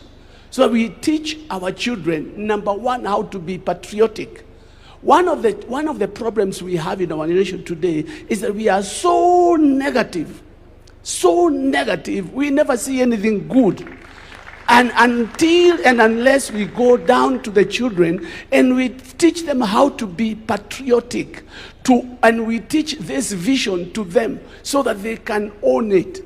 When they own it and they grow up, they become politicians, they will not want to change to come with their own dreams, because they have a dream they captured from the beginning. When we open up their eyes, they will be able to see beyond what everybody else is seeing. So mine would be that we need to invest in our children and teach them. But we cannot talk about children without talking about teachers, because the children will receive that which are given by their teachers. So we also need to take teachers seriously and cause them to see that what they are doing is important. There is nobody in here who never passed through a teacher. So we need to consider teachers, and we need to build on teachers so that they can build on the children. Once the children have captured, this young boy here, 7-year-old, he has a vision, he has a dream. Now, if we get all our children to have dreams and to see what the nation, what a nation they would like to look to see when they are old, they will capture it, they will run with it, and we will not be disappointed. Thank you very much. Let me speak to someone who you probably consider your child in terms of age, and she's, yes, young enough to be your child. Jean Gadinji, as a strategic consultant, you do a lot of work on narratives. And there's what he's given as an example of kids choosing the future. And the vision that they bear is based on a narrative that they have of fashionable careers. You are a creative entrepreneur. So you're looking at beyond the traditional careers that we have. So as you speak to this, tell us a Kenya that you see and hope for in 2060. Thank you. Thank you, everybody. Good afternoon. And I love that question because I guess my intervention will be less technical and slightly more poetic. So for me, Kenya is a nation that punches above its weight. So if you look at our contributions from our scholars, our writers, our innovators, you know, we give the world M-Pesa, right? Our athletes, we break world records all the time, and even our contributions to World Agenda. The World Urban Forum was first held here in Kenya. This is the forum that actually gets the world to globally dream about sustainable urban development, and we birthed it. So Kenya punches above its weight. So for me, Kenya at 100 is about getting to a point where this excellence that comes to us, that we demonstrate, is part of our lived experience across the nation. So at the risk of sounding repetitive, allow me to share what that means, okay? So you'll dream with me a little. I want only simple things. So in my version of Kenya in 2063, our youth don't have to leave Kenya to see the world. The world comes to them. In 2063, a Kenyan is able to live in Turkana as easily as they would live in Nairobi or Shanghai or New York City. No one will have to compromise access to services, modern experiences, cultural activities, communing with nature. In 2063, most Kenyans can live in Hola as easily as they can in Mombasa, because they can find work, they can find a house to live in, they can find good schools for their children, we have great hospitals, we have places of worship, we have parks, you can go to the disco anywhere, right? So the simple dream is that our informal settlements will all be called Old Town, and we will only preserve them for tourism and documentaries. Right? So our cities in 2063 are so well planned that we can navigate streets on Google Maps without referencing landmarks like take a left at the green Mama Ali's kiosk. You know, wouldn't it be nice to be able to take a bullet train from Nyeri to Garissa and be there in less than an hour? In 2063, I wanted that for a water-scarce country, there's water reticulation to every single home. That during prolonged drought, we don't have to sell livestock at throwaway prices. that we actually can harvest rainwater across the country in huge municipal water pans. And during rainy season in Nairobi, Malindi doesn't have brown ocean waters from silt deposits.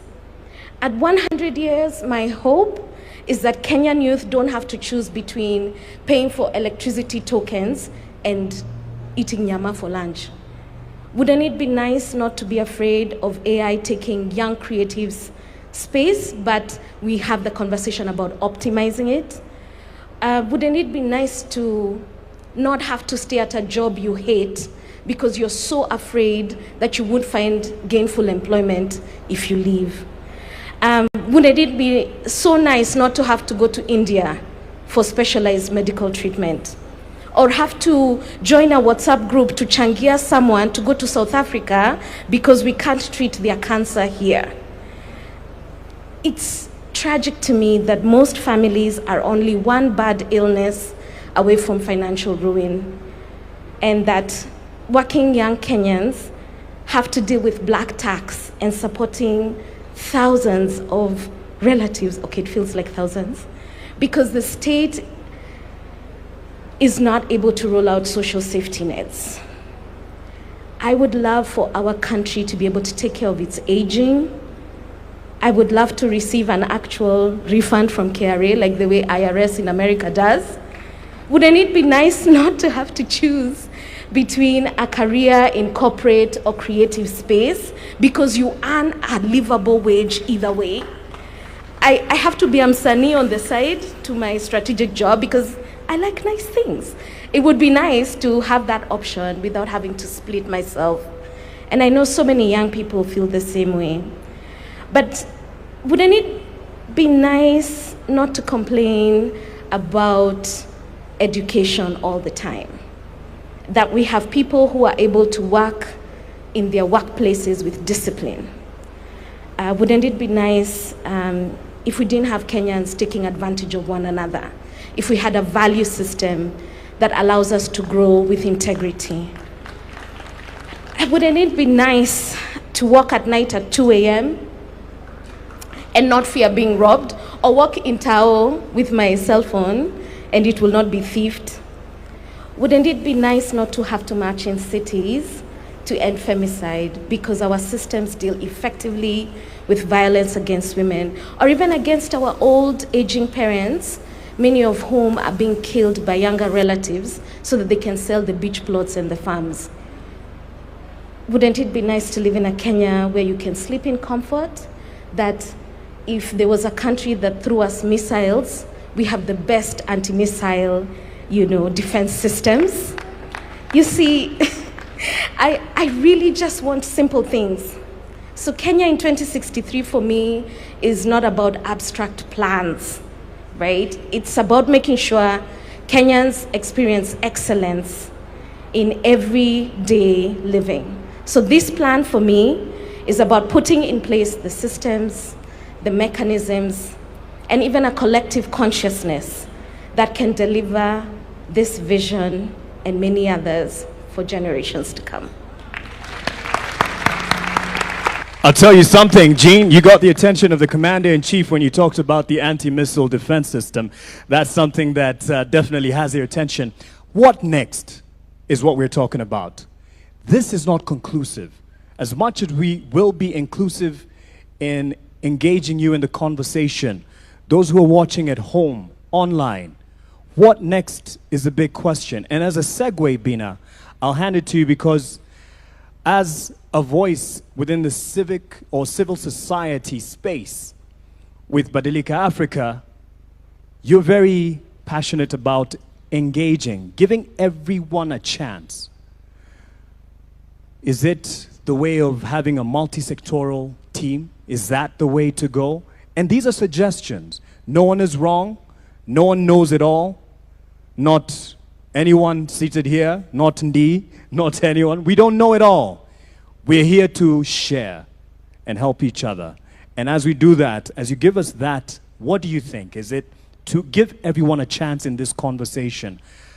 And now Melody will also help us with passing on the mic to the people. What do you think is the next step to take Not conclusive, but just as a way forward.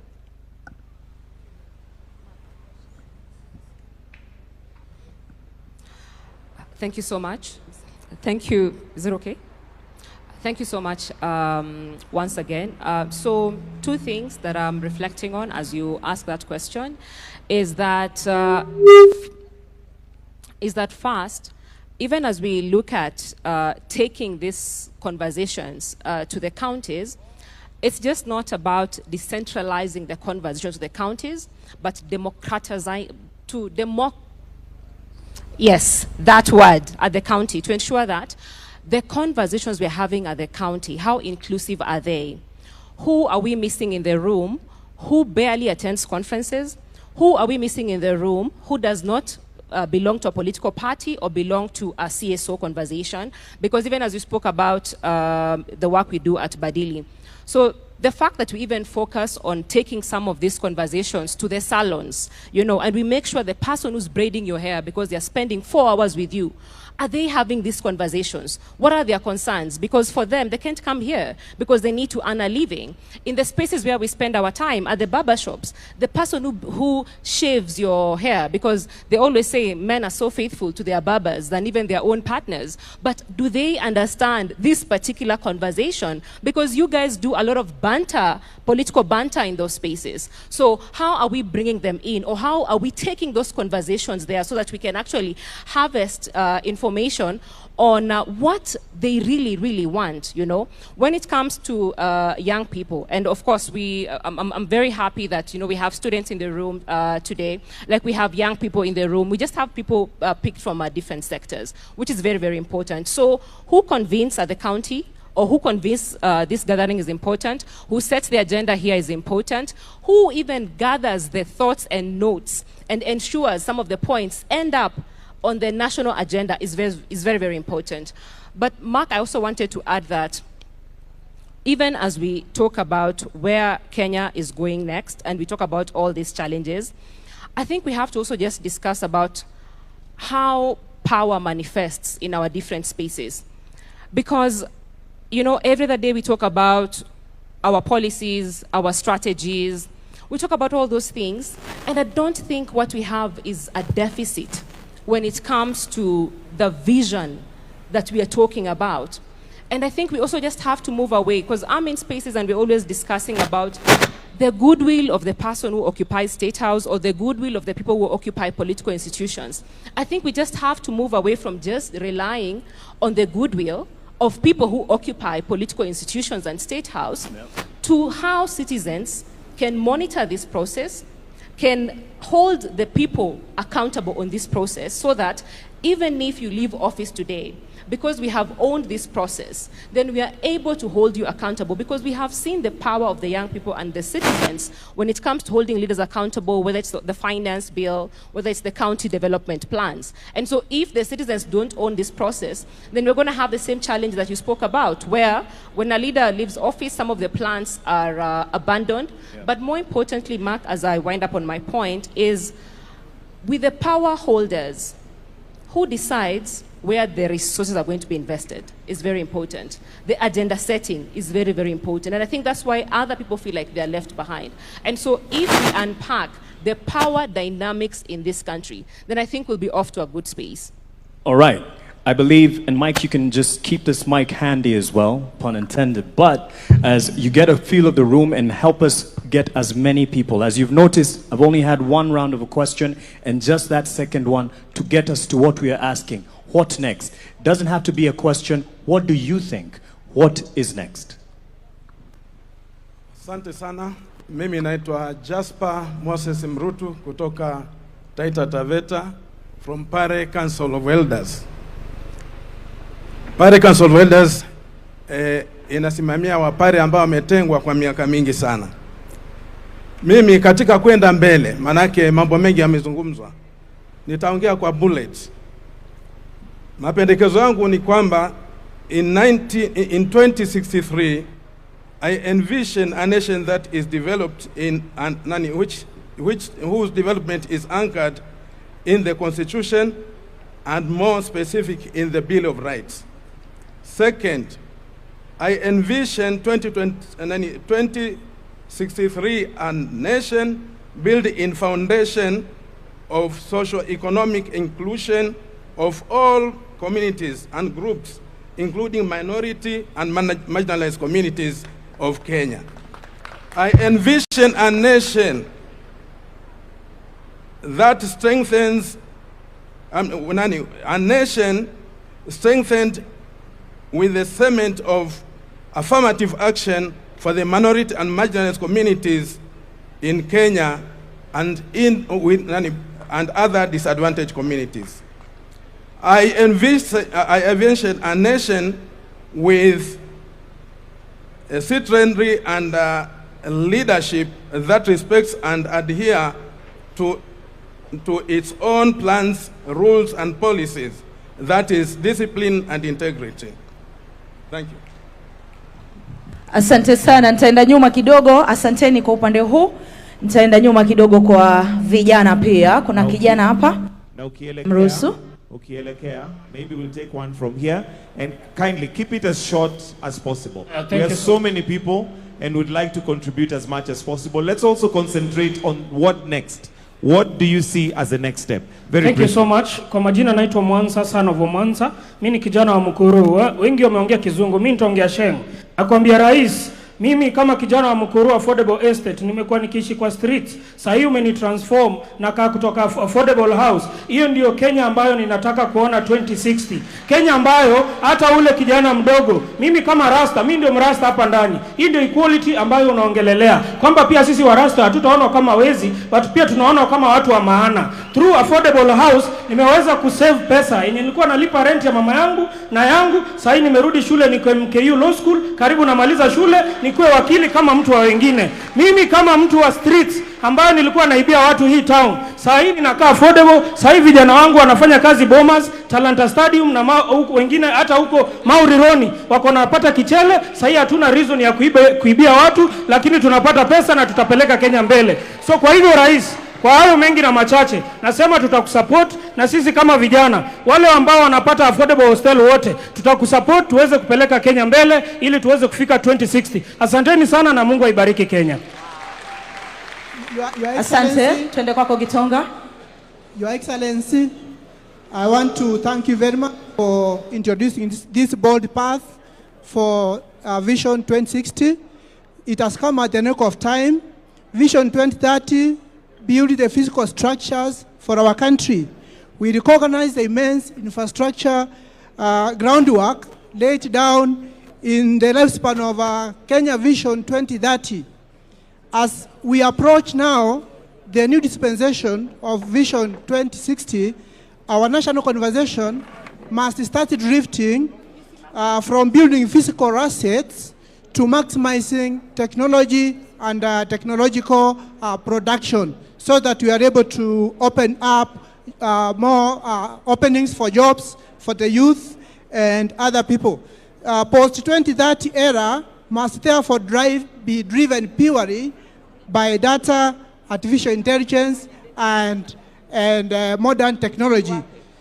If Kenya is to transition into a global competitive, high-income, first-world nation, in this generation, technology cannot be treated as a separate sector. Technology must be the operating system for the entire economy. It is the core engine for agriculture sector, for trade, for manufacturing, for health. Therefore, we need to invest more in technology, especially artificial intelligence. Thank you, Your Excellency. Asante. Asante sana Mheshimiwa Rais, mtukufu Rais, kwa ajili ya hili kongamano. Niruhusu niongee kidogo kwa ajili ya wana health ama healthcare. Na nataka kupea shukrani ya dhati kama healthcare fraternity representing the Cancer Society of this country. My name is Phoebe from Kenyan Network of Cancer Organizations. Tulipoongea tukakuelezea kuhusu SHA, ulisikia na ukafanya ile inaitwa expanded package. Kwa hiyo tunasema kwa oncology benefit, tunasema kuendelea kwa future, tungependa kuona future ambayo hospitali inaenda kwa wagonjwa na sio wagonjwa kukuja kwa hospitali. Hiyo inamaanisha nini? Kuhakikisha kwamba primary healthcare, prevention na primary healthcare imesisitizwa pale mashinani, kwa sababu already tuko na wale wanaitwa community health promoters. How well can we make use of them to ensure that in the vision we are not handling a sick country, because looking at the statistics in the future, the numbers of non-communicable diseases are meant to arise. But how do we ensure that even as we move to the future, there is more healthy population? And that is just strengthening what Singapore has done, primary healthcare and prevention healthcare, and strengthening what we already started with the universal health coverage to ensure that we talk prevention. Where are the diseases? Diseases are in the urban planning, they're in the schools, they're in the food industries. How do we ensure they're in the lifestyles? How do we ensure that we speak promotion more and speak prevention more? And we can assure you that if we do that and handle primary healthcare, community healthcare, and prevention, we will ensure there is not only a prosperous future for this country, but a healthier 2063 and beyond. Thank you. Asante. Jambo jambo Kenya. Melala jambo jambo Kenya. My name is Rosaline Alionya from Kakamega County. I'm a young person from the ODM party, and I'm privileged to be here. Now, in the Azimio manifesto in the previous election, my party leader had an idea of having one county produce one product. And I'm seated here wondering, if my county Kakamega produces maize, why is it that we have maize milling farms in Thika, we have maize milling farms in Nairobi, and not have those maize milling farms in Kakamega, so that those farmers and their children also, apart from doing the agriculture, they can also take part in the processing of the sugar and the selling of the sugar. And if we devolve this development project that we are talking about, we'll be able to create more jobs even in the marginalized communities. So if we can be able to look at this issue of one county, one product, it will be a great deal. Lastly, I've heard Professor Hin from Japan talk about us focusing on childhood education. But why is it that when Alana gets good grades, we always create for them an ample opportunity? When they're getting maybe 400 marks from primary, they get an opportunity in a national school. When they get good grades, they get an opportunity in good universities. But when these children get first-class honors, we never really create a platform for them so that these brains are able to transition directly into the human capital of our industries within the country, so that we are not able to export them outside. Lastly, mwisho, mimi kama mkazi wa Kakamega, I want shiny things, Mr. President. Asante sana. What next? Ndio kitu ambacho tunauliza. What next? Kwa majina naitwa Hilary Kiptalu Cheruiyot. I'm a professional marathon athlete, and I was privileged, I'm very happy to be given this by a particular juncture, even as professional marathon athlete, to put our input in this conversation.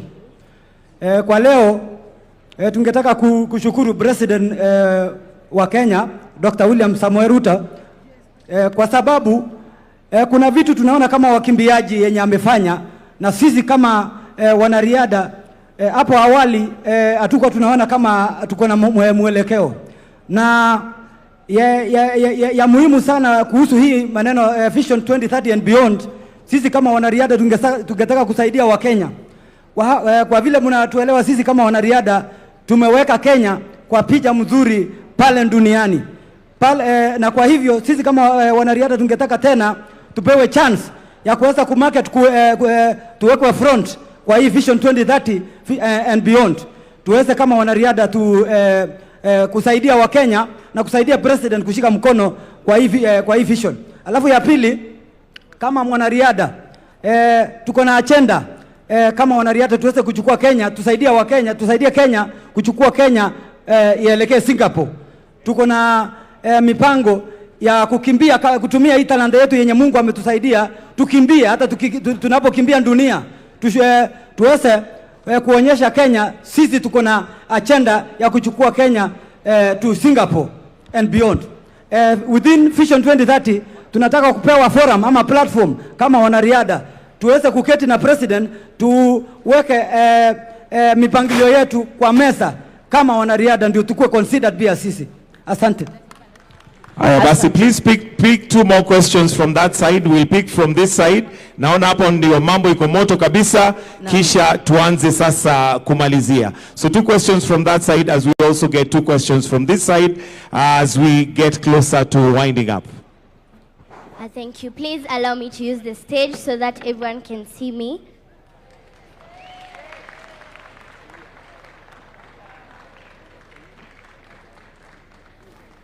Thank you. To everyone present, good morning. Good afternoon, sorry, good afternoon. I am Young Fortune. I'm a host of a kids program in Citizen TV.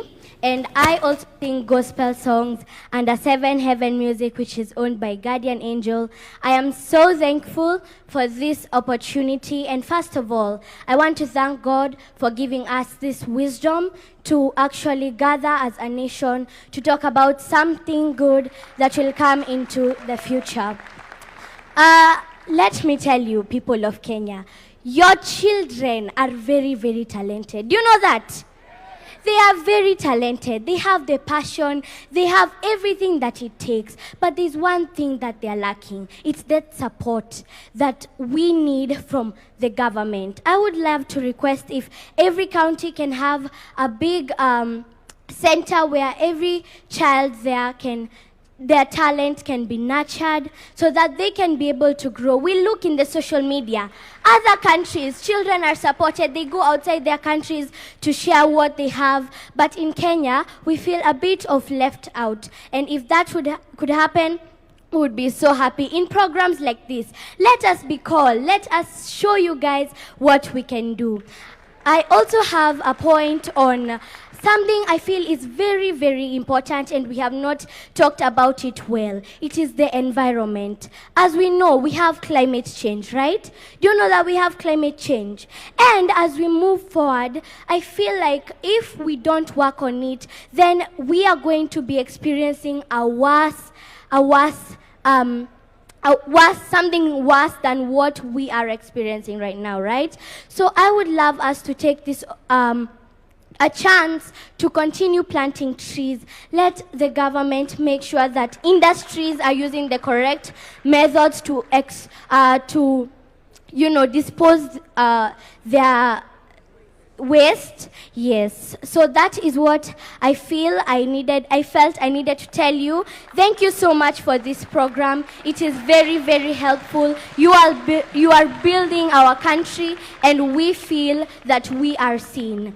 May God bless Kenya, and may we all work together towards achieving this. We have a question on this side. One question mark on this side.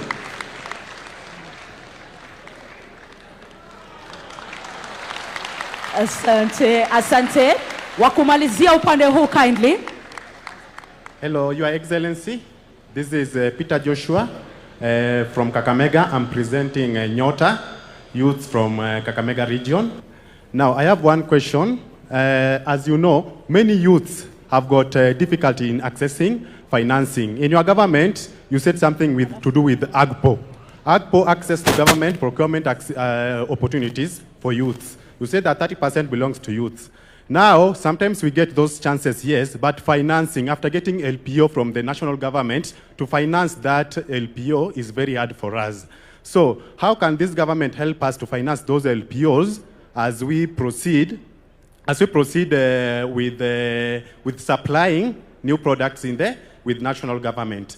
Recently, I secured national government LPO worth 600,000 that was to supply 100 bags of maize, but it was turned down due to lack of enough finances. Now, how can this government help us in Vision 2060 to be able to accommodate the youth in accessing the national government funds without requesting for collateral securities? That is logbook and what we call title deeds, which many of youth under 25 doesn't have any of those, Your Excellency. Thank you, sir. Good afternoon, Mr. President. My name is Diana Mwansia, a student leader from JKUAT, a school rep, School of Communication and Development Studies. My question is, we have had the conversation about the national conversation about beyond 2030 vision. My question is, after this, what's next? Yes, what's the step after this? Yes, thank you. Thank you so much, Mark Masai. Asante sana. What next? And perhaps you've read my notes because that is the last question. 30 seconds to all of us. What next? The question has been posed to the president and he will answer it as a citizen as well when we invite him not to conclude but to invite the start of this national conversation. Asanteni sana for the passion that you have shown to speak and to weigh in on this. It's not the last day. It's just the first of a journey we've started. A journey he has walked. So in 30 seconds, what next? Mogo. Thank you. Very quickly, 2 quick points on the way forward. Learning from the lessons of Vision 2030, the challenge of continuity. I want to reiterate the notion that we do need a national law that entrenches Vision 2063. And for that to happen, because you can't ring-fence budgets and performance management to specific flagship projects without that. That's a lesson that we've learned. We need to do that. But for that to happen, we need a robust conversation, a robust national conversation across the entire country. And hopefully, just to take Professor Hino's suggestion of a committee of experts, that committee of experts must be properly constituted, credible, independent, be able to elevate the discourse about politics, and most importantly, engage the public through different mediums or media. The younger generation, as demonstrated by the HACC Kenya 63 group that came here, is an example of many ways of engaging the public.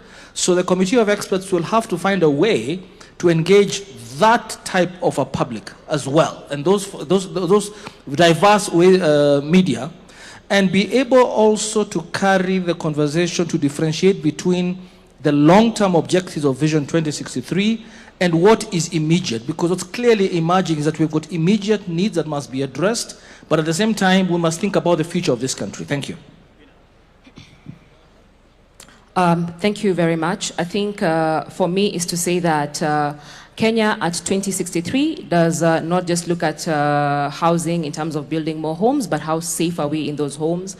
Not just more roads, but how safe are we when it comes to using those roads? How inclusive are those roads when it comes to even people with disability accessing those roads? Not just bora kazi, but what is the quality of the work that people are doing? Access to dignified lives, meaningful work, and also reducing the underemployment so that you can match your skills to the work that you wanted to do after school. Kenya at 2063 is able to redistribute care work, is able to reduce the amount of time our caregivers are spending on care work, and they're able to take that time when it comes to development.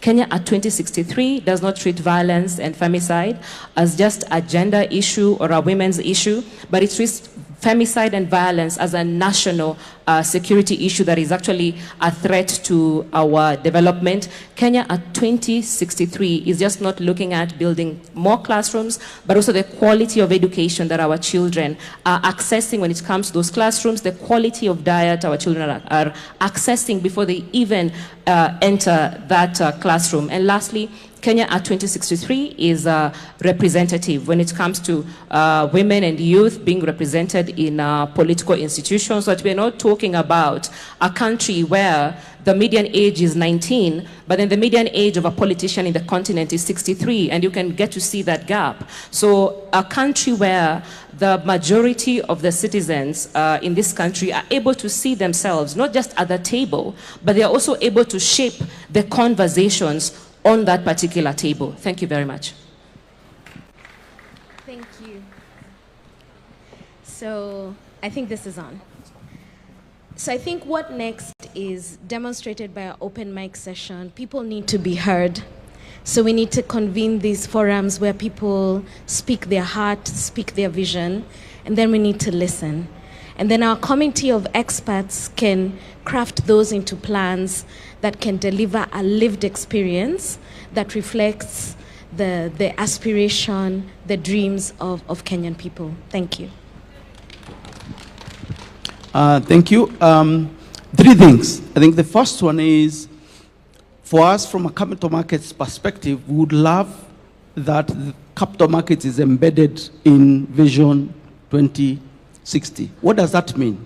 What that means is that every Kenyan, if you have a business, if you have a project, you are able to actually come to our market and raise capital seamlessly without friction. We need to make that possible.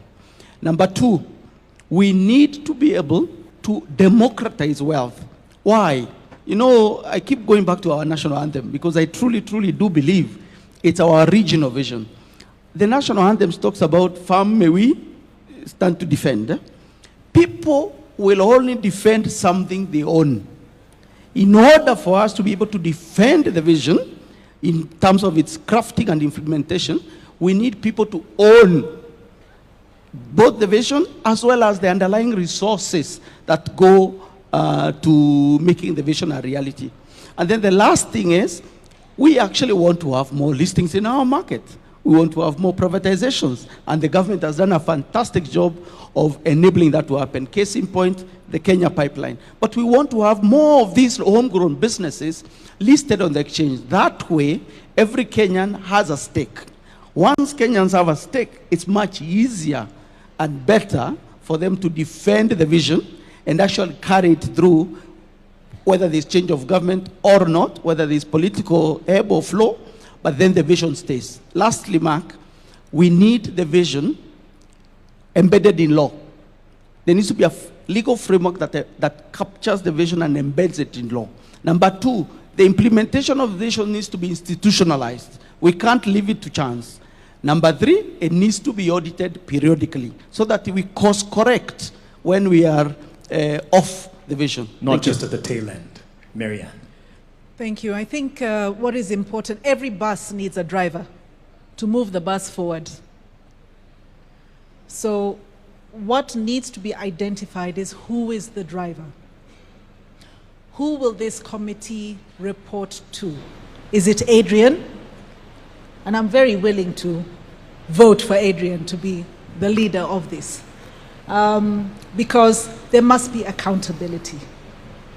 So identifying that for me, I think, is most critical. Excuse me. The other thing I want, the enablers must also be looked at in the process. It's my voice. Thank you. Oh, sorry. The enablers are very critical. Policy must support strategy and not the other way around. When we develop policies, it's in order for the strategy to work so that we can achieve the objectives. Sometimes we forget. We develop policy and then the elephants on the ground are struggling to determine where do we go. Thank you. Foundations. Building the foundation. We need to build the foundation of this vision, and we build it right. Once the foundation has been built and the committee of experts comes up, then we sell the vision. Sell the vision to the right people. And the right people, let's not ignore our children. Let's not ignore our youth. That way, we will be able to have a continuity in whatever we do. So the foundation is very important. Selling the vision is very important. Let's get influencers and know that the church is a great place of influence. Don't forget the church. Let's get to the pastors so we can get the Sunday school, and this will be established in their lives, and Kenya will move forward. Thank you very much. Yes, a round of applause. And the president, I think, is giving you a standing ovation. Thank you very much. As he comes to give also his reflections. Diana Mwanzia has asked me a very direct question. What next? And I have ideas on what next. But I would rather we agree on what next together. And I would want what next to come from us. Because having the benefit of the office that I hold and being a Kenyan, I have some ideas. But I would rather that we all agree on what next. Let me say two things so that I can suggest, if I may. Listening to everybody who has had the privilege of the mic here, I am persuaded beyond reasonable doubt that we have what it takes to design the next future for Kenya.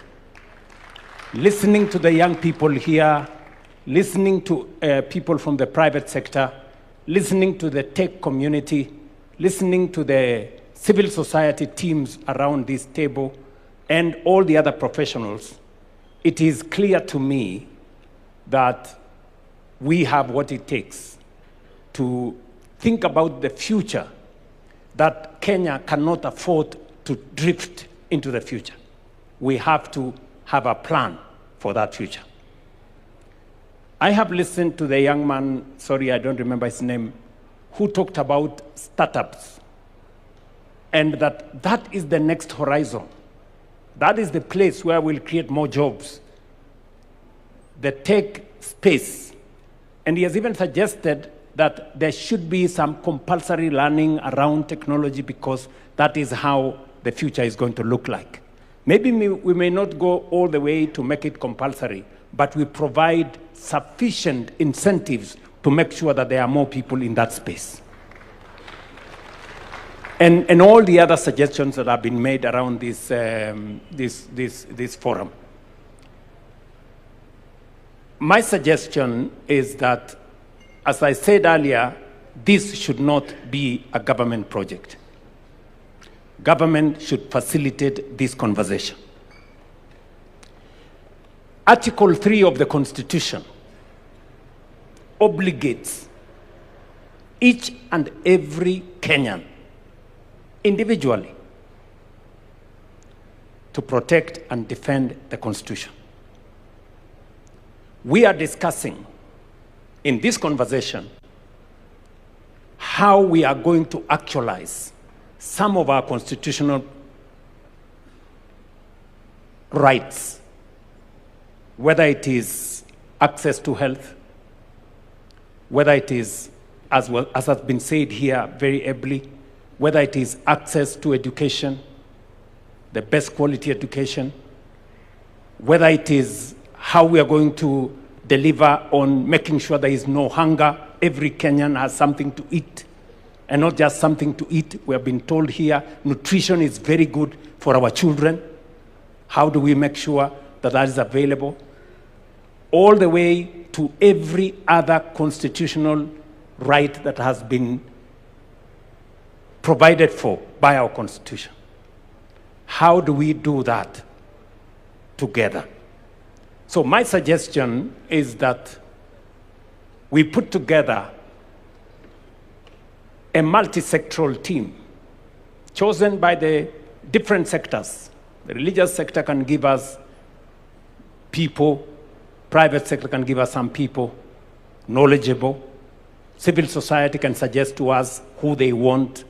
All the other sectors can suggest to us who they want in this team. Because learning from what we have done in the past, and I have been part of those processes, whether it is the constitution-making process or all the other processes, we've always done it together as Kenyans. Not by government appointing people, but by citizens suggesting leaders who can lead this process into the future. So my suggestion, and it is not, it's just a suggestion, is maybe we ask different sectors to suggest people who can lead this process into the future, people they trust, people they believe in, so that they can lead us in this process. And then maybe that group of multi-sectoral committee or leaders can then give us a roadmap. If we need a body of experts to help us think through and to consolidate all our thoughts, My suggestion would be whatever it is that we do, they should not go and dictate to citizens what they think. They should go and listen to citizens, for citizens themselves to tell us how they want this to go into the future. I also agree that part of the challenge we had with Vision 2030 was that it wasn't underpinned by any law. It was a mere suggestion. And therefore, different administrations decided what to do. They were not obligated in any way to implement the national vision. So others came, reversed this, others came, tried to push that, and it wasn't coherent. If we do not have a coherent plan, then we drift. And therefore, it is important that we also agree on legislation that is going to guardrail Kenya into where we all want it to go. So that whoever is in office, whoever the president is, they cannot sabotage our collective progress, or they cannot interfere with where we want to go as a nation. It becomes the responsibility of every leader who has an opportunity to take us faster into the destination we agree as Kenyans. So that would be my suggestion on how we take this forward. I am sure there are many suggestions around this table, and we must agree, or let me request that we agree, that if my suggestion is good, I must be willing to give way to a better suggestion by somebody else.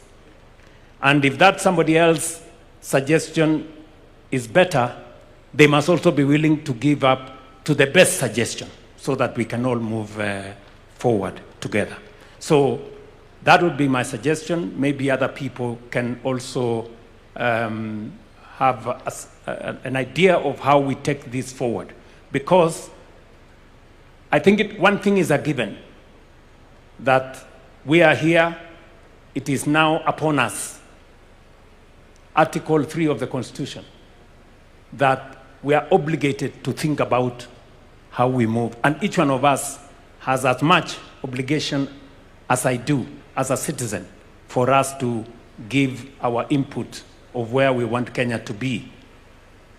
I deliberately avoided in my statement 2060 or 2063 or 20... That should be also a suggestion by Kenyans. Beyond 2030, what do we want to call it? How do we want to frame that future? And we want to do it together. Finally, I want to ask those of us who are here. We have student leaders, we have religious leaders, we have business leaders, we have political leaders. We must not abscond duty. We must not run away from responsibility. I know there is a temptation. We have civil society leaders. All of us have a stake in Kenya. So sometimes people want somebody else to do. You know, but you know that somebody else could as well be yourself. So each and every one of us must take ownership, and we must not escape responsibility or run away from our obligation as leaders.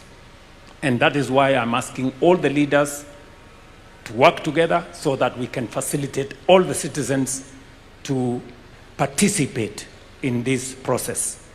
I can just say from a government standpoint that we are available to make all resources available for this process to be truly people-centered, citizen-driven, future-looking.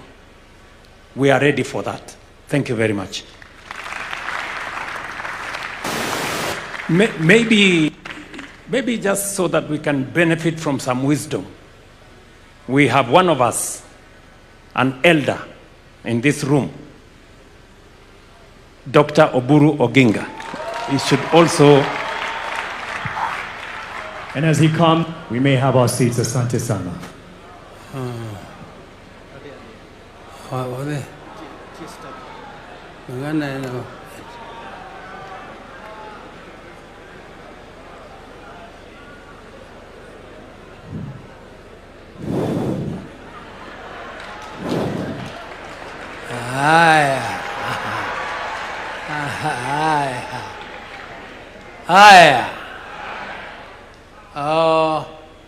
Your Excellency, the President of the Republic of Kenya, Deputy President, and all protocols observed, dear delegates. Delegates, I'm also just one of you. I'm so impressed, highly impressed by the energy of the youth. The youth has so much energy, and I'm happy that our country has a future. Because when you have such vibrant youth, then you know that this country will be in safe hands. And the development of this country to the level of Singapore. Ladies and gentlemen, my late brother used to worry the president, and he used to worry us in the party when we were drafting our own manifestos, that how can we, if at independence in 1963-64, Singapore was exactly at the same level of development as Kenya. Singapore, in terms of income per capita, in terms of the NDP, in terms of GDP, and development growth, we were exactly at the same level. And my brother used to ask that question. What did Singapore do to rise up to a level where their incomes are now 40 times, incomes per capita are now 40 times that of Kenya? We must think as Kenyans. Where did we go wrong? And where did Singapore go right? That they achieved that level. Professor Hino, who was advisor to Raila when he was Prime Minister, has given you where Singapore is and where Kenya is. He has not told you why Kenya is there and Singapore is there. He only told you where Singapore is. And where Singapore is reachable. We can reach it if we do what Singapore did. First, we must deal with this animal called corruption. Corruption is very difficult to eliminate.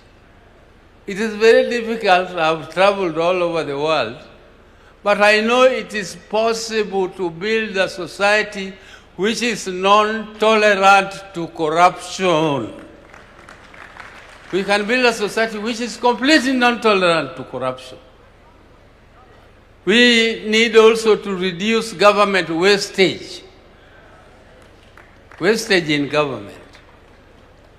We need to tighten our belts, those who are in government. Let us tighten our belts for the people, for the sake of the people of Kenya. And let us make sure that our young population is educated. Education is the only equalizer. And there is no shortcut to education. You have to educate young people who are trained in technical subjects so that you can attract investment. Government can only do infrastructure. Government cannot do development. Development is for the private sector. Government can only participate a little here and there. But for you to attract the private sector, you need to educate the young people. You are not going to import labor from elsewhere. The labor must come from us here. We have to get employment, and the employment is creatable. We can create it only if we educate our young people, and we also need to invest in research. People are talking about development, but they don't think that industry needs innovation. And industry cannot invest in innovation because it is too expensive. In every development plan, government should invest and support universities so that universities develop their capacities to do research, and research which is related to the industries, so that the industries can be innovative, and therefore we become competitive in the international market. Kenya must be competitive. The world is moving so fast, and you cannot sleep and think that you only want to feed your people. Feeding your people is a responsibility of the government, making sure that people are fed. But the government will not do your farming for you. Government can only make your fertilizer cheaper. But farming must be done by us. Government must facilitate. For those who have lived as long as I have, I don't know how many of them here, they don't know how difficult it is to gather like this. We tried it when we were struggling for the Constitution, and we gathered for a national dialogue in Bomas in the 90s. And we were caned, we were beaten up by police. Some people ended up in jail for fighting for that Constitution because the government did not like it. When the second Bomas came under President Kibaki, the government was very supportive of the process. The government supported the process.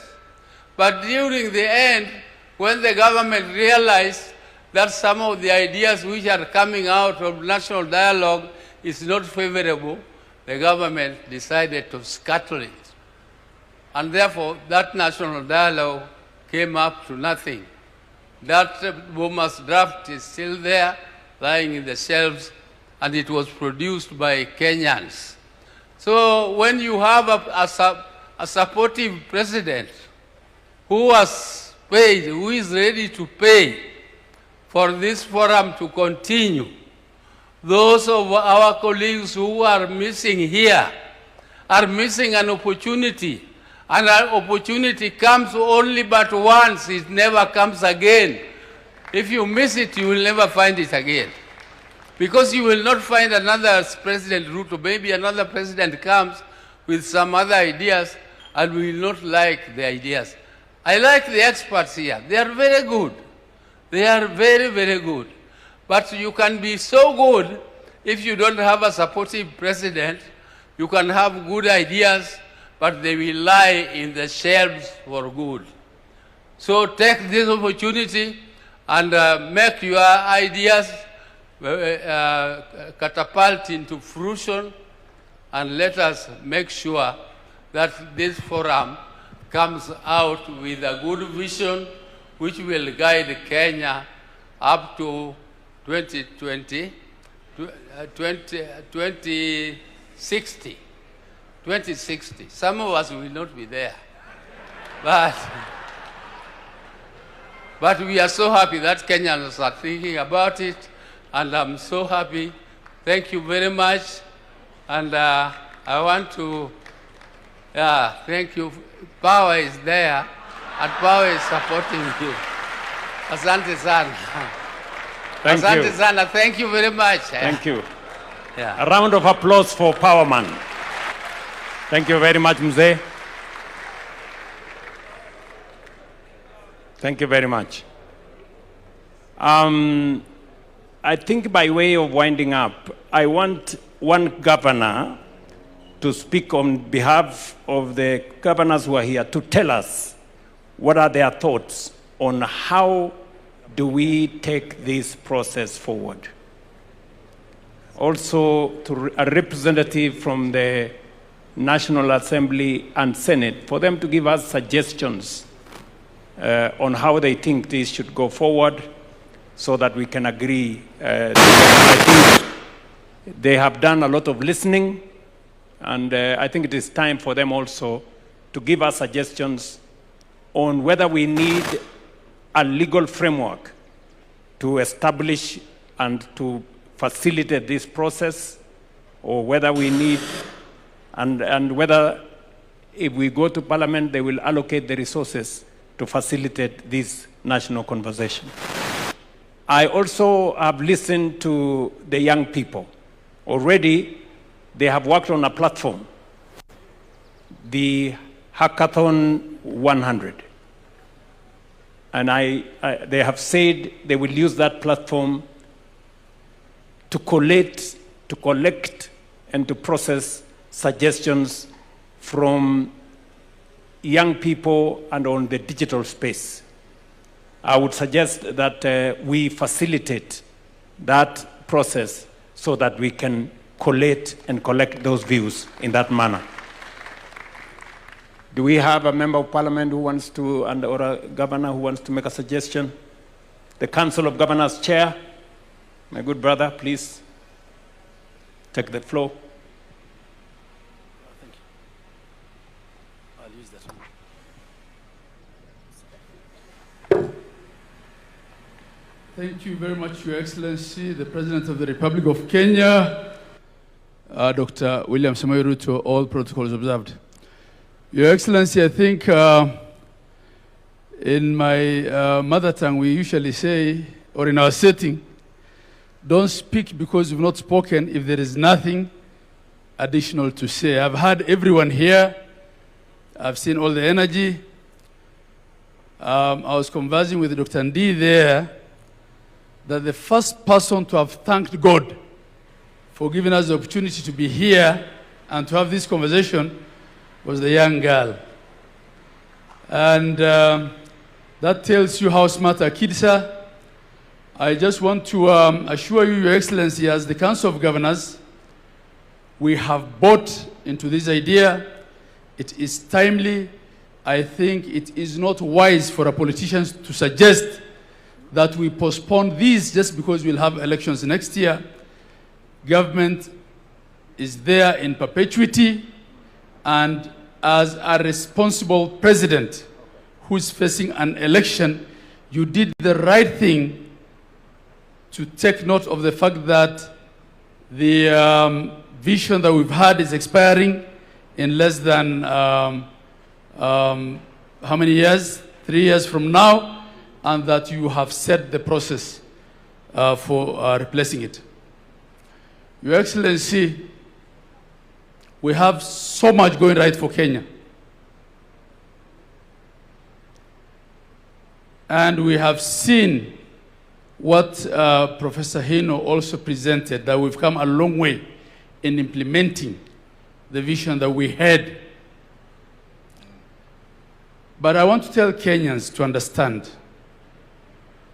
that the tone at the top, having the right people in the right places, will also determine whether whatever vision we craft will see the light of day. There are countries, even in the developed world, that have gotten their governance so wrong, their politics so wrong. They have had 7 prime ministers in 5 years, and they are declining.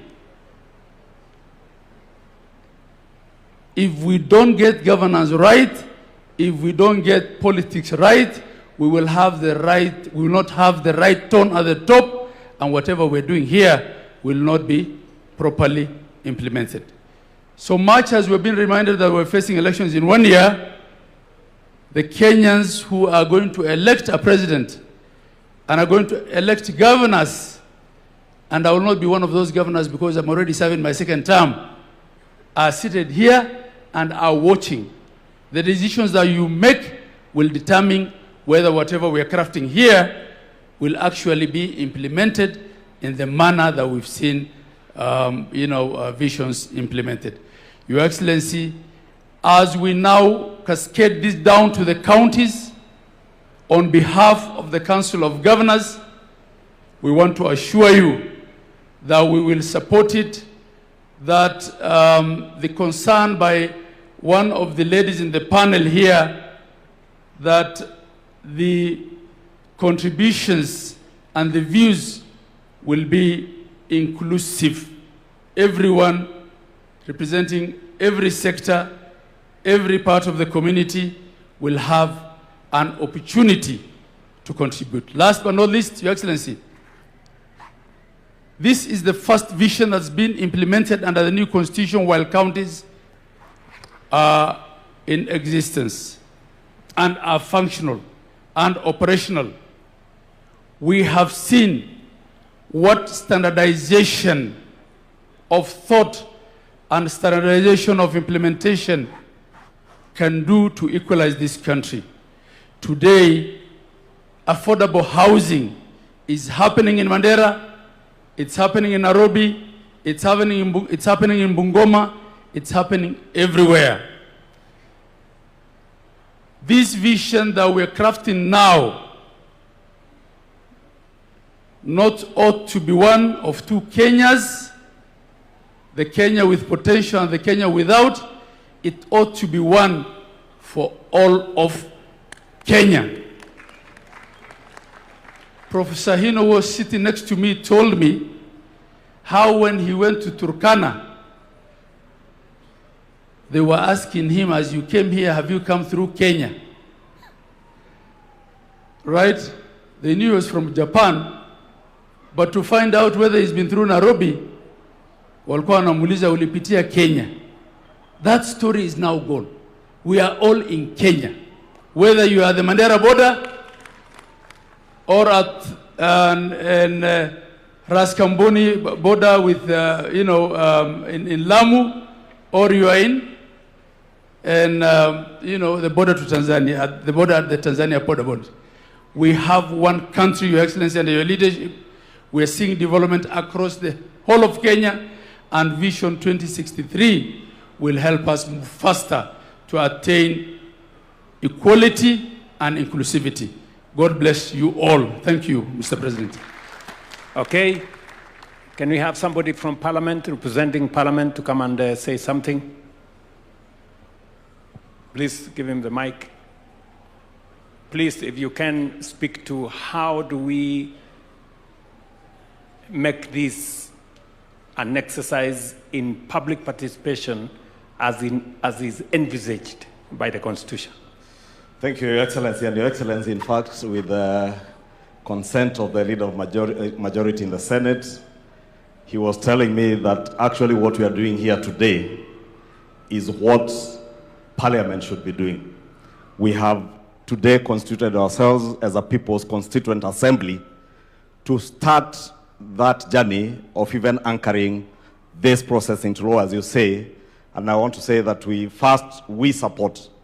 And indeed, Your Excellency, you remember on Monday in our meeting in Naivasha, I did suggest that probably it's time that when we have a national vision like this, we not only anchor it in law, but we also find a way where within the governance structures of our political parties, we ensure that even at a time as this, when we are looking at elections and we're looking at people crafting their election manifestos, that all political parties and elective leaders who are looking for elective positions speak to that greater national vision so that we hold you to account when you get elected as to what you are doing within your manifesto in actualizing that dream, that greater dream of the Kenyan nation.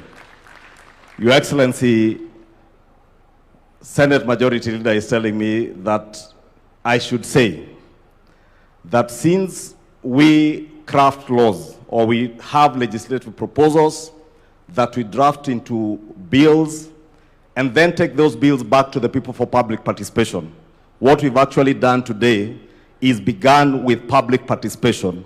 And we must look at a way where from this process, we then culminate in a legislative proposal in terms of a bill that will now anchor this process of a national vision into law, so that we obligate all future leaders to the time we are 100 years as a nation and beyond in law, and make sure that nobody ever gets us, takes us backward in terms of what we want to aspire to get to as a nation.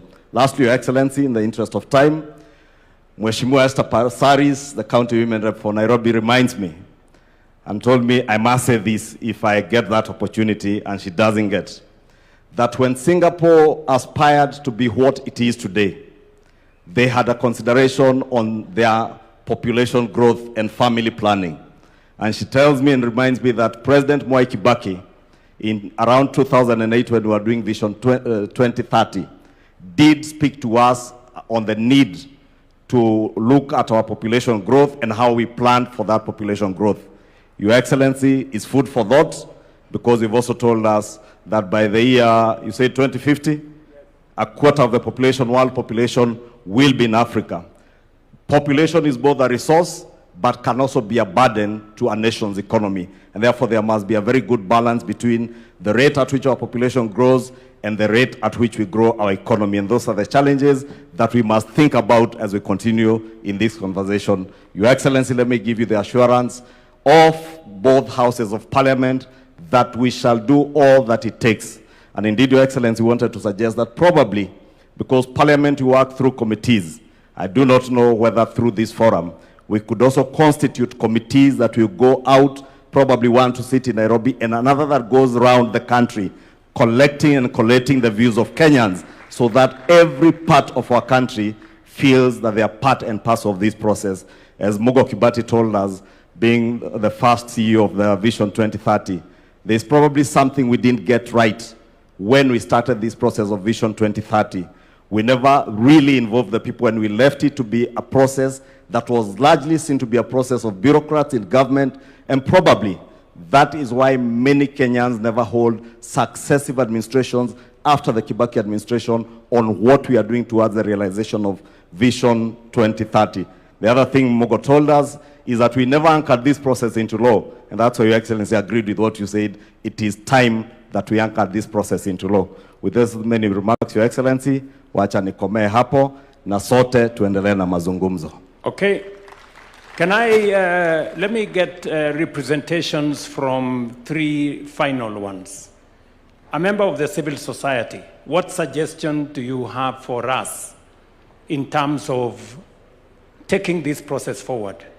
Do we set up a multi-sectoral committee? Do we set up a task force? Do we do it in law, or how do we do it? Can I have somebody from civil society to give us a suggestion?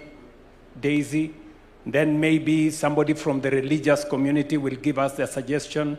And then finally, get somebody from the private sector to give us their suggestion. Thank you, Your Excellency. I want to agree with those who have said that it needs to be anchored in law. For sure, the vision has to exist beyond any political formation, any political leader. And so we are happy to hear the majority leader say that Parliament will make the necessary legislation.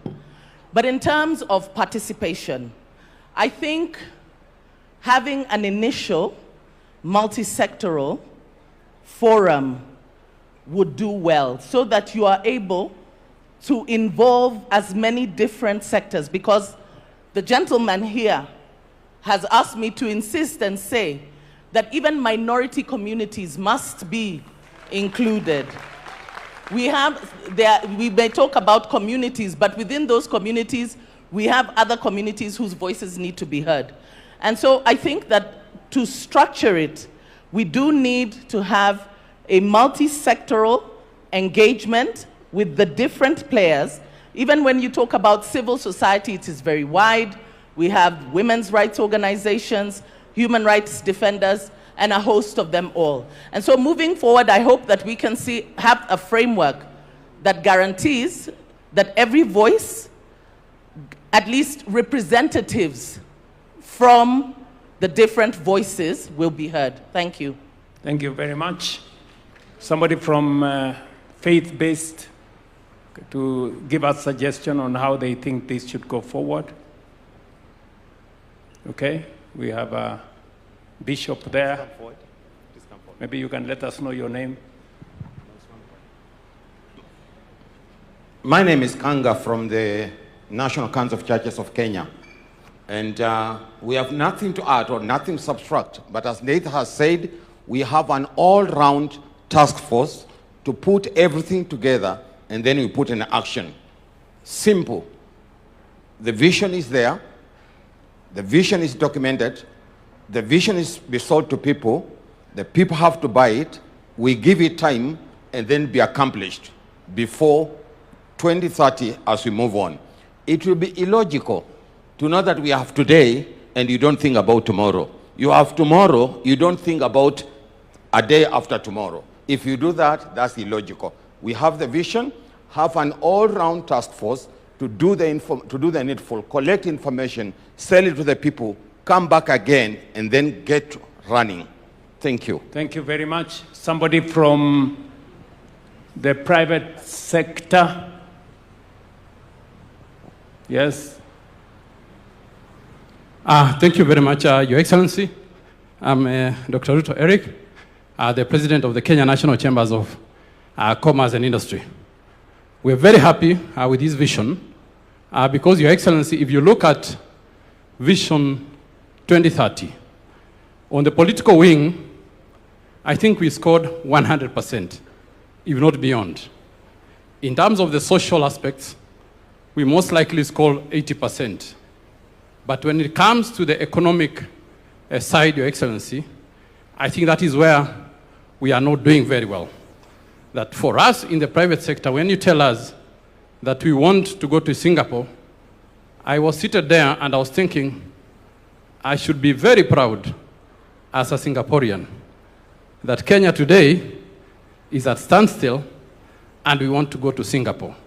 Us in the private sector, when you tell us that our turnover should increase 40, 50 times, we want to do business where there is wealth.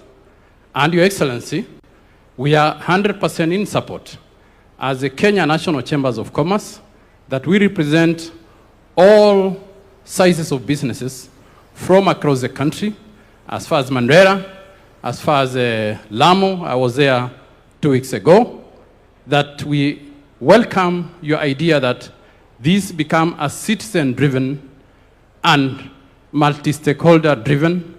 And with the private sector, we want to assure Kenyans and Your Excellency that we will be in support and we will be in each and every village in this country so that we can collect their views and bring it here so that we can be able to see that Kenya.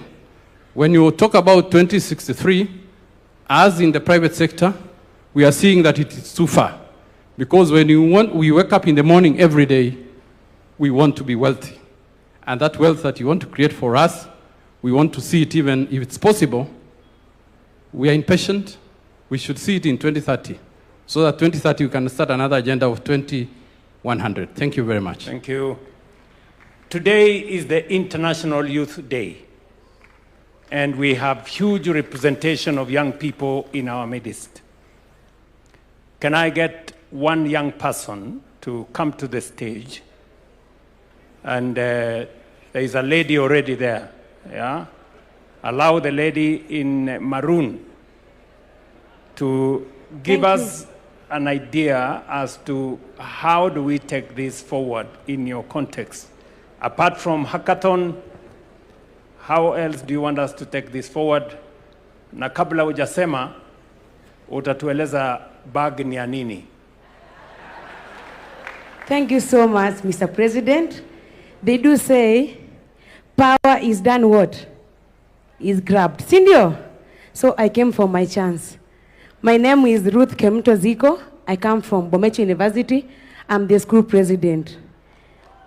Niliinua mkono huko sana lakini hawakunipea. So nimeamua kuikujia mwenyewe. So Mr. President, before maybe I give on the way forward, I had some good agendas that I wanted to give on this vision beyond 2030. 2030 is for the youths, is for the children that were here. So whatever that the parliament, the people sitting here will be doing is for us. It's for the coming generation. So give us the voice. Give us time, we give you our grievances. Number one, let's talk about, you are talking about Singapore. Singapore sahi haina deni. So as we think on going to beyond 2030, let's think on how can we get away with all the debts that Kenya is having for any country. Number two, I'm talking about constitutional implementation. Women, we are the majority in Kenya, right? Why can't we implement the constitution to have the president, if it's a man, let the deputy be a lady, right? And lastly, being honest, Mr. President, employment is what the youths want. But not every youth will be employed because sisi ni wengi na sisi wote tumesoma. But because unemployment is an issue to us, why don't you bring up the policies that will give funds to innovators, fund talents, fund support different people, give them money like the Nyota for self-employment. And for that, Mr. President, bring Nyota to universities and colleges. We are innovators too. And lastly, it's about the help, scholarship, and funding in different universities and TVETs. As we think of beyond 2030, let's make education free for every Kenyan child, from primary, secondary to high school. Let no child cry because eti akwenda university juu akwana pesa, si ndio? Make it free. And lastly, me being a teacher of special needs education, as that young man said, factor in these special needs people. They are being left behind in our society. For the first time, with the government, bring them in. Otherwise, Mr. President, you are doing a good job. For all the president when tumejua hapa nyuma before tuzaliwe na wengine wamekuwa uko number 1 for now. And kwa yote, you called me to give on what the way forward. Yes. One of the way forward, include these university students in that. Bring research everywhere. If it's each county has a university. And Mr. President, if there is a county that has no university, in this vision beyond 2030, include every county to have a university so that it can factor in every learner. So for that, include the university students, the college students, and the high school and primary students. I've seen one here. She's very clever than me, in fact. So let's have their views because they are very educated. Thank you, Mr. President. Thank you very much. I think that wraps up. She has said very fundamentally that education must be free. And I agree with her 100%. And that speaks to our members of parliament. You know, we have sent to parliament the tertiary education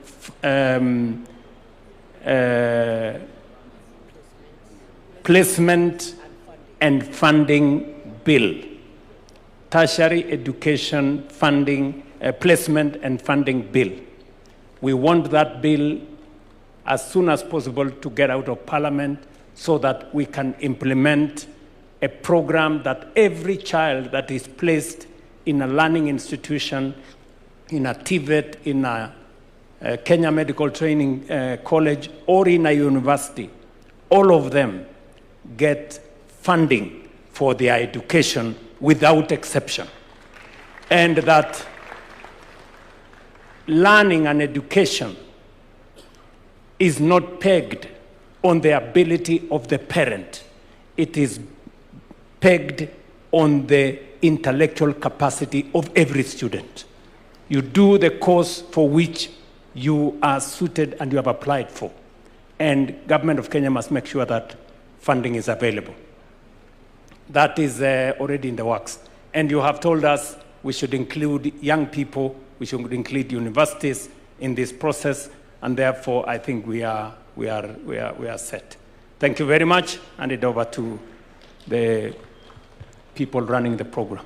All right, and at this point I'd like to say, let us all just give a warm clap to ourselves, appreciating the fact that when history is written, your name will be written as one of those who sat through the process that changed the trajectory of this country. Another loud clap for yourselves, please.